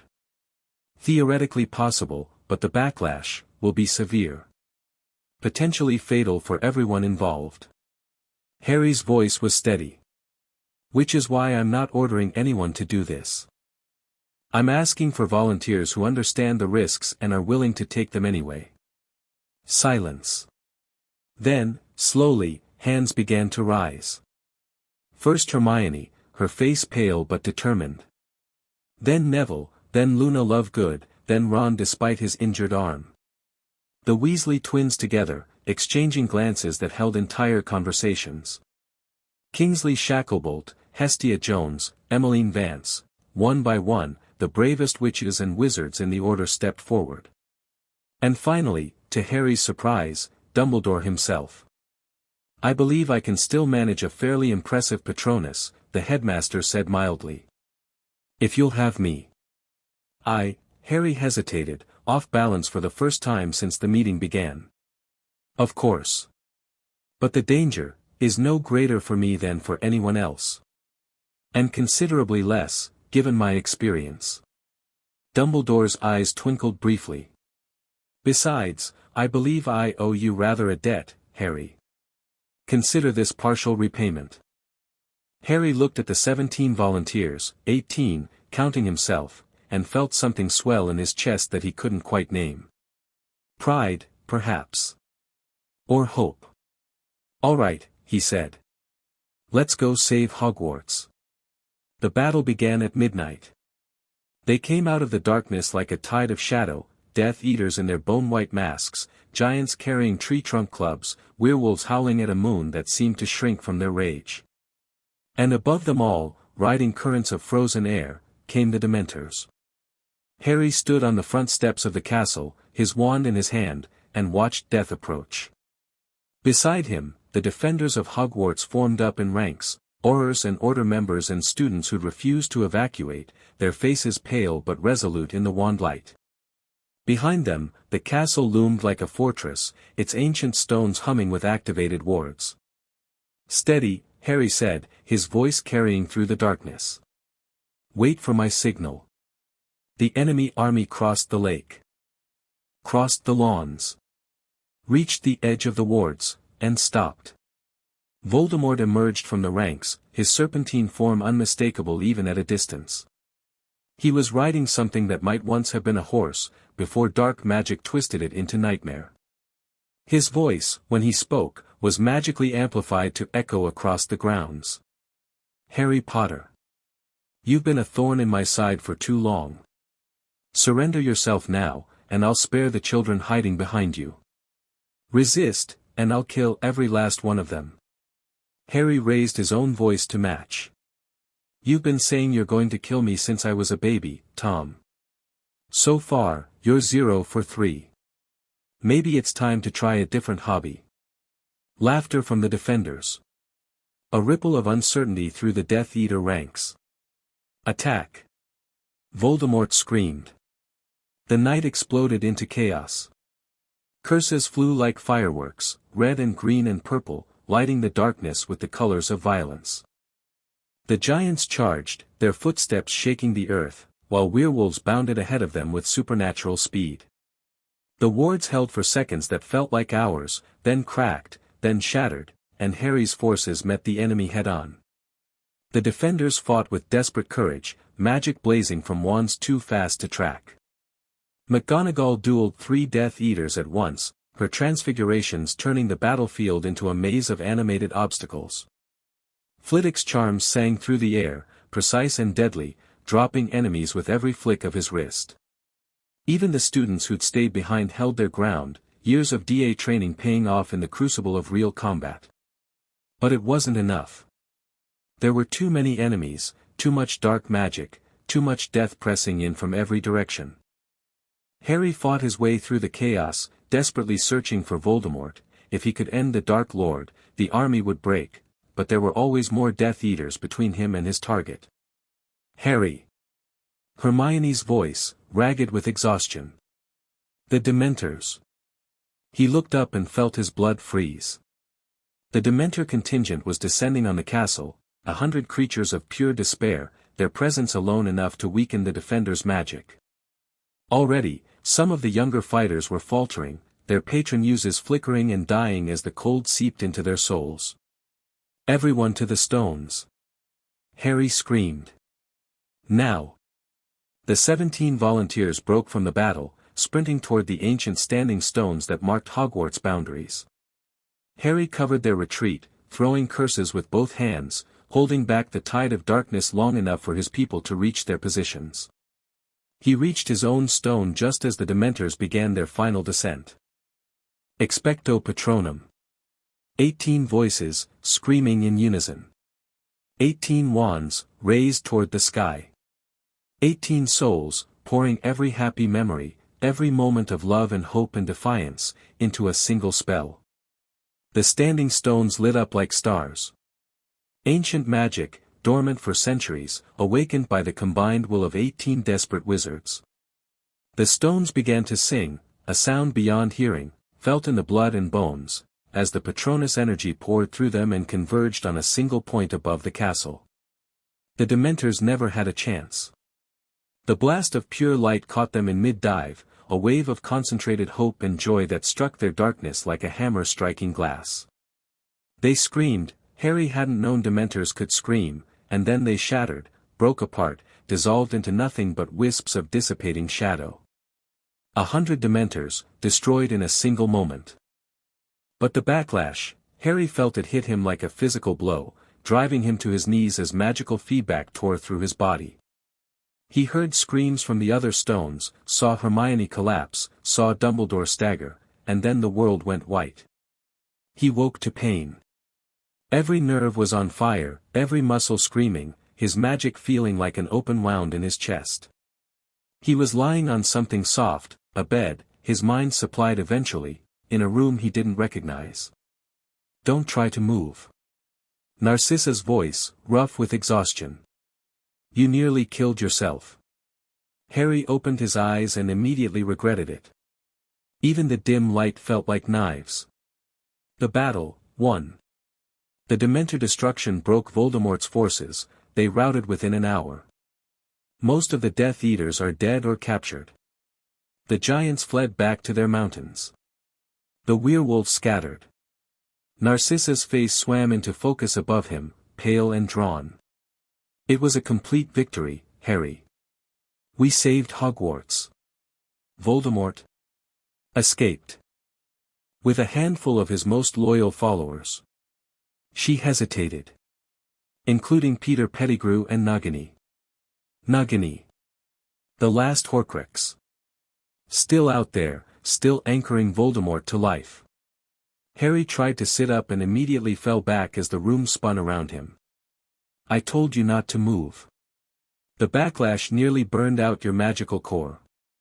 You've been unconscious for 3 days." Narcissa's voice softened. "You saved everyone, Harry. You did the impossible. Now rest, and let yourself heal." "The others? The volunteers? Alive. Hermione is recovering well, she should be back on her feet in a week. Dumbledore was hit harder, but he's stabilizing. The others have varying degrees of magical exhaustion, but no one died." She paused. "Though several came very close." Harry let his eyes close, processing this. A victory. A real victory, not just a tactical success but a decisive blow against Voldemort's power. The Dementors were gone forever. The Death Eater army was broken. The war wasn't over, but for the first time, they were winning. "There's something else." Narcissa's voice had changed, carrying an undercurrent he couldn't quite identify. "While you were unconscious, Lucius Malfoy was captured." Harry's eyes snapped open. "What?" "He was with the Death Eater force. One of Voldemort's inner circle, coordinating the assault." Her expression was unreadable. "He's being held at the Ministry, awaiting trial. But there are complications." "What kind of complications?" "He's asking to speak with you. Specifically you." Narcissa's jaw tightened. "He says he has information about Nagini. Information he'll only share with you directly." Harry stared at the ceiling, his exhausted mind trying to work through the implications. Lucius, captured at last. Lucius, with information about the last Horcrux. Lucius, asking to see the man who destroyed his family, stolen his wife, turned his heir against him. He's planning something. Obviously. But can we afford to ignore the possibility that he knows something useful? No. They couldn't. Nagini was the last piece of the puzzle, the final obstacle between Harry and Voldemort's true death. If Lucius had information about the snake's location or vulnerabilities, "I'll see him," Harry said. "When I can walk again, I'll go to the Ministry and hear what he has to say." Is that wise? Probably not. But wisdom has never been my strongest quality. Harry managed a weak smile. Besides, I owe Lucius a conversation. He's been trying to kill me for years. The least I can do is let him have his say before we send him to Azkaban. Narcissa didn't smile back. Be careful, Harry. Whatever he's planning, it won't be straightforward. It never is. A week later, Harry walked into the Ministry's maximum security holding facility. He was still weak, his magic hadn't fully recovered, might never fully recover according to the healers, but he refused to show it.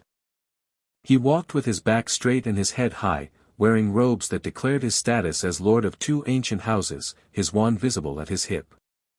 Lucius Malfoy was waiting in an interrogation room, chained to a chair with enough magical restraints to hold a dragon. He looked terrible, his signature silver blonde hair lank and dirty, his aristocratic face gaunt, his eyes carrying the hollow look of a man who'd lost everything. But when Harry entered, something sparked in those eyes. Something that might have been hatred, or triumph, or both. Lord Potter Slytherin Gryffindor. Lucius's voice was a rasp of its former silky smoothness. How kind of you to visit. I'm told you have information I need. Harry took the chair across from him, maintaining careful distance. Talk. Straight to business. I always respected that about you, even when I was trying to destroy you. Lucius shifted in his chains, wincing. Very well. Nagini. The Dark Lord's familiar, his constant companion, his last anchor to immortality. You've been searching for her for years, I understand. Without success. Get to the point. The point is that I know where she is. Or rather, where she will be. Lucius leaned forward as far as his restraints allowed. The Dark Lord is planning something, Potter. Something that will happen in 3 days, at a location I can provide. And Nagini will be there, vulnerable, distracted, separated from her master's direct protection. Why would you tell me this? Because I want something in exchange. Lucius's smile was thin, predatory. My freedom. Complete amnesty, all charges dropped, my assets restored. In return, I give you the snake and the chance to end this war permanently. Harry studied the man who'd been his enemy for most of his life. The architect of so much suffering, the faithful servant of the Dark Lord, the husband who'd abused Narcissa and tried to turn Draco into a monster. He felt nothing. Not anger, not hatred, not even contempt. Just tired recognition of a pattern he'd seen too many times. No. Lucius blinked. I beg your pardon.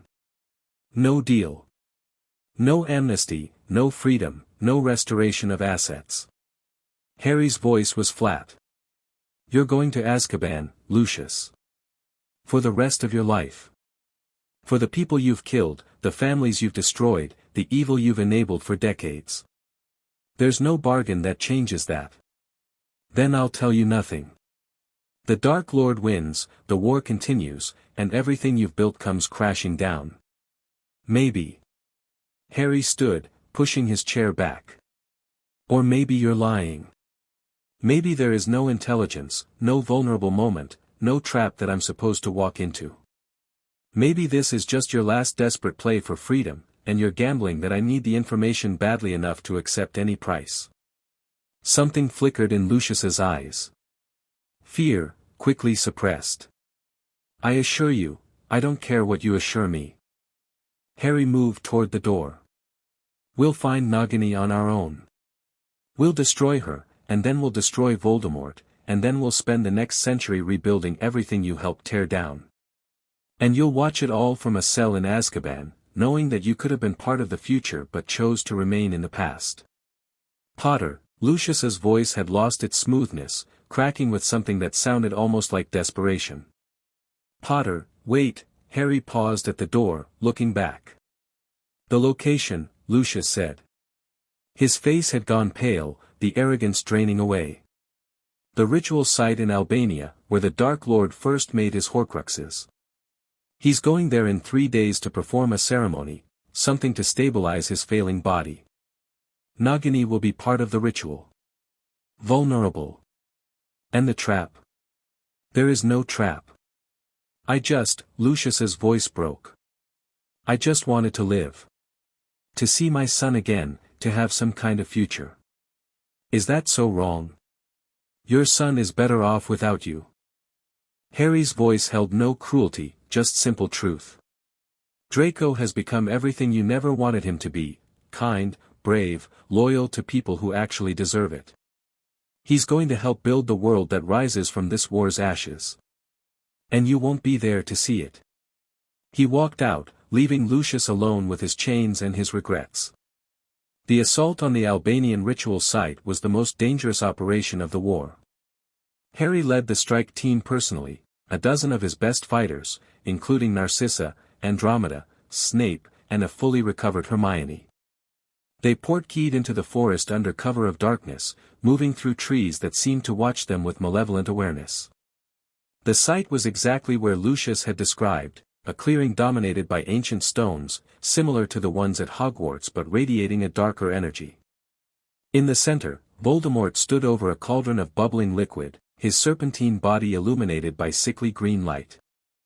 And coiled beside him, her scales gleaming in the firelight, was Nagini.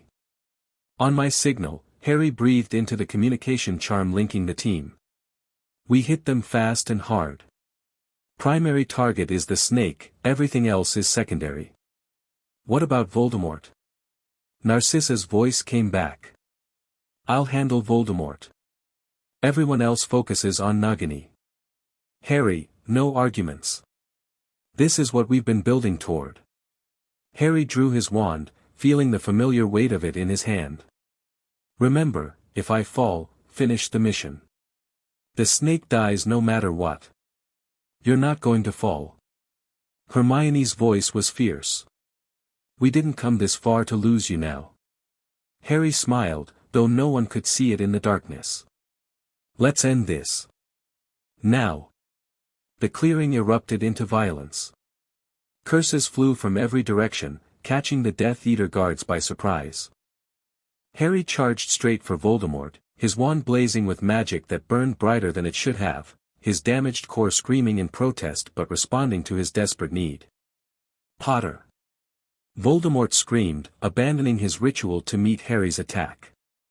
You dare, I've dared worse. Their wands met, and the world disappeared. The brother wand connection activated instantly, their spells colliding in a cascade of golden light. But this time was different. Harry was older, stronger, more experienced than the frightened boy who dueled Voldemort in a graveyard. And Voldemort was weaker, his resurrection incomplete, his body failing. They were almost evenly matched. Almost. Harry pushed harder, pouring everything he had into the connection, not just magic, but will. The determination of a man who'd lived 2 lives. The fury of a child whose parents had been stolen. The love of someone who'd finally found a family worth fighting for. The golden light between them shifted, turned, began flowing toward Voldemort instead of away. No, the Dark Lord's face twisted with shock. This isn't, how are you, I'm the one you should have killed properly the first time. Harry's voice was steady despite the strain. I'm the child of prophecy, Tom. And I've been waiting my whole life for this moment. He pushed one final time, and their connection shattered. Voldemort flew backward, crashing into the ancient stones with enough force to crack them. His wand spun away into the darkness. His body lay crumpled, twitching, unable to rise. But it wasn't enough. As long as Nagini lived, Voldemort couldn't truly die. Harry turned to find the snake, and saw Narcissa standing over its body, her wand still raised, the blade of Gryffindor's sword buried to the hilt in Nagini's skull. How? Harry started. Draco smuggled it out of Hogwarts before we left. Narcissa's voice was shaking. He said you might need it. He said to tell you that some things are worth breaking rules for.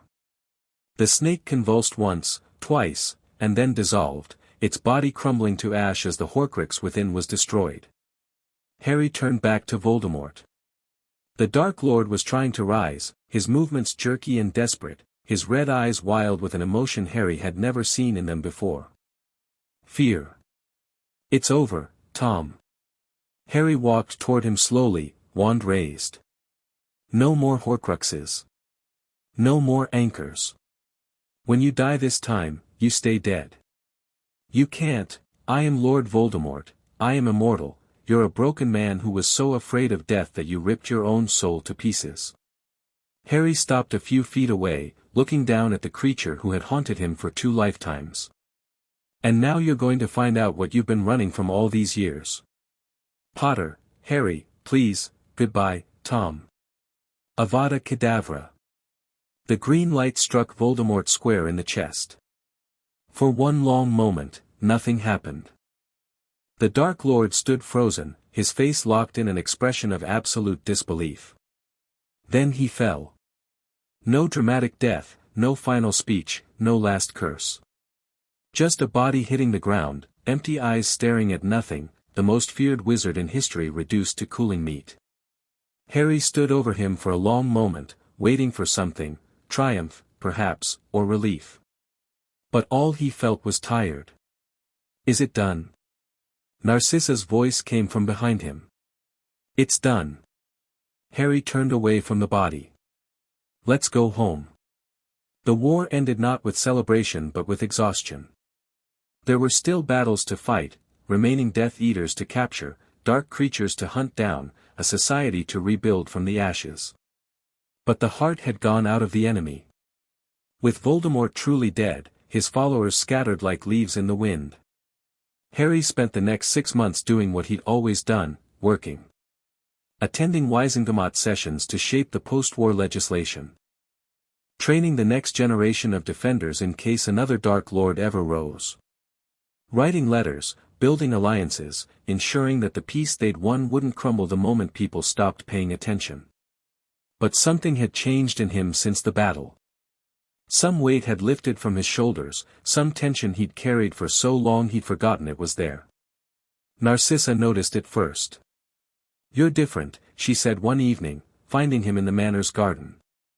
It was spring again, the mountains green and vibrant, the air sweet with flowers. Lighter. Almost, happy. "Is that so strange? From you?" "Unprecedented." She sat beside him on the stone bench, their shoulders almost touching. "The war is really over, isn't it? Not just this battle, but everything, the prophecy, the Horcruxes, the endless fighting. It's over." Harry looked up at the sky, watching the first stars appear. "I spent 2 lifetimes preparing for this moment. I'm not entirely sure what to do now that it's arrived." "What do you want to do?" The question caught him off guard. What did he want? For so long, his wants had been subordinate to his needs, the need to survive, to protect, to defeat the darkness. He'd never really thought about what came after. "I want to watch Draco graduate from Hogwarts. I want to see Hermione become the greatest witch of her generation. I want to attend Ron and Hermione's wedding. Yes, they're going to get married, don't look so surprised." He smiled at Narcissa's expression. "I want to grow old, Narcissa. I want to have a life that isn't defined by fighting. I want to be ordinary."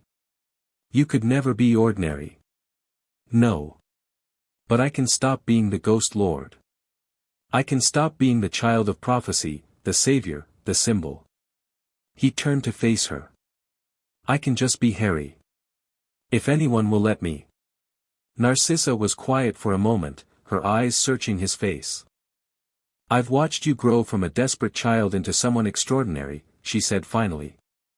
"I've seen you make impossible choices, carry unimaginable burdens, sacrifice everything for people who didn't even know your name. And through all of it, you never lost yourself. You never became the thing you were fighting. I had help. You had allies. But the strength was always yours." She reached out and took his hand, something she'd only done a few times in all the years they'd known each other. "Whatever you want the future to look like, Harry, I'll be there. Andromeda will be there. Draco, Hermione, all of us. You've built a family, whether you meant to or not. And families don't abandon each other." Harry looked at their joined hands, feeling something warm spread through his chest. "I think I'd like that," he said quietly. "A family. A future. Something that doesn't involve saving the world." "Good." Narcissa's smile was soft, genuine. "Because the world has been saved quite enough. It's time for the savior to rest." They sat together as the stars came out, watching the universe will overhead, and for the first time in 2 lifetimes, Harry let himself believe that everything was going to be all right. The summer brought changes. Dumbledore, his health finally failing after years of accumulated strain, announced his retirement from Hogwarts. The Wizengamot named Minerva McGonagall as his successor, a choice that surprised no one and pleased everyone. "You've earned your rest, Albus," Harry told him at the farewell ceremony. "Though I suspect you'll find retirement boring within a month." "Boring? Perhaps." Dumbledore's eyes twinkled with their old warmth.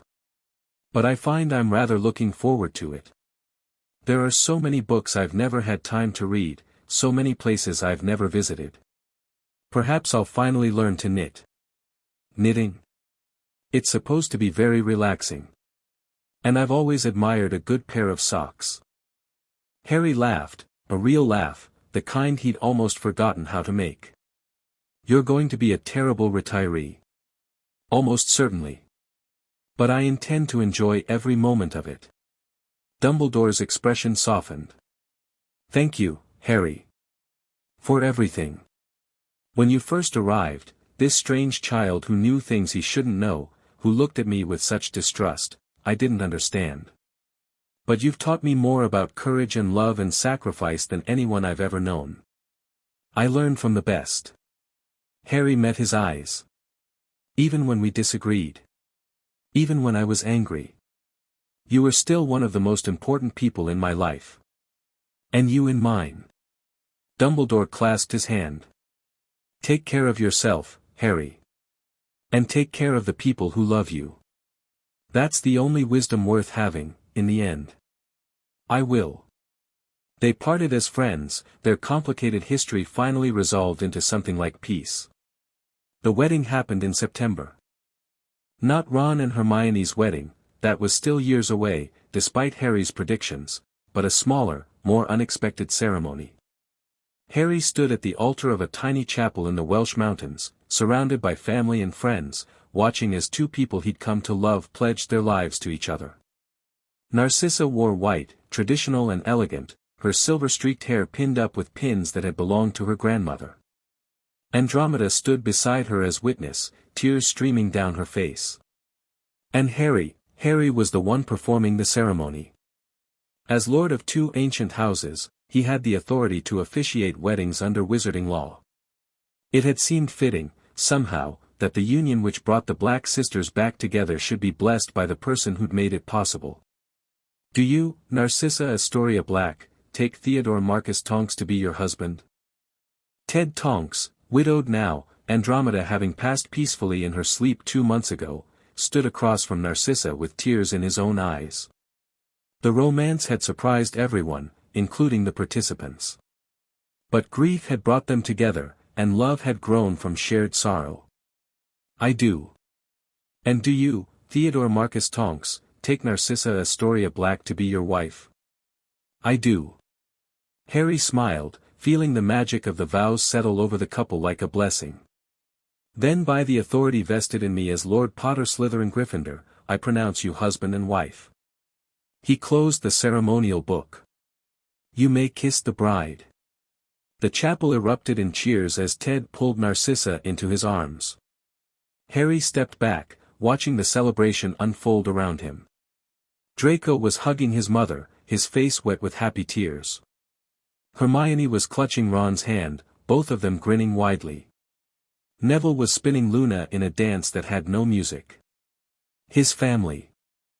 The people he'd fought for, killed for, nearly died for more times than he could count. They were all here. They were all alive. And for the first time since he'd woken up in a cupboard under the stairs, Harry Potter felt complete. The years that followed were the best of Harry's 2 lives. He stepped back from politics gradually, letting younger voices take over the causes he'd championed. The Potter Slytherin Gryffindor lordship passed through the Wizengamot mostly as a ceremonial role, a reminder of the war but not a driving force in daily governance. He taught, sometimes, defense against the dark arts at Hogwarts, when McGonagall could convince him to fill in for a term. The students knew who he was, of course. Everyone knew who Harry Potter was. But to them, he was Professor Potter, the teacher who actually showed you how to fight instead of just reading from textbooks. He traveled. Saw the places he'd only read about in books, the magical districts of Tokyo and Cairo and Rio de Janeiro, the hidden valleys where dragons still nested, the underwater cities that wizards had built centuries ago. He sent postcards to Draco from every location, maintaining their bond across distance and time. He fell in love, eventually. Not the dramatic romance of novels, but something quieter. A woman he met at a conference on defensive magic, a French witch named Eloise who'd lost her own family in Grindelwald's war and understood, without needing explanation, what it meant to carry that kind of weight. They were married on his 30th birthday, in a ceremony attended by everyone who'd ever mattered to him. Narcissa and Ted sat in the front row. Draco served as best man. Hermione, now Minister for Magic, exactly as Harry had predicted, officiated. When Harry looked out at the gathered crowd, at the faces of friends and family, at the people who'd chosen to stand beside him through darkness and into light, he felt something he'd thought was beyond him. Peace. The final chapter of Harry Potter's story wasn't written in blood or battle. It was written in quiet moments, breakfast with his wife, visits with his children, holidays at Potter Manor with a family that had grown beyond anything he'd imagined possible. Draco married Astoria Greengrass, and their son Scorpius became Harry's honorary nephew, a bright, curious boy who asked 1,000 questions and never seemed satisfied with simple answers. Hermione's reforms transformed the wizarding world, making it more just, more equal, more worthy of the sacrifices that had been made. Ron built a business empire that employed half the magical population of Britain. Neville became the finest herbology professor Hogwarts had ever seen, while Luna explored the world searching for creatures that might or might not exist. And Harry finally allowed himself to rest. He died at 123, surrounded by 5 generations of family, his hand held by a wife who'd walked beside him for nearly a century. His last words were a joke, something about finally getting to sleep in, and his last sight was the faces of people who loved him. He wasn't afraid. Death, when it came, was an old friend, one he'd known since childhood, one he'd made peace with long ago. He went into it willingly, gratefully, knowing that the world he left behind was better than the one he'd found. And somewhere, in a place beyond time and space, a figure that might have been death itself smiled. "Well done, Harry Potter," it said. "Well done indeed." Chapter 6 End. Chapter 7, The Lord of Life and Death. The morning light fell soft through the kitchen windows of Potter Manor, catching motes of dust that danced in the air like tiny spirits. Harry sat at the worn oak table, a cup of tea cooling in his hands, watching his family wake. It had been 3 months since Voldemort's death. 3 months of rebuilding, of trials, of slowly learning what peace actually felt like. The world outside was still chaotic, there were Death Eaters to hunt, a ministry to reform, 1,000 broken pieces to fit back together, but here, in this kitchen, everything was quiet. Draco stumbled in first, his 12-year-old face still creased with sleep. He'd grown so much this past year, Harry thought. The frightened boy who'd arrived at the manor all those years ago was gone, replaced by someone confident and kind, someone who actually smiled without having to remember how.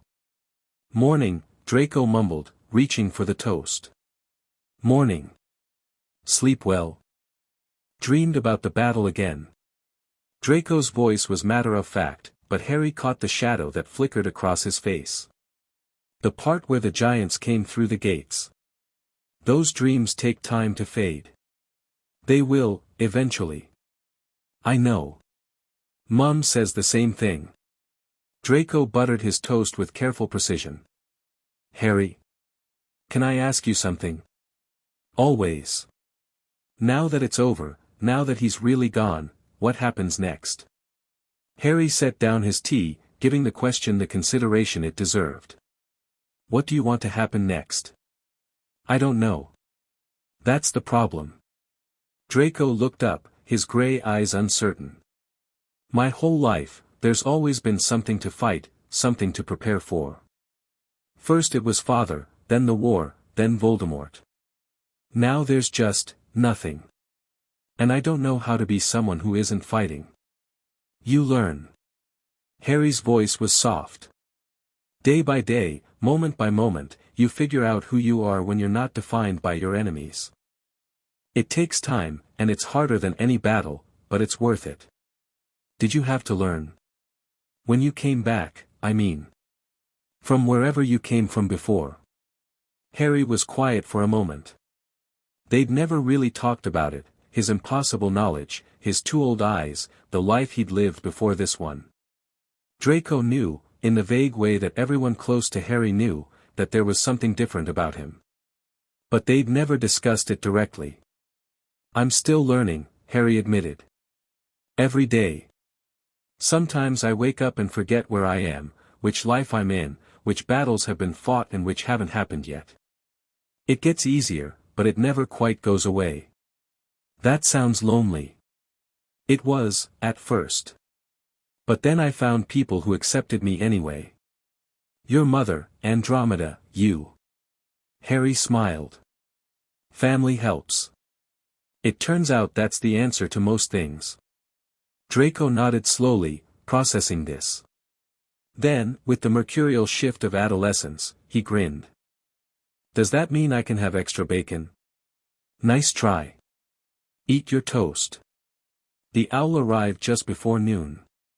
Harry recognized the seal immediately, Gringotts, official correspondence, stamped with the urgent marker that meant someone wanted his attention quickly. He broke the wax with a sense of resignation. Even in peacetime, there was always something. Lord Potter Slytherin Gryffindor, your presence is requested at Gringotts Bank at your earliest convenience. A matter of considerable importance has arisen regarding your inheritance, specifically items recovered from the estate of the late Tom Marvolo Riddle. Ragnarok Senior Account Manager Harry stared at the letter for a long moment. Voldemort's estate. He hadn't even considered that there might be one. The Dark Lord had never seemed like someone who kept careful financial records. But of course he had. Decades of accumulated wealth, artifacts, properties. Someone had to deal with it all. And apparently, as the man who'd conquered him, that someone was Harry. Trouble? Narcissa appeared in the doorway, her brow furrowed with concern. Gringotts wants me to come in. Something about Voldemort's estate. Harry showed her the letter. I'm not sure what to expect. Would you like me to come with you? No, I should handle this alone. Whatever's in that estate, it's probably not pleasant. He rose, setting aside his cold tea. I'll be back before dinner. Be careful. I always am. Her expression said she disagreed, but she let him go without argument. The meeting room deep in Gringotts' lower levels was familiar to Harry by now. He'd spent countless hours here over the years, managing his various accounts, navigating the complex politics of goblin-wizard relations, learning the thousand small courtesies that kept the peace between their peoples. Ragnarok was waiting for him, as ancient and sharp-eyed as ever. Lord Potter. The goblin inclined his head. Thank you for coming so promptly. Your letter was intriguing. What's this about Voldemort's estate? Straight to business, as always. Very well. Ragnarok gestured, and a massive ledger appeared on the desk between them. When a wizard is killed in magical combat, their assets pass to the victor according to the ancient laws of conquest. You are, by those laws, the heir to everything Tom Riddle ever possessed. I don't want his money. The money is largely irrelevant, most of it came from dark sources and has already been seized by the Ministry as evidence. Ragnarok's eyes glittered. What concerns us is the vault itself. Or rather, what the vault contains. Which is? We don't know.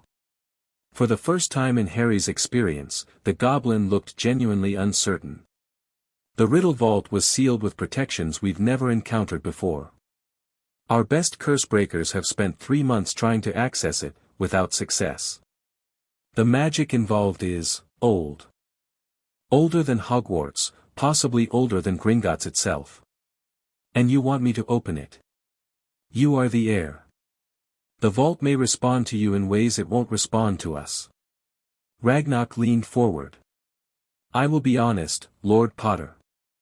We don't know what's in there. It could be priceless artifacts. It could be deadly traps.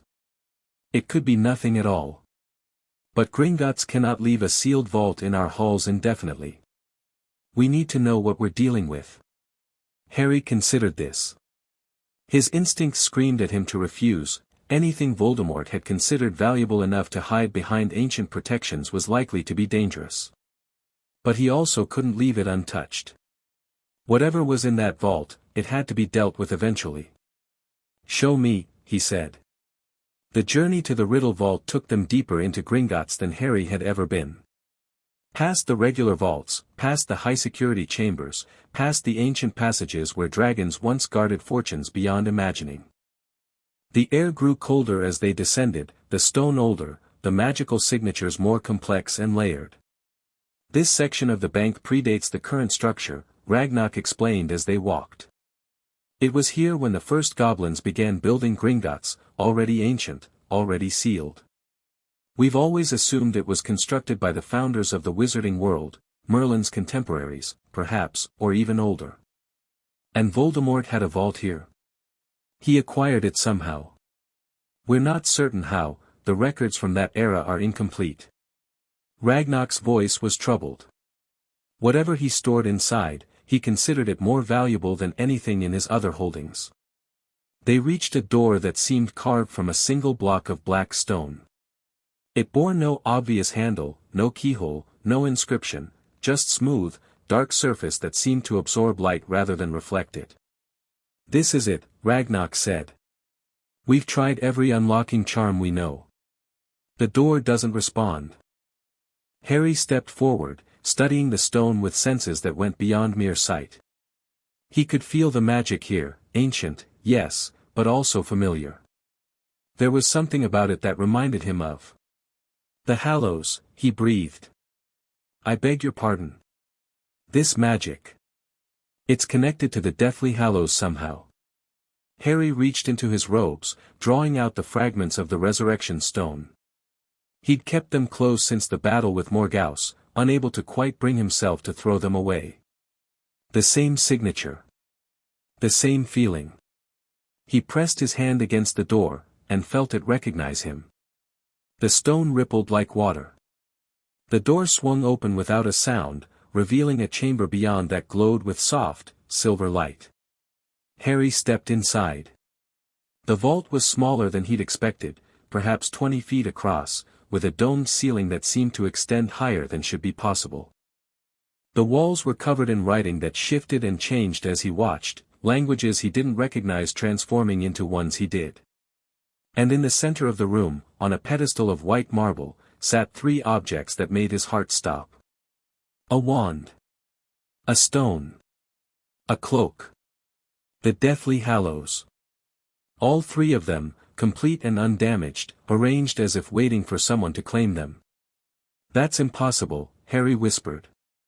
"The stone was destroyed, I used it against Morgause, what you destroyed was a fragment." The voice came from everywhere and nowhere, familiar in a way that made Harry's skin crawl.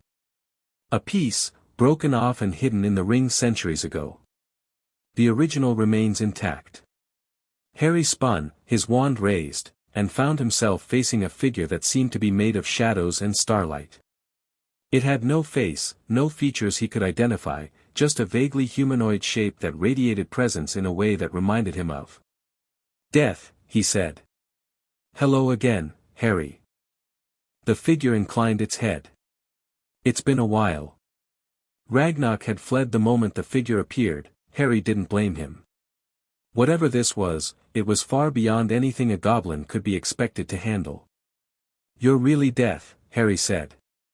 It wasn't a question. "The same being who sent me back. Who gave me a second chance. I am the concept that mortals call death, yes. Though that name is incomplete." The figure drifted closer, its movements fluid and unsettling. "I am also endings. And beginnings. And the space between heartbeats where everything hangs suspended. Why are you here? Because you are here. Because you've finally arrived at the place where your journey ends, or begins again." Death gestured at the three Hallows. "Do you know what these really are?" Artifacts created by the Peveril brothers. Tools that grant power over death, the wand to kill, the stone to summon, the cloak to hide. That's the story mortals tell. The truth is somewhat different. Death moved to the pedestal, trailing fingers of shadow across the hallow's surface. These objects weren't created by mortals. They were gifts, fragments of my own essence, given to 3 brothers who begged me for power. Why would you give them power? Because they entertained me. Because their ambition was pure, even if their methods weren't. And because I knew, even then, that eventually someone would unite them. Someone who could become something new. Harry felt ice form in his stomach. Something new. The Master of Death. The one who stands between life and oblivion, neither fully mortal nor fully eternal. The guardian of the boundary that separates existence from void. Death's voice was soft, almost gentle. That was always the purpose of the Hallows, Harry. Not to grant immortality, true immortality is a curse, as Tom Riddle discovered. But to create someone who could stand watch over the gates of death itself. You're saying you made these things to create a guardian? I'm saying I made them to create you. Death turned to face him fully. You were always the one I was waiting for, Harry Potter. Born to die, touched by prophecy, marked by sacrifice and loss. You walked through death and chose to return, not once, but twice. You've proven yourself in ways no other mortal ever has. I didn't ask for this. No one asks to be extraordinary. It simply happens, and then you must decide what to do with it. Death gestured at the Hallows again. The choice is yours. Take them and become what you were meant to be, or walk away and live whatever life remains to you. What happens if I take them? You become the bridge between worlds. You can travel freely between life and death, speak with those who have passed, ensure that the balance is maintained. You will not age, not sicken, not die, but you will also never truly rest. The responsibility will follow you through eternity. And if I refuse? Then the Hallows wait for someone else. Another century, perhaps, or 1,000 years, time means little to me. Eventually, someone will be worthy. But it won't be you. Harry stared at the 3 objects on the pedestal. The wand that had passed through so many hands, bringing death to whoever wielded it. The stone that had driven men mad with grief, showing them shades of loved ones they could never truly reclaim. The cloak that had saved his life more times than he could count. He thought about Narcissa, waiting for him at home. Draco, still learning how to live without constant fear. Hermione and Ron and Neville and Luna and all the others who'd fought beside him, who were finally getting the chance at normal lives they'd earned. He thought about Eloise, the woman he hadn't yet met but would someday marry. The children he would have, the grandchildren, the generations that would descend from him if he lived an ordinary life. He thought about peace. Real peace, the kind he'd never known, the kind that might finally be possible now that the war was over. And then he thought about the veil in the Department of Mysteries, where Sirius had fallen. About the countless souls who passed through death every day, alone and frightened, with no one to guide them. About the darkness that lurked at the edges of existence, waiting for the boundary between worlds to weaken. If I become this guardian, he said slowly, can I still have a life? A family? Can I still be human? You can be whatever you choose to be. The role demands attention, not constant presence. You would have decades between crises, centuries perhaps. Time enough for love, for family, for all the ordinary joys you've been denied. And when my family dies? When everyone I love passes on? Then you grieve. And you heal. And you love again. Death's voice was surprisingly gentle. Immortality isn't a prison, Harry. It's a perspective. You learn that endings aren't truly endings, they're transitions. And you learn to find joy in the journey rather than the destination. Harry closed his eyes, reaching deep within himself for the answer he knew was already there. He'd spent 2 lifetimes fighting. 2 lifetimes sacrificing, suffering, losing everything he loved. He'd earned his rest, earned the right to walk away, to live and die like any ordinary man. But he'd also learned something in those 2 lifetimes. Something about duty, and purpose, and what it meant to have power you didn't ask for. Some people were given gifts they couldn't refuse. Some people were chosen for roles they didn't want. And some people, the lucky ones, or maybe the unlucky ones, had to accept that their story was bigger than just themselves. Harry opened his eyes and reached for the Hallows. The moment his fingers touched all 3 objects, the world changed. It wasn't painful, he'd expected pain, some kind of terrible transformation, but it wasn't comfortable either. He felt himself expanding, his consciousness stretching beyond the limits of his physical form, touching realities he'd never known existed. He saw the boundary between life and death, not a wall or a barrier, but a membrane, flexible and permeable, constantly shifting as souls passed through in both directions. He saw the void beyond, the true nothing that waited for those who'd lost their way. And he saw the lights, billions of them, trillions, the souls of every being that had ever lived, scattered across existence like stars in an infinite sky. It was beautiful. It was terrifying. It was home. "Welcome," Death said, "to your new existence." Harry looked down at himself. He was still Harry, still had the same face, the same hands, the same lightning scar that had defined him for so long. But he was also more than Harry now. He could feel the Hallows not as separate objects but as extensions of himself, their power flowing through him like blood through veins. "What do I do now?" "Whatever you wish. The role will guide you when it's needed, you'll feel the pull when something requires your attention. But for now." Death's voice carried something that might have been amusement. "Go home. Kiss your family. Live the life you've earned. Just like that. Just like that. Being the master of death doesn't mean you stop being Harry Potter. It just means you have a larger perspective." The figure began to fade, its form dissolving into the shadows of the vault. "We'll meet again, Harry. Many times, over the years to come. But for now, enjoy the peace you've fought so hard to achieve." Then Death was gone, and Harry stood alone in the ancient vault, holding power beyond imagining in his hands.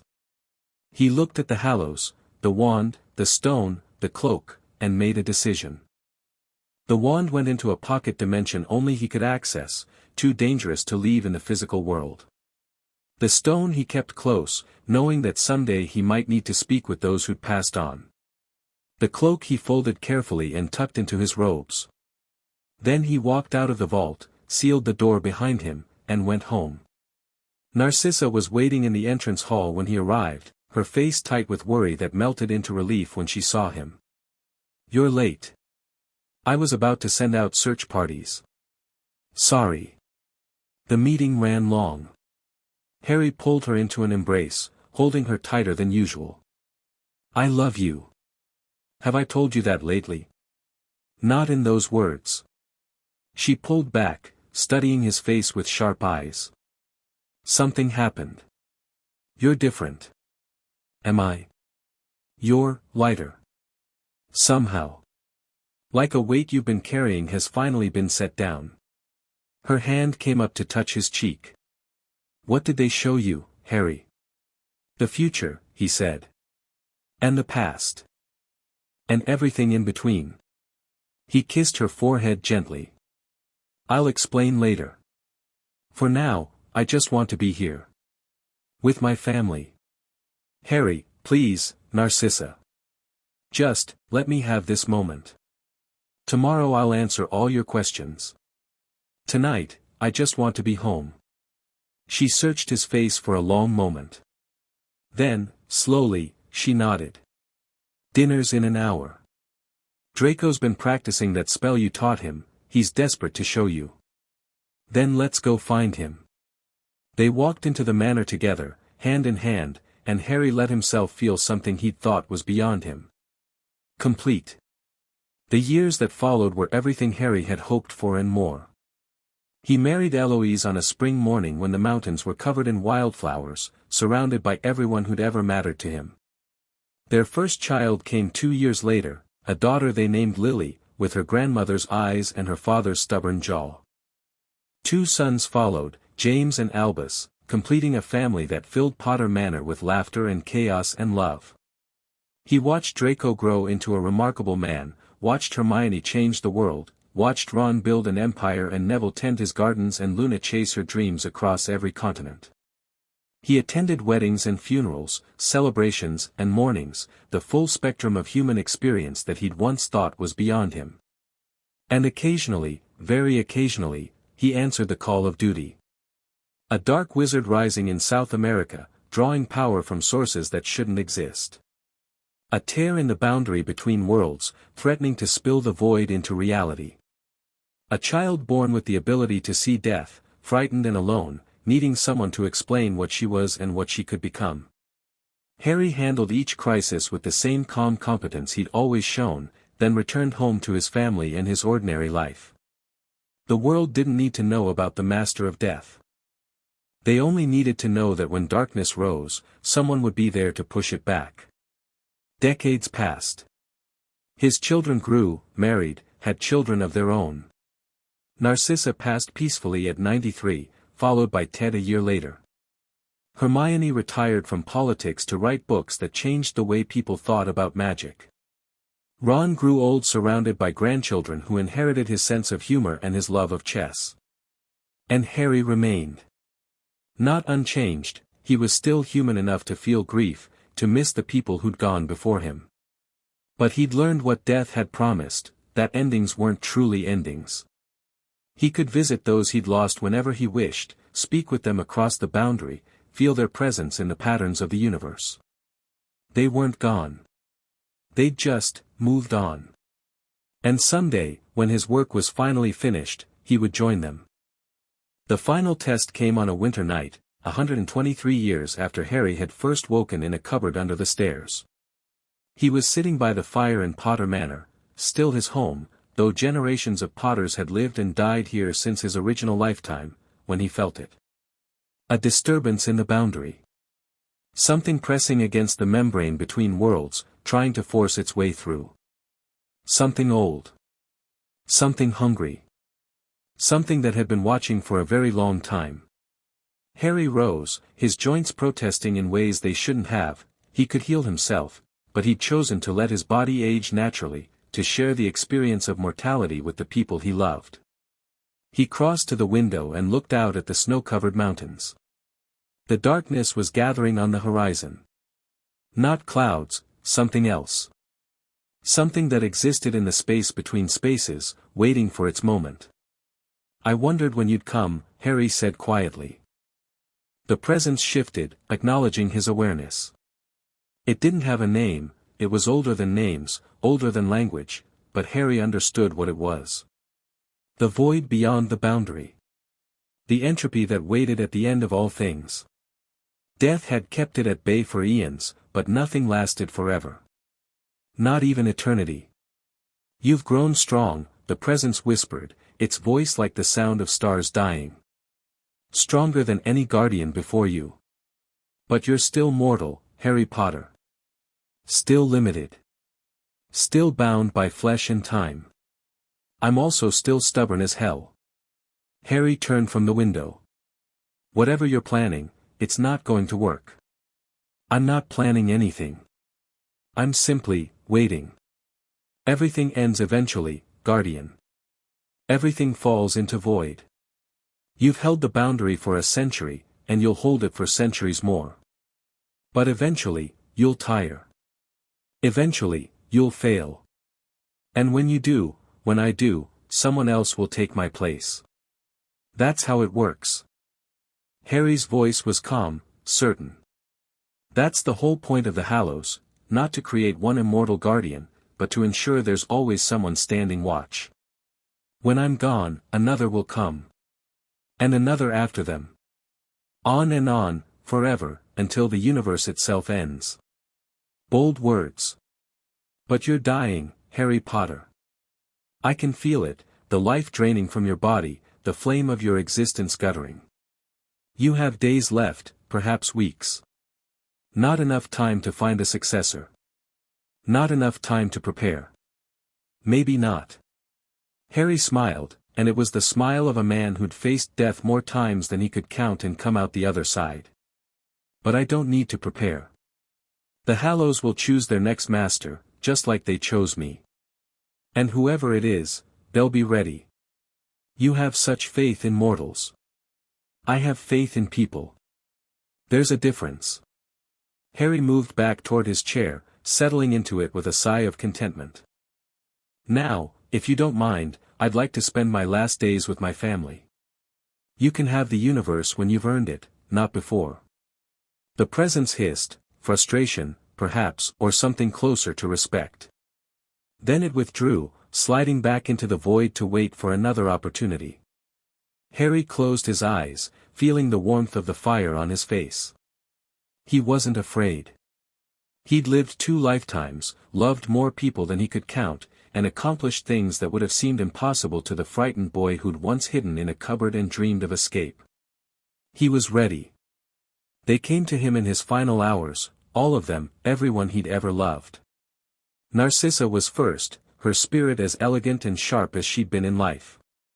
She sat beside him and held his hand, and they talked about everything and nothing, the way old friends do when words have stopped mattering.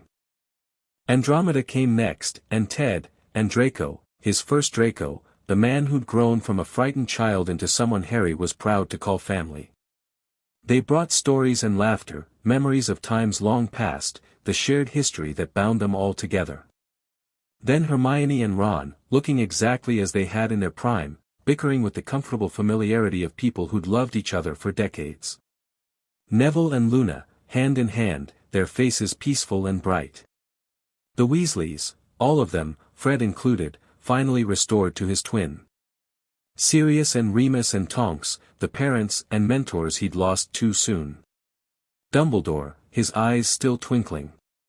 And finally, at the very end, 2 figures he'd waited his whole life to truly know. Harry.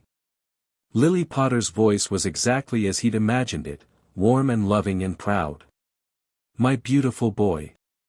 Mum. The word felt strange in his mouth, childish, but also right. Dad. You did good, son. James Potter's grin was exactly like Harry's own, or maybe Harry's was exactly like his. You did so bloody good. We're proud of you. I tried to save you. Both of you. I tried so hard, you saved everyone else. Lily's hand on his cheek was warm, solid, real in a way that spirits usually weren't. That's all we ever wanted. That's all any parent wants, for their child to go on, to grow, to become something wonderful. And you did, James added. You became the best of all of us. Harry felt tears streaming down his face, but he was smiling too. I missed you. My whole life, I missed you. We were always with you. Lily kissed his forehead, exactly where his scar had once been. Every moment, every step of the way. And now you can finally come home.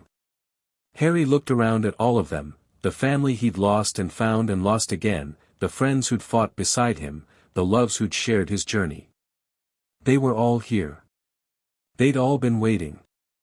I'm ready, he said. We know. Death's voice came from somewhere outside the gathering, gentle and familiar. You've been ready for a long time. Harry rose from his chair, not his aged body, but something younger, stronger. The form he'd worn when he first accepted the Hallows, all those years ago.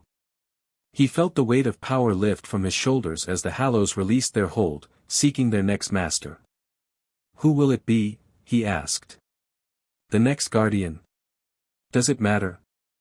Death moved closer, not threatening but welcoming. They'll find their way, just as you did. They'll make mistakes and have triumphs, and eventually, they'll stand where you're standing now. That's the nature of the role. And the void? The thing that's been waiting. Will keep waiting. A little longer, at least.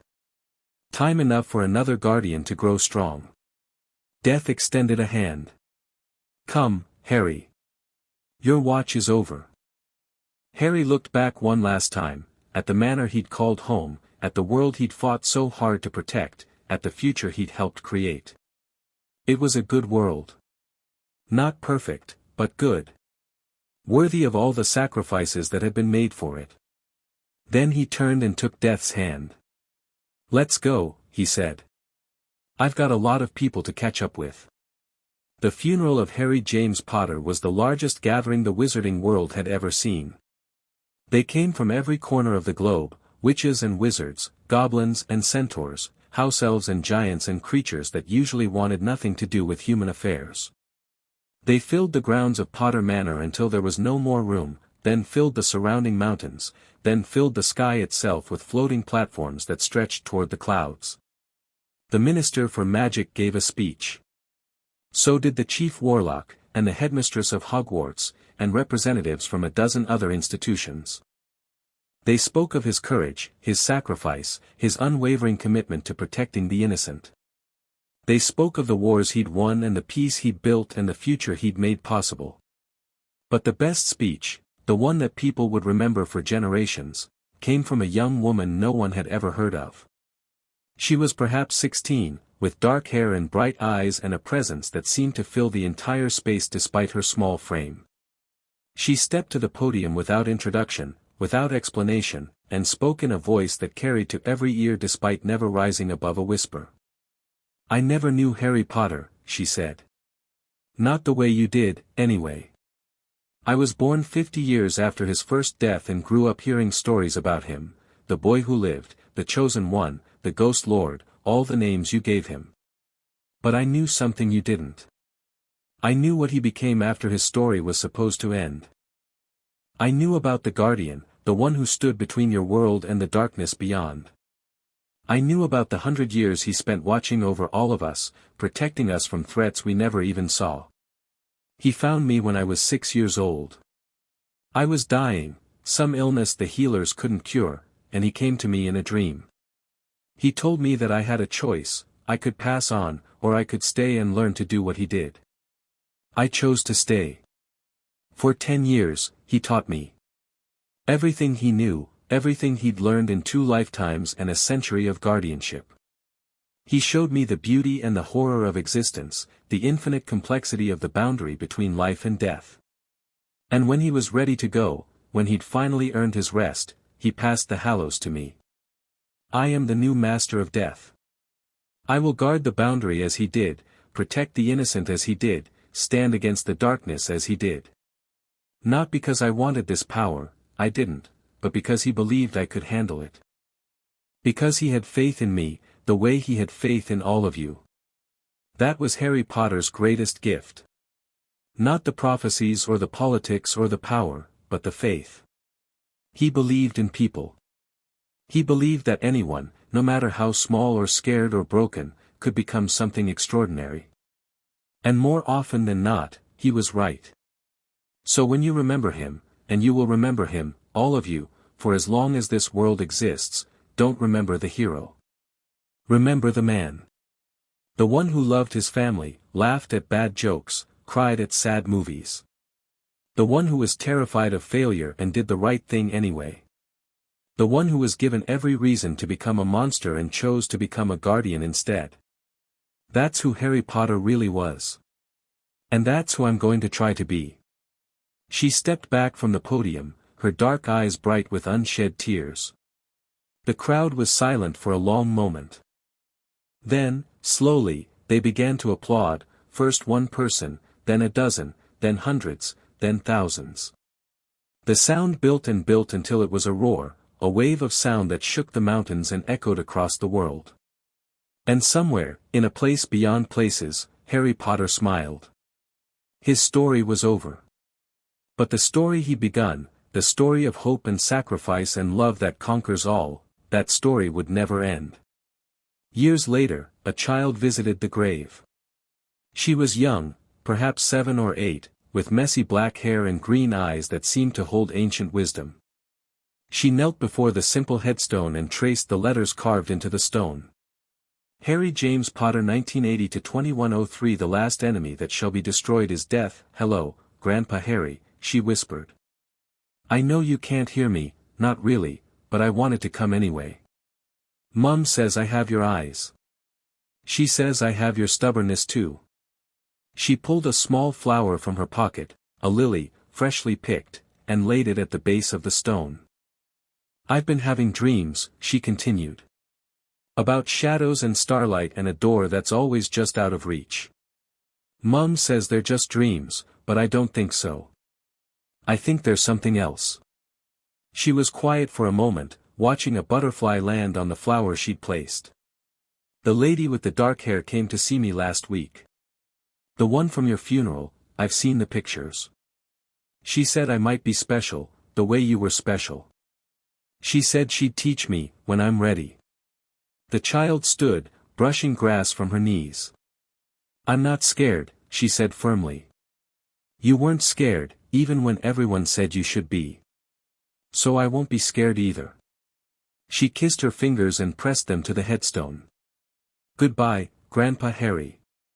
I'll come visit again soon. Then she turned and walked away, her small figure disappearing down the path that led back to the manor. Behind her, the butterfly rose from the lily and drifted toward the sky, its wings catching the sunlight in patterns that seemed almost deliberate. It circled the grave once, twice, 3 times, and then it was gone, vanishing into the light as if it had never existed at all. The grave stood silent in the afternoon sun, a monument to a man who had been many things, boy, lord, warrior, guardian.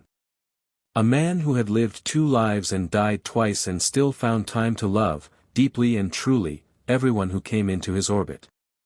A man who had finally, at long last, gone home. The END Chapter 7 End.